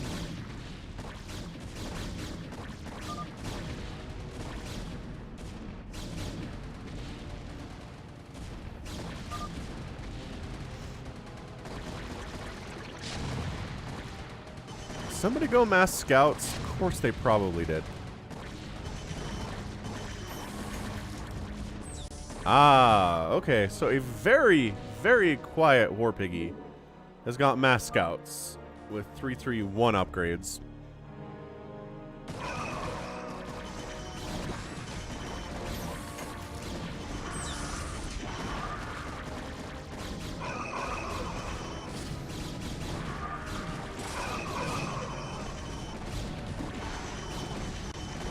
Swarm up. Scouts come and obliterate the Dragoons. John Doe taps out, and John Doe was a Slayer. Okay, so we've killed 2 Slayers, y'all. Good job so far. The 2 Phantoms are having a great time. Are we killing red now, says Mr. Bagitka? You know, we probably honestly should. I'm a Slayer, says RJB. No one ever believes me. 3-2 upgrades. You'd probably have the 3rd armor upgrade, right? Rhaegar believes him. Maybe because Rhaegar is... Wait, have we killed 3 people? We killed FMY, we killed John Doe, and then top left... No, we spared Teal. We spared Rhaegar. Yeah. That's what happened. Okay.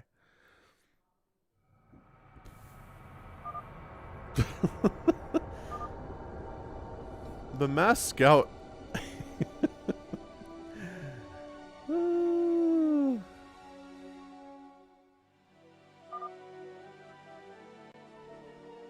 mass scout army is actually kind of awesome.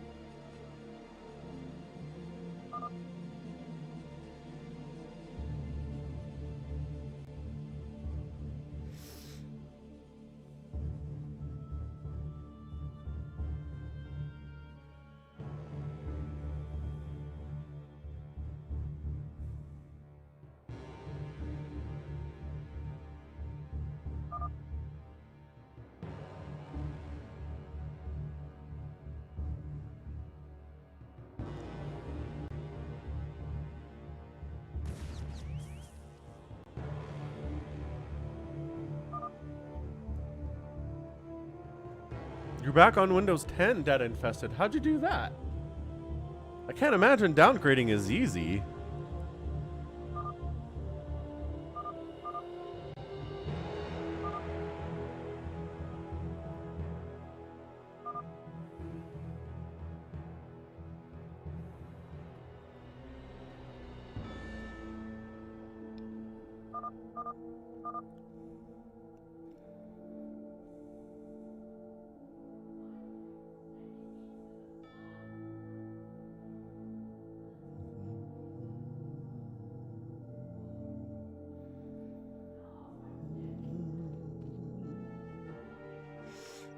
Aww.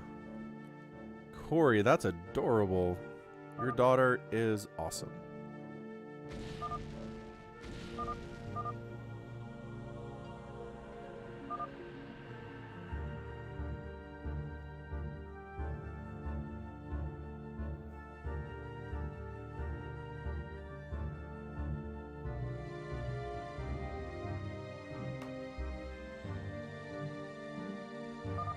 Wow, Windows 11 comes with a go back to Windows 10 option. That's kind of neat. Dead Infested. I'm actually kind of impressed by that. Like, Windows 11 sucks, yeah, but that they let you go back is interesting and kind of nice of them. I figured you'd have to completely uninstall and reinstall with Windows 10.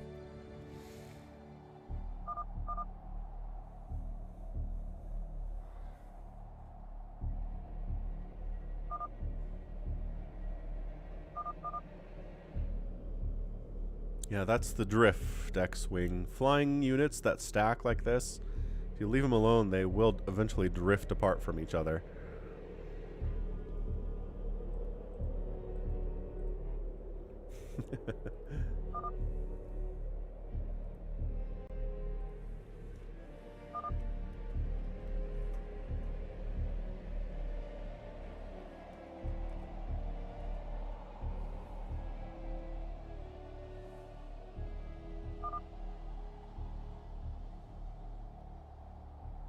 GG! That's super cool, Corey.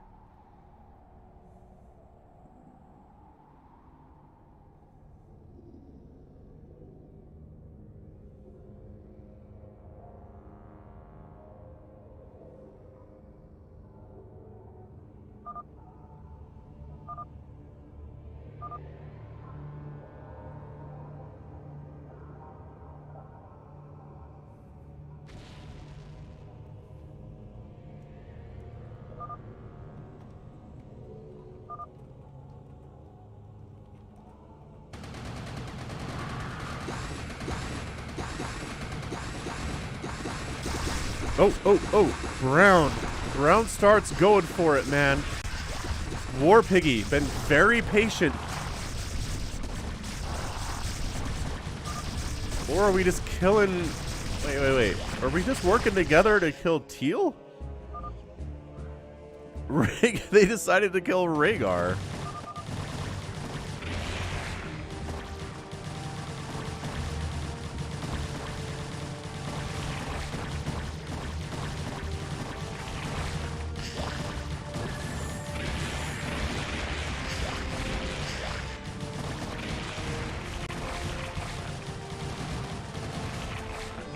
Alright, so we decided to kill Rhaegar. And Rhaegar was a Slayer too. Oh man, this is going to be a phantom win, isn't it?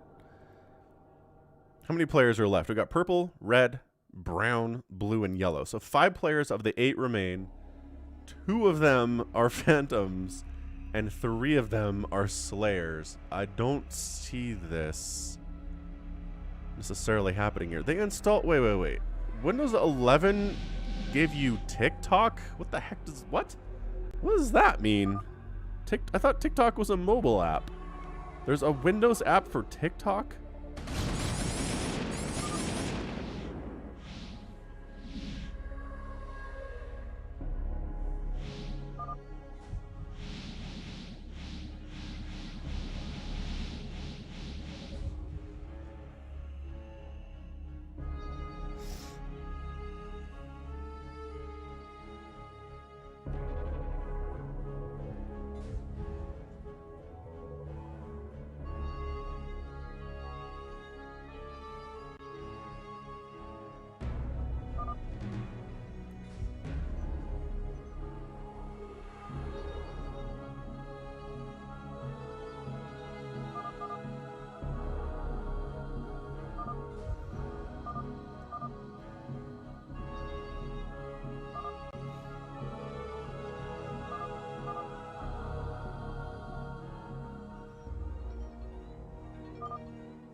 Yeah, honestly, the two Phantoms need to figure out how to talk to each other and coordinate, and they can win this thing super easily.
I'm honestly surprised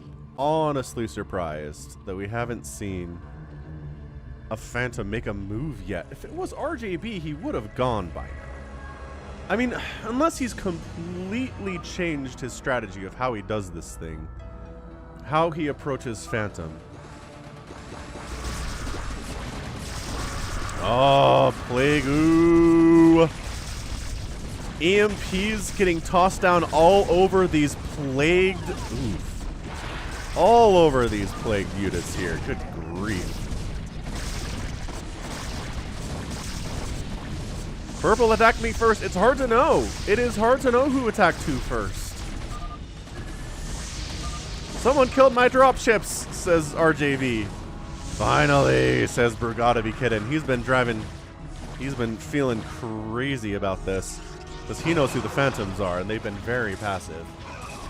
Obviously.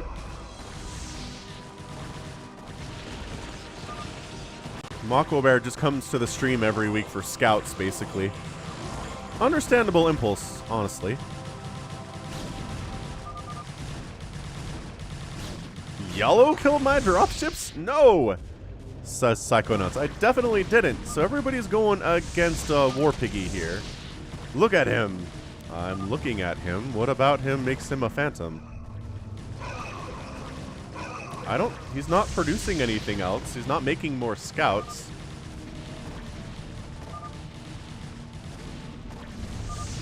Tuna on Toast is going after purple for unknown reasons. Man, the proxy Nidus canals today have been absolutely through the roof. Tuna on Toast, Psychonauts, it's them. RJB says, help! Help me kill blue. Nobody knows anything. Nobody knows what's happening right now. This is great. How are there still minerals on this map? Oh, this little guy. That little guy. Oh, never mind. They're gone now. The minerals are gone now. So at least War Piggy's gonna die, and then we'll know for sure if he was a Phantom or not. You're the other one, right? Says War Piggy. Oh, War Piggy is a Phantom? He didn't even rebuild, though.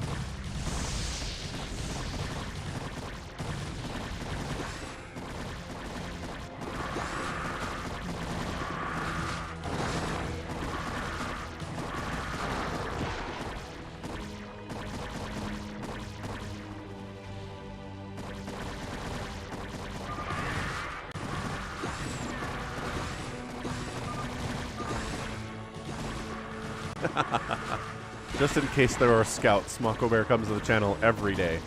So I think most everybody's killing everybody right now because nobody trusts anybody else. It's blue or it's red, says Psychonauts. I think it's blue. Oh shoot, blue's throwing up a million more hatcheries. It very well could be blue.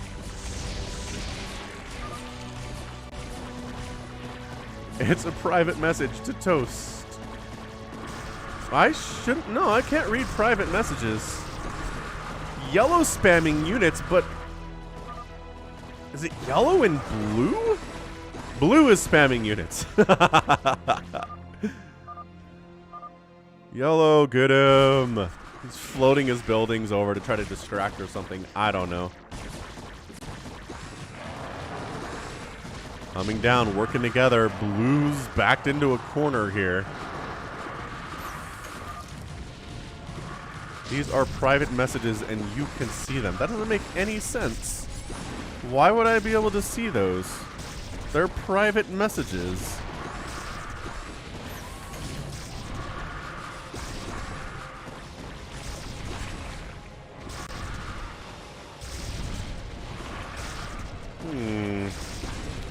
Okay, I don't remember ever being able to see them before, and there have been times Phantoms have coordinated through private messages and I haven't seen it. So that's very strange. Spores trying to take down buildings is always a weird thing. So, this is a private message to Toast.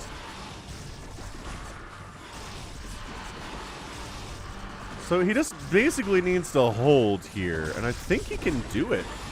Because all the money is gone off the map, and it's just too much income.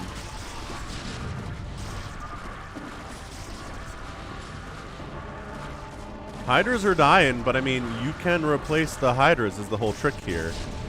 Yeah, more groups of Hydras coming up all the time.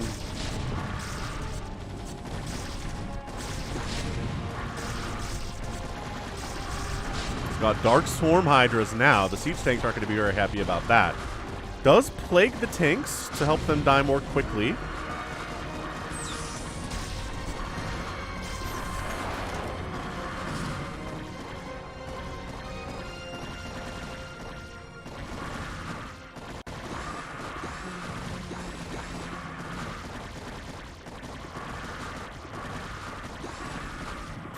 Oh, huge group of mutas popping out here too. I think this is it for RJB. All of his production facilities he sent down. There are other places. I don't think it's RJB. If he was Phantom, he crippled himself pretty hard there. War Piggy died with 90,000 minerals and 90,000 gas. War Piggy, come on, man. Honestly.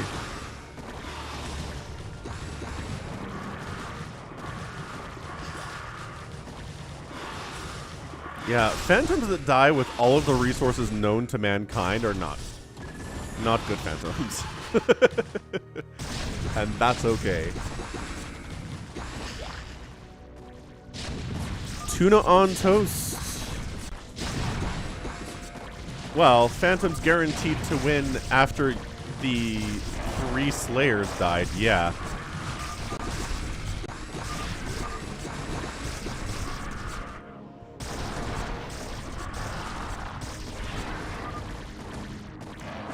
That's it, friendos. End of the line here for the Slayers. The Phantoms have won this thing. Absolutely insane game.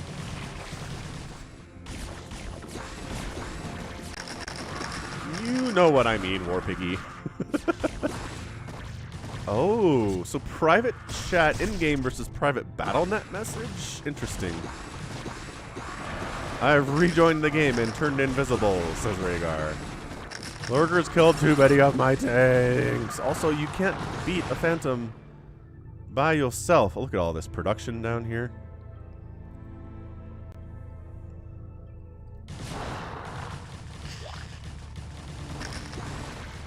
This is the army of RJB.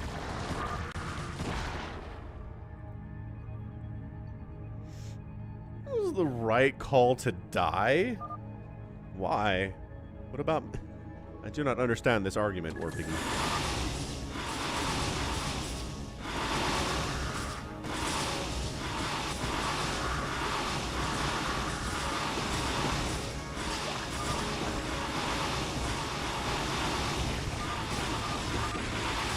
GG all, and our winners are Tuna on Toast and War Piggy.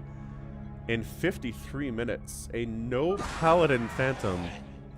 And I do agree, having no paladins hurt. But I also think killing 3 of your slayers pretty much on your own was going to be a problem there. Rough ending there for y'all. So, excellent. End of the day, 54 minutes. And 100% War Piggy and Tuna on Toast. 2 Zergs win it with APMs of 22 and 36, which is hilarious. I don't know how Rhaegar keeps up 230 APM over a 54-minute game when he's not doing a lot.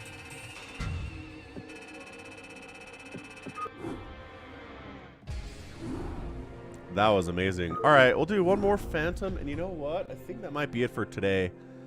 I've got the kids here. I've got some stuff I need to do with them later. So for those of you who are looking forward to something else, I'm sorry, but we'll be back next week. Sorry, George. We'll be back next week. Oh, you know what? If we did... Where's Toycop? Toycop, you want to do a... Did he specifically say that... Toycop, did you say you specifically wanted a... Nice, Dylan Bradley. Do you want a free-for-all? You do like doing turbos, yeah?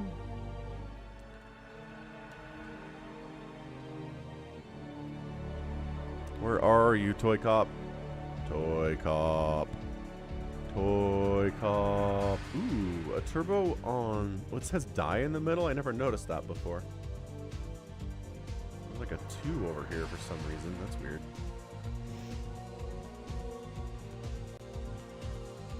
Toycop stepped away. Oh no, Toycop.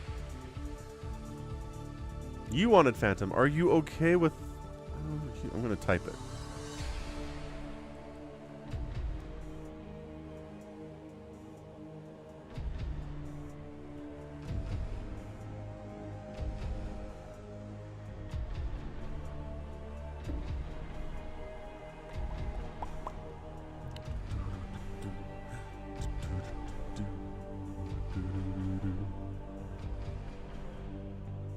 Alright, Toycop says, let's do. You're welcome, Aqua Bear. Let's go.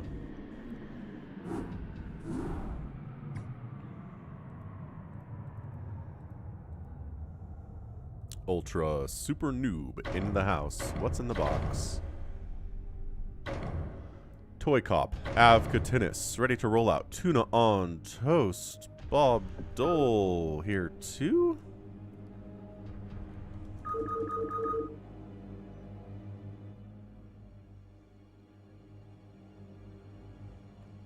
Never listened to Mr. Bagitka in Phantom. He got like 4 Slayers killed.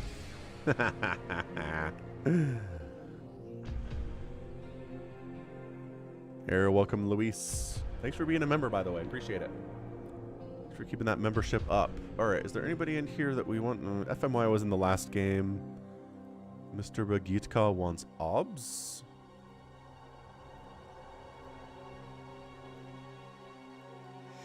All right.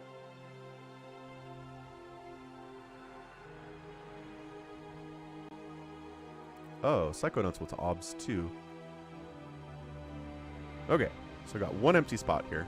Password is SockBen. Rhaegar hopped in. Does Rhaegar want to play? What's up, Urkin? See you later, Urkin Ozcan. Your name is fun to say. Rhaegar doesn't want to play. No.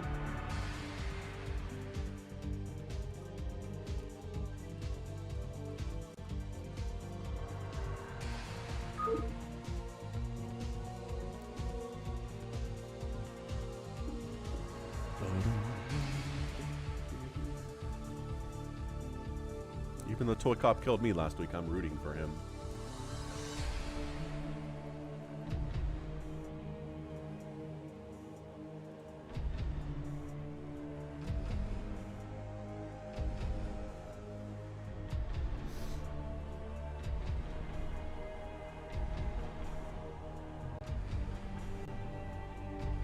All right, Rhaegar said he's gonna go. Let's go.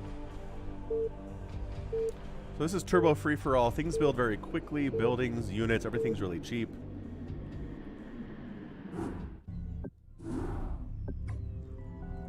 That's pretty much it. Static defense is not as effective as everything else is.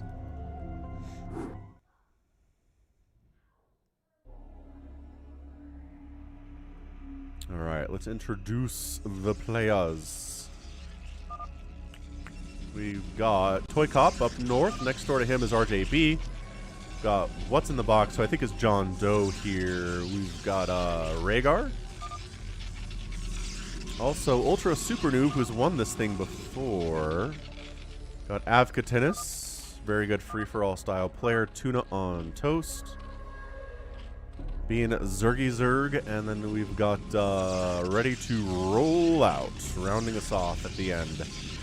So we got, let's see, Protoss, Terran, Protoss, Zerg. So one Zerg today. Alright, see ya jumping Eurovan.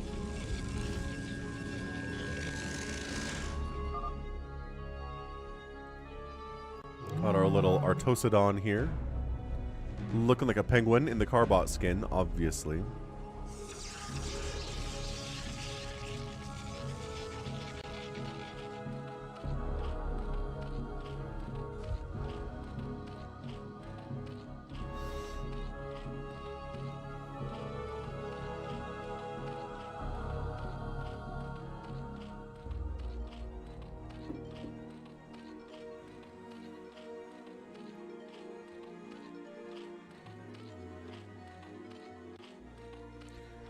Not sure what this SCV is trying to do, other than maybe stare at this water pensively, waiting for someone to come kill him.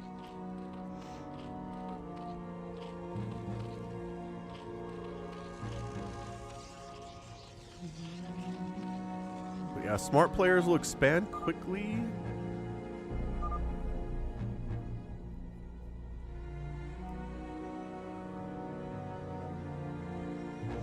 Little piggy pig here. What's up, piggy pig? RJB ready to hit someone, ready to go after John Doe. Which happens to be fairly close to him, but he needs to watch out for attacks on his own person as well here. Oh, so Avcatinus is just going for it, though. Avcatinus is straight up.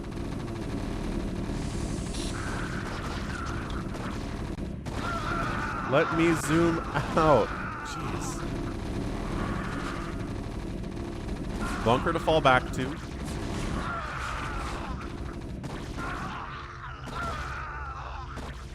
Oh, DT opening from What's in the Box. Spider-Man's getting laid down to try to deal with it.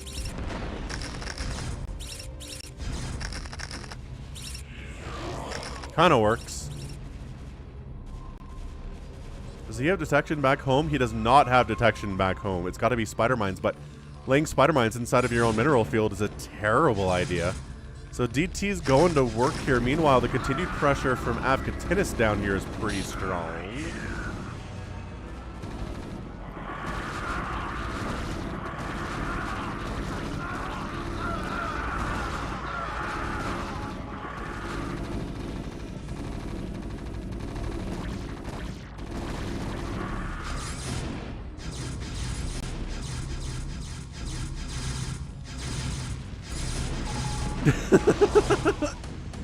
Mass DT from John Doe. What a world. You made DTs cheaper. I mean, this is the same one we've always been playing on.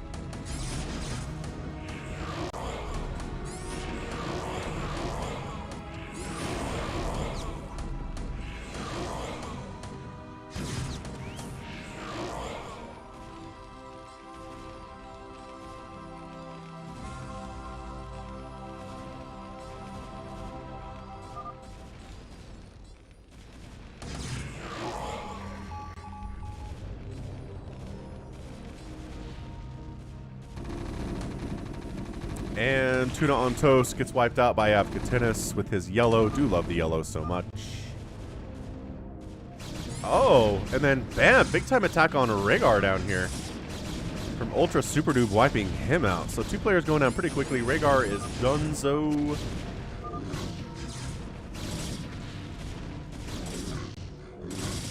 Tuna on Toast argues there was some stream sniping going on. Maybe there was. Sure.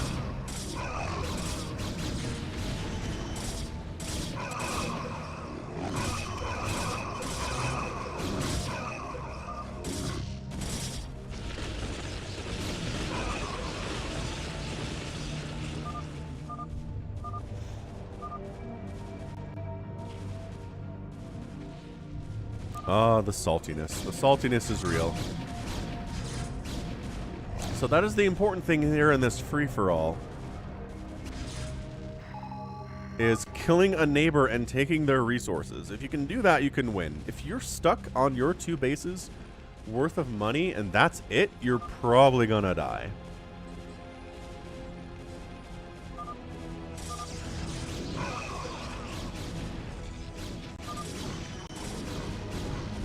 This is usually how it works here. I was looking for your bases. FMY's left the game. He was obsing.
RJB takes down John Doe's minerals only expansion here, but he's got 2 other bases that he can fall back to. The carriers are here for John Doe, as per usual.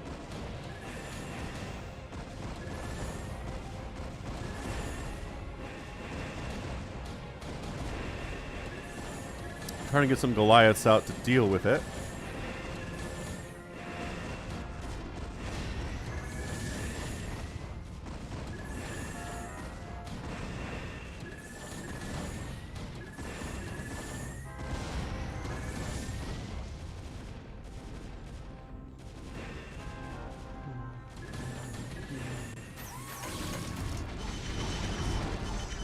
Got a Kakaru flying overhead. RJB versus John Doe is an epic battle for sure. So they're fighting on 2 fronts right now. The carriers do get shoved away by the Goliaths, which is great. But then the tanks get shoved away by the Dragoons here.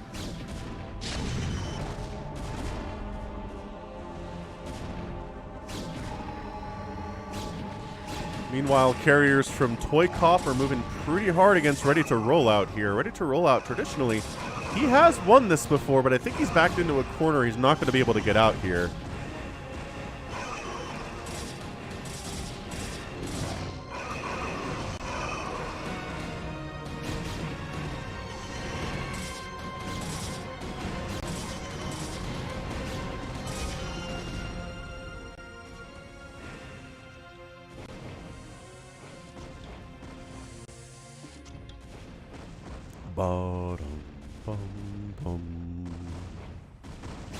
Okay, so Ready to Roll Out is gone. We lost Tuna on Toast. Rhaegar is out as well. So we're thinning the herd a bit here. John Doe lost sources of income. I mean, the battles up this way are pretty intense too. RJB's 168 supply. John Doe's at 193.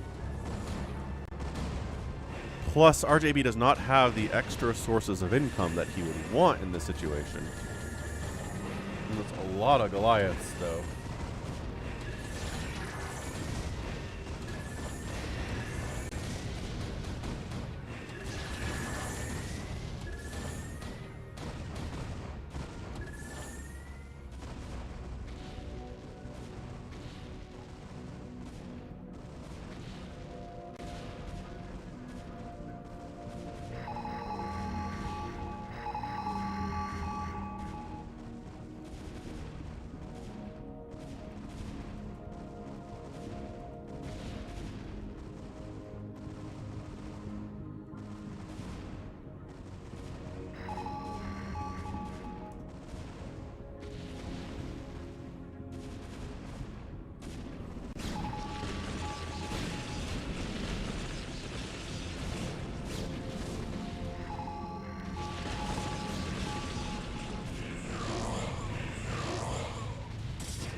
Carrier versus Goliath battles as per usual here.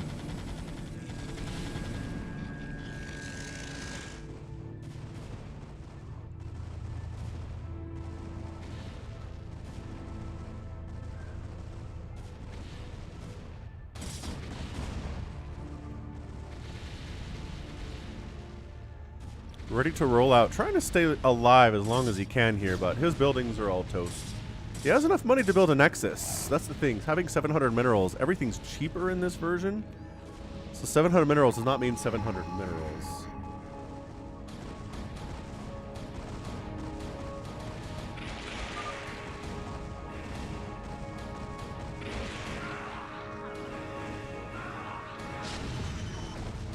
He's just planting pylons in different spots. That's kind of fun from Ready to Roll Out. Nice. Very, very cool stuff. Ah, okay, we've got Avcatinus fighting against Toycop here, but tanks versus carriers is never a fantastic battle.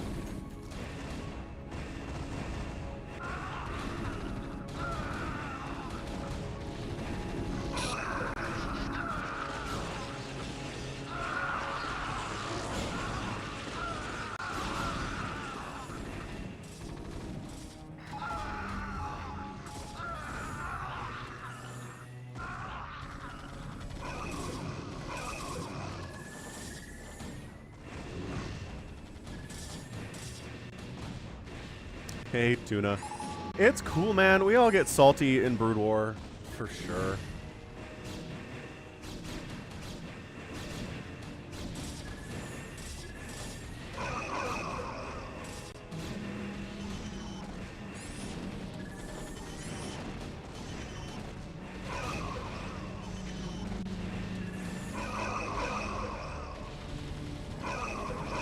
So John Doe kind of having to contend a little bit here with Toycop and RJB, which is a little bit interesting. He is going to pull back from that position, though. I don't think he likes it very much, and I can't necessarily blame him for that. Thanks for subscribing, Biggest Bubba. Appreciate that.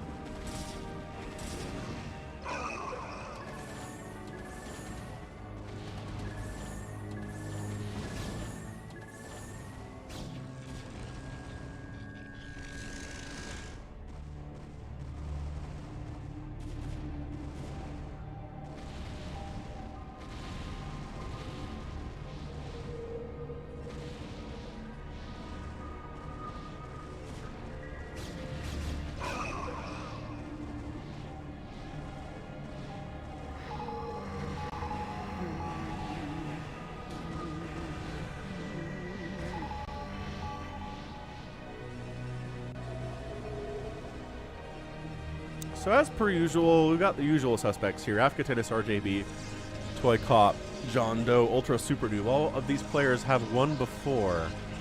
So it's a bit of a tournament of champions here on the free-for-all Turbo.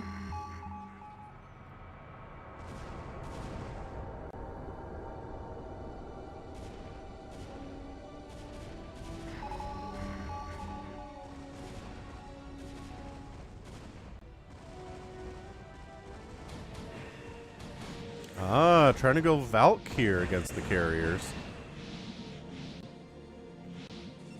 RJB's in trouble. He's mined out. He has more money than 400 minerals implies, but it's not a lot. And if he doesn't get another source of income here, he's just totally dead. You'll notice everybody else kind of spreading out to different locations to expand.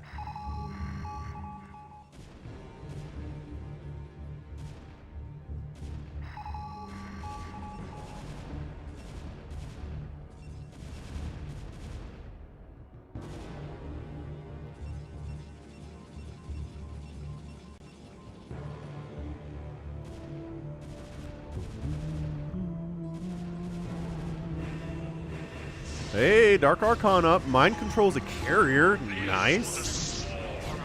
Thank you, Karoms, for subscribing to the channel. Much appreciated. Hey, Looney007, you're right. It is never too late to join the Sunday stream. Preach it. Preach it hard.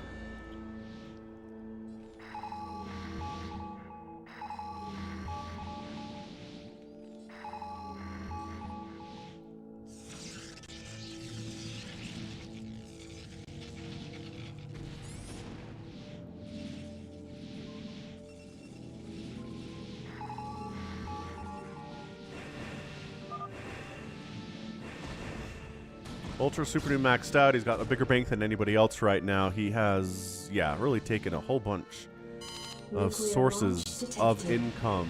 Alright, let's play Find the Nuke, shall we? Ready to roll out, taps out. It's gotta be RJB, right?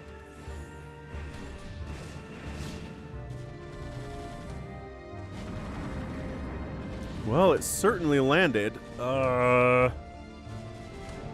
He's killing his own buildings here.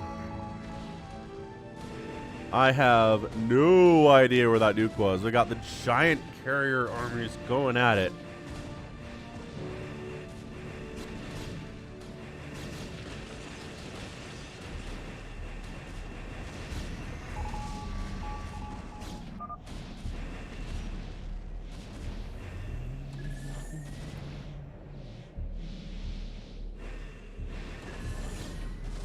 Oh. Nuclear launch detected. More nukes detected. Is it Avcatinus nuking? That looks like a ghost. But he's leaving.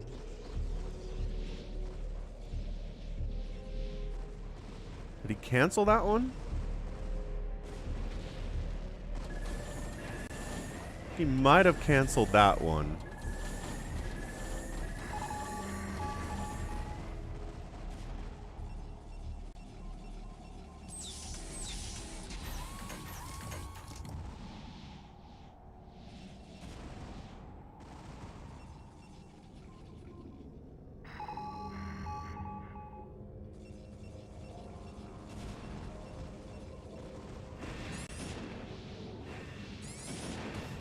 Sacking SCVs to free up supply, I assume for RJB, but I don't know how much money he has. Nuclear launch detected.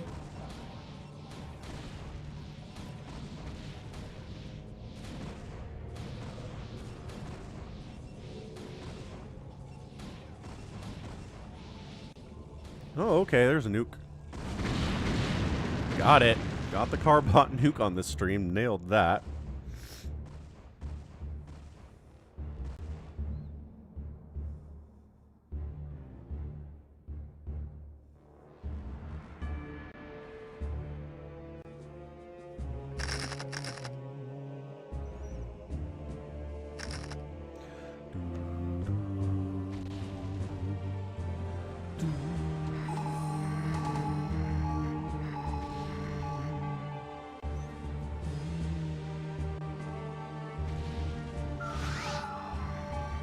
Oh, feedback.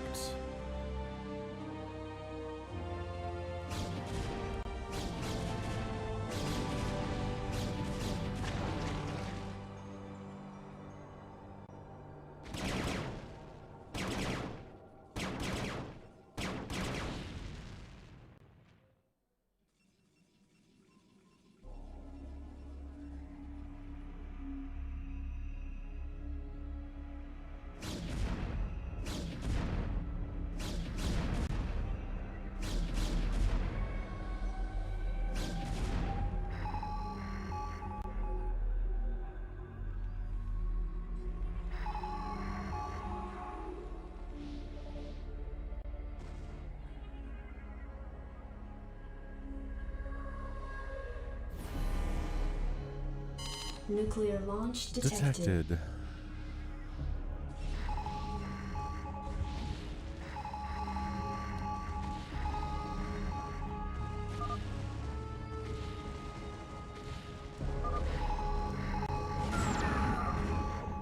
Alright, not the most cost-efficient nuke of all time here, but we are definitely trying to go right now.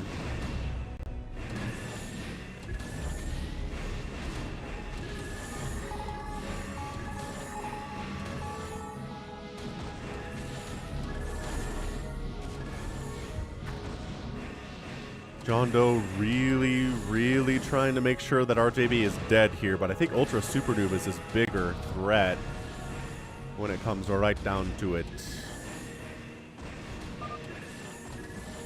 Yeah, he's not doing so great. He's got no money left. It's gonna be, yeah, Ultra Super Noob. He's got the biggest bank, and a lot of the time that's what matters in these fastest maps. Or rather, FFAs, but also fastest maps. Banks matter a lot in every version of StarCraft.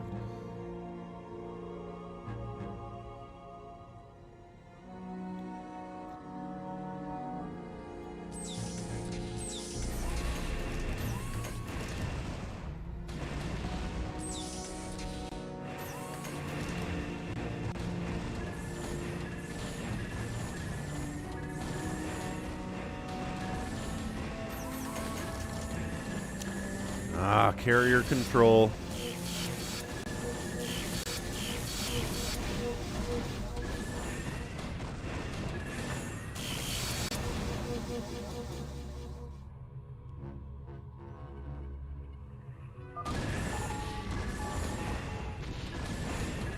I feel like some of these are not... Yeah, I think RJB has kind of stopped playing here a little bit. He's not firing on the bodies of the carriers at all. He's just throwing down defensive matrix.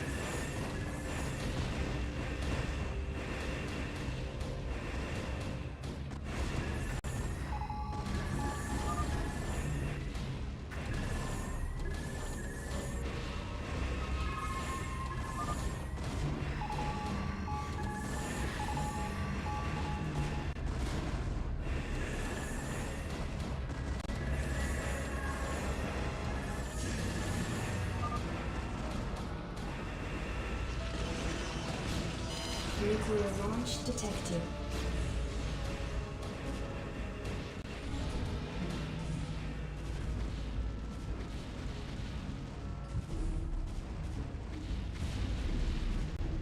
Ah, this is it.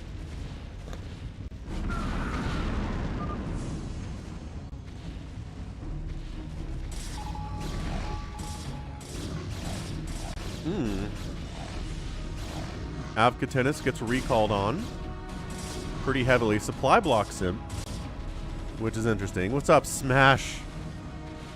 How's it going, dude? Happy Sunday to you. I assume it's been a busy one.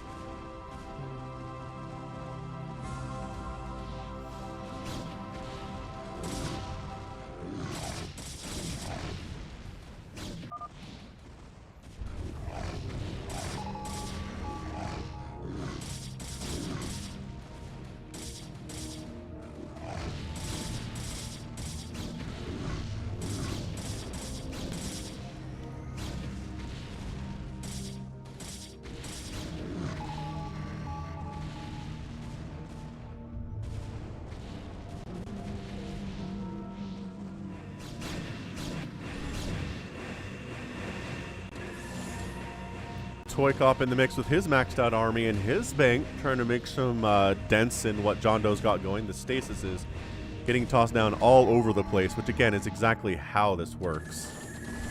Scout's trying to wander right through the... Okay. Just wandering through RJB's little corner of the globe here.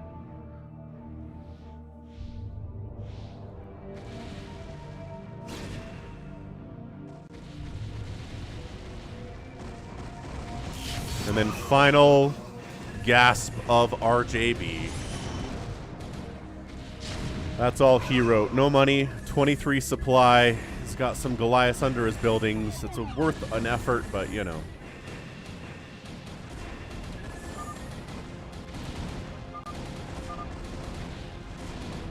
RJB taps out Toycop. Yep, RJB is dead because he never got a third source of income. That's how this works.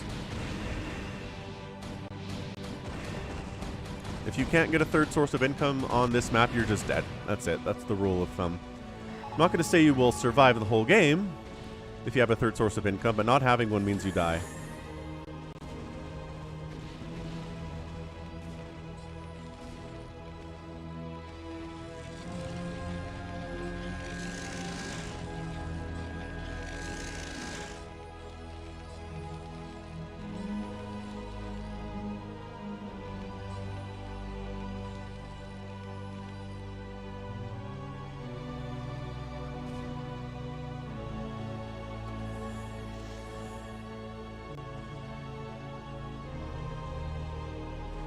It's quite an accusation, RJB. You think John Doe is stream cheating, huh?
Big recall here from Ultra Super Noob on Avcatinus. Finding his home away from home, trying to go after that one.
Got some siege tanks trying to respond to this thing, but it is a combination of carrier siege tank.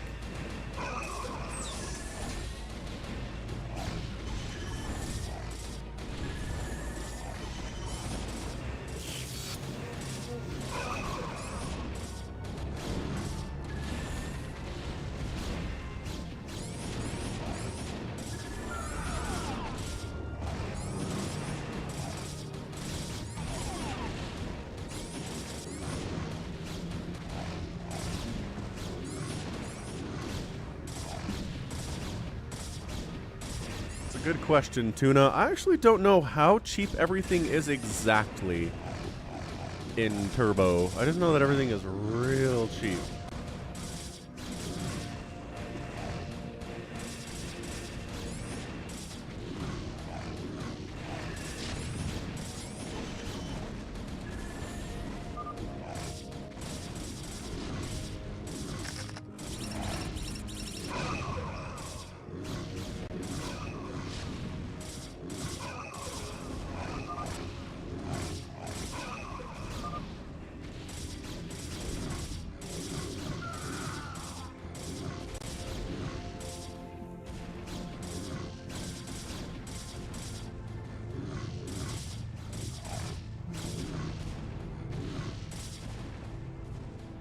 So I think we just ate Avcatinus. Yeah.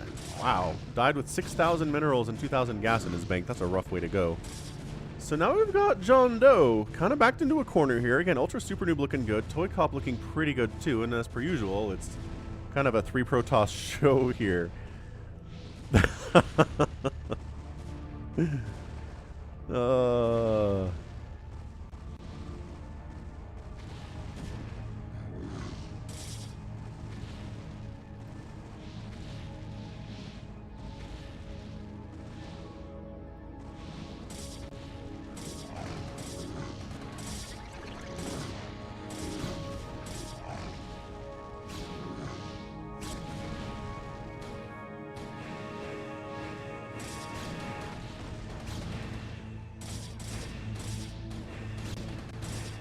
Alright, we're going to see a big old carrier versus carrier battle here, but there are... Oh, the scouts get stasis for Toycop, though.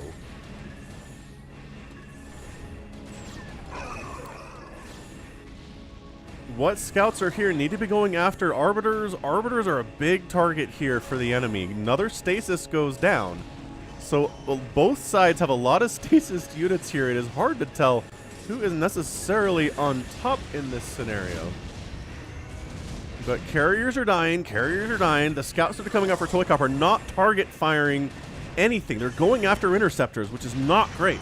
Come on, Toycop. Target fired stuff. There we go. They're coming together now. They are chasing. They are chasing these carriers down. This is what they were built to do. Is Storms are trying to keep these carriers alive. He's kiting. He's kiting. He's individually basically one-shotting carriers here. Mr. Bagitka is lagging out. Oh no, did he just get disconnected? That looks like a disconnect to me. This seems more like his internet just completely fell off the map. So he's obsing. It's cool. We're fine.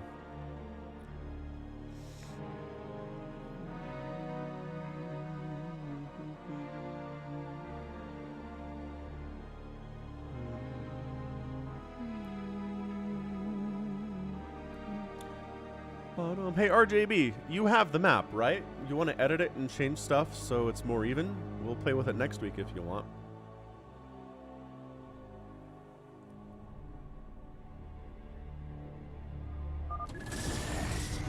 Yeah, the Geethka just got totally dropped.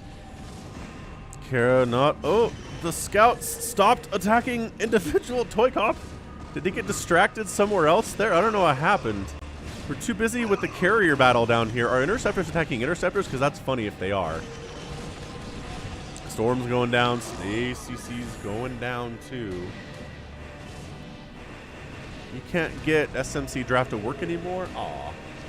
That's no good.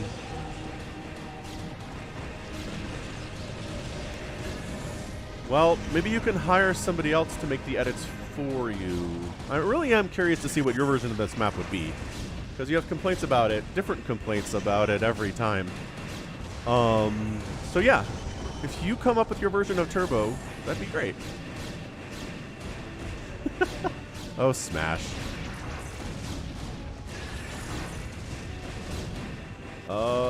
Who's winning this thing? Toycop down to 100 supply, but he's got more money, and he's on the offensive here. Dragoons coming to assist with this battle is definitely a smart idea from what's in the box, John Doe.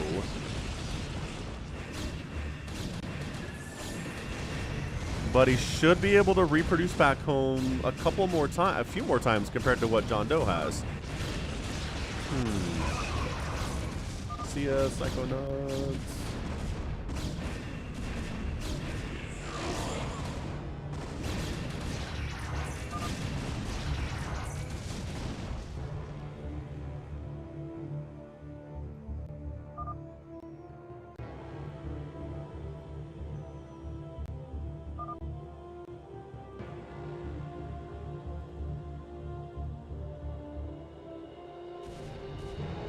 Come on, FPS, come back. We need you.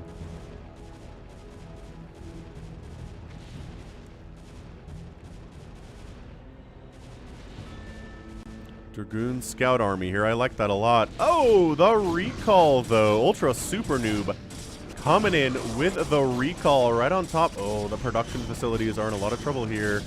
Possibly for Toycop.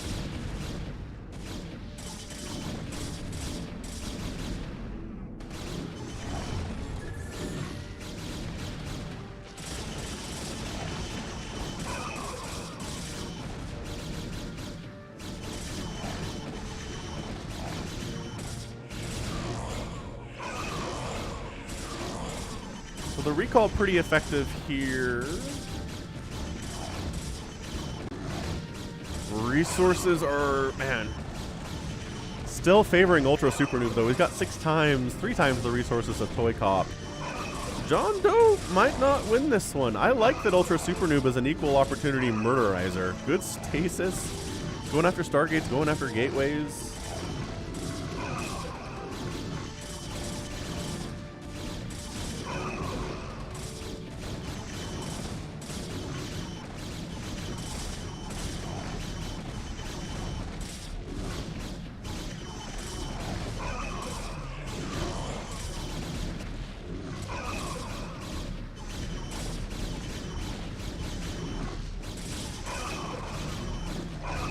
Goals are looking pretty good, Smash. Cannot argue. This is actually taking Toycop down. He's got 900 minerals and 4,000 gas in the bank, but he's just overwhelmed here. I'm sorry the camera centerings aren't very good today. That's because I need to alt-tab out and get away in order to keep the FPS high for you guys. Hey, what's up, Ganon? Welcome to stream. Yeah, I think he just took Toycop down. Ultra Super Noob's like, thanks, man. I appreciate the assist here. No, Ultra Noob, sorry. The John Doe is like, hey, thanks for the assist. That's what happened.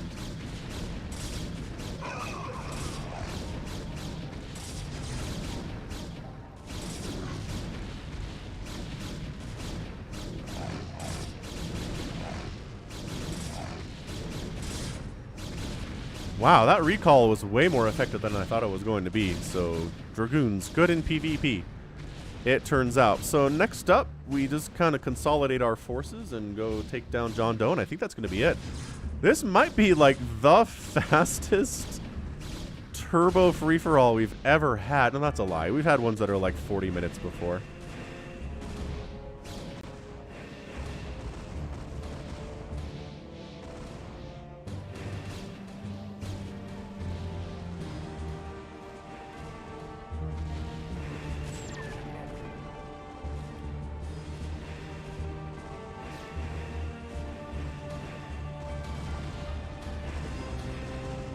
Yep, Toycop, you're right. It was Ultra Super Noob the whole time. It's hard to know. It's hard to know who the threats are. You can't see the banks when you're in the game. And yeah, you finished top 3, Toycop, so sure. I would not have any shame about that whatsoever. So here's the problem. Oh my gosh, that is the juiciest stasis target I've ever seen. And there are arbiters right there, but they're going the wrong way.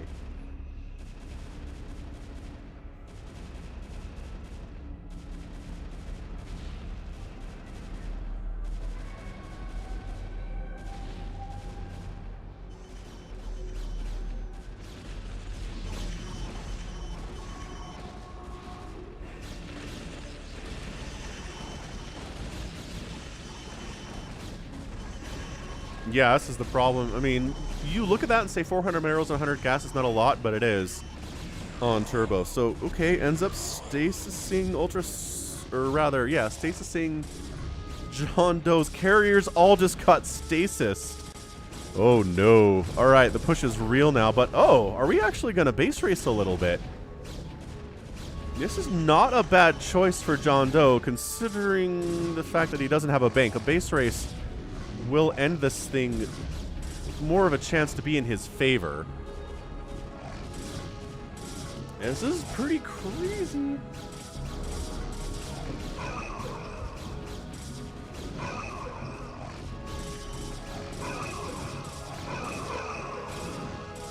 Hey, what's up high in the sky?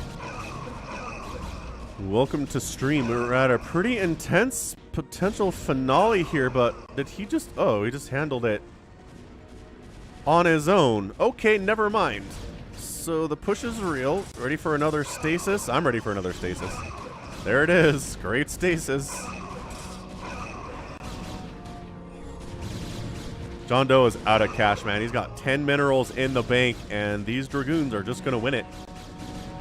So yeah, Ultra Super Noob does the strategy of what you need to do here on Turbo. It's your map, John Doe. And yeah, Ultra Super Noob gets the win. I think the second, you have it too, says Ultra Super Noob. That's an excellent point. Actually, that is a really fair point. GG, taps out. Ultra Super Noob is your winner. Second time in a row, I think, and he just does the strat that you need to do in this, where you kill your opponent, you kill your neighbors, and it just depends on who your neighbors are, how easy that is, right? The beard is still here, it's just shorter is all. It's just shorter. And then you take all of their income, and then you have this situation where you end up outspending everybody else. And you have a bank at the end of the game too. So, I mean, way more. Look at all this gas mined. More minerals mined, yeah. That's how you win a free-for-all in general. So well done. That's going to be it for me today. If you want to come play with people who are Falcon Paladin fans, come to the Brood War US West BattleNet server. Come down here to the thing and do join Falcon Paladin, like I'm typing right now. You can come and hang out with people like RJB, like John Doe, like Psychonauts, Ultra Super Noob, etc., etc. I really got to figure out this FPS problem. I'm going to spend maybe the rest of the day trying to figure that out, doing stuff with the kids. But thanks everybody, that was a ton of fun. Thank you for the super chat from, that was Bjorn, right? Thanks super chat for the Bjorn for the super chat. And we'll be back next week, same time, non-Carbot next time, but the Carbot stream was a lot of fun, always fun to see. And we will catch you then. So stay safe and stay healthy. And above all, take care of yourselves. Goodbye.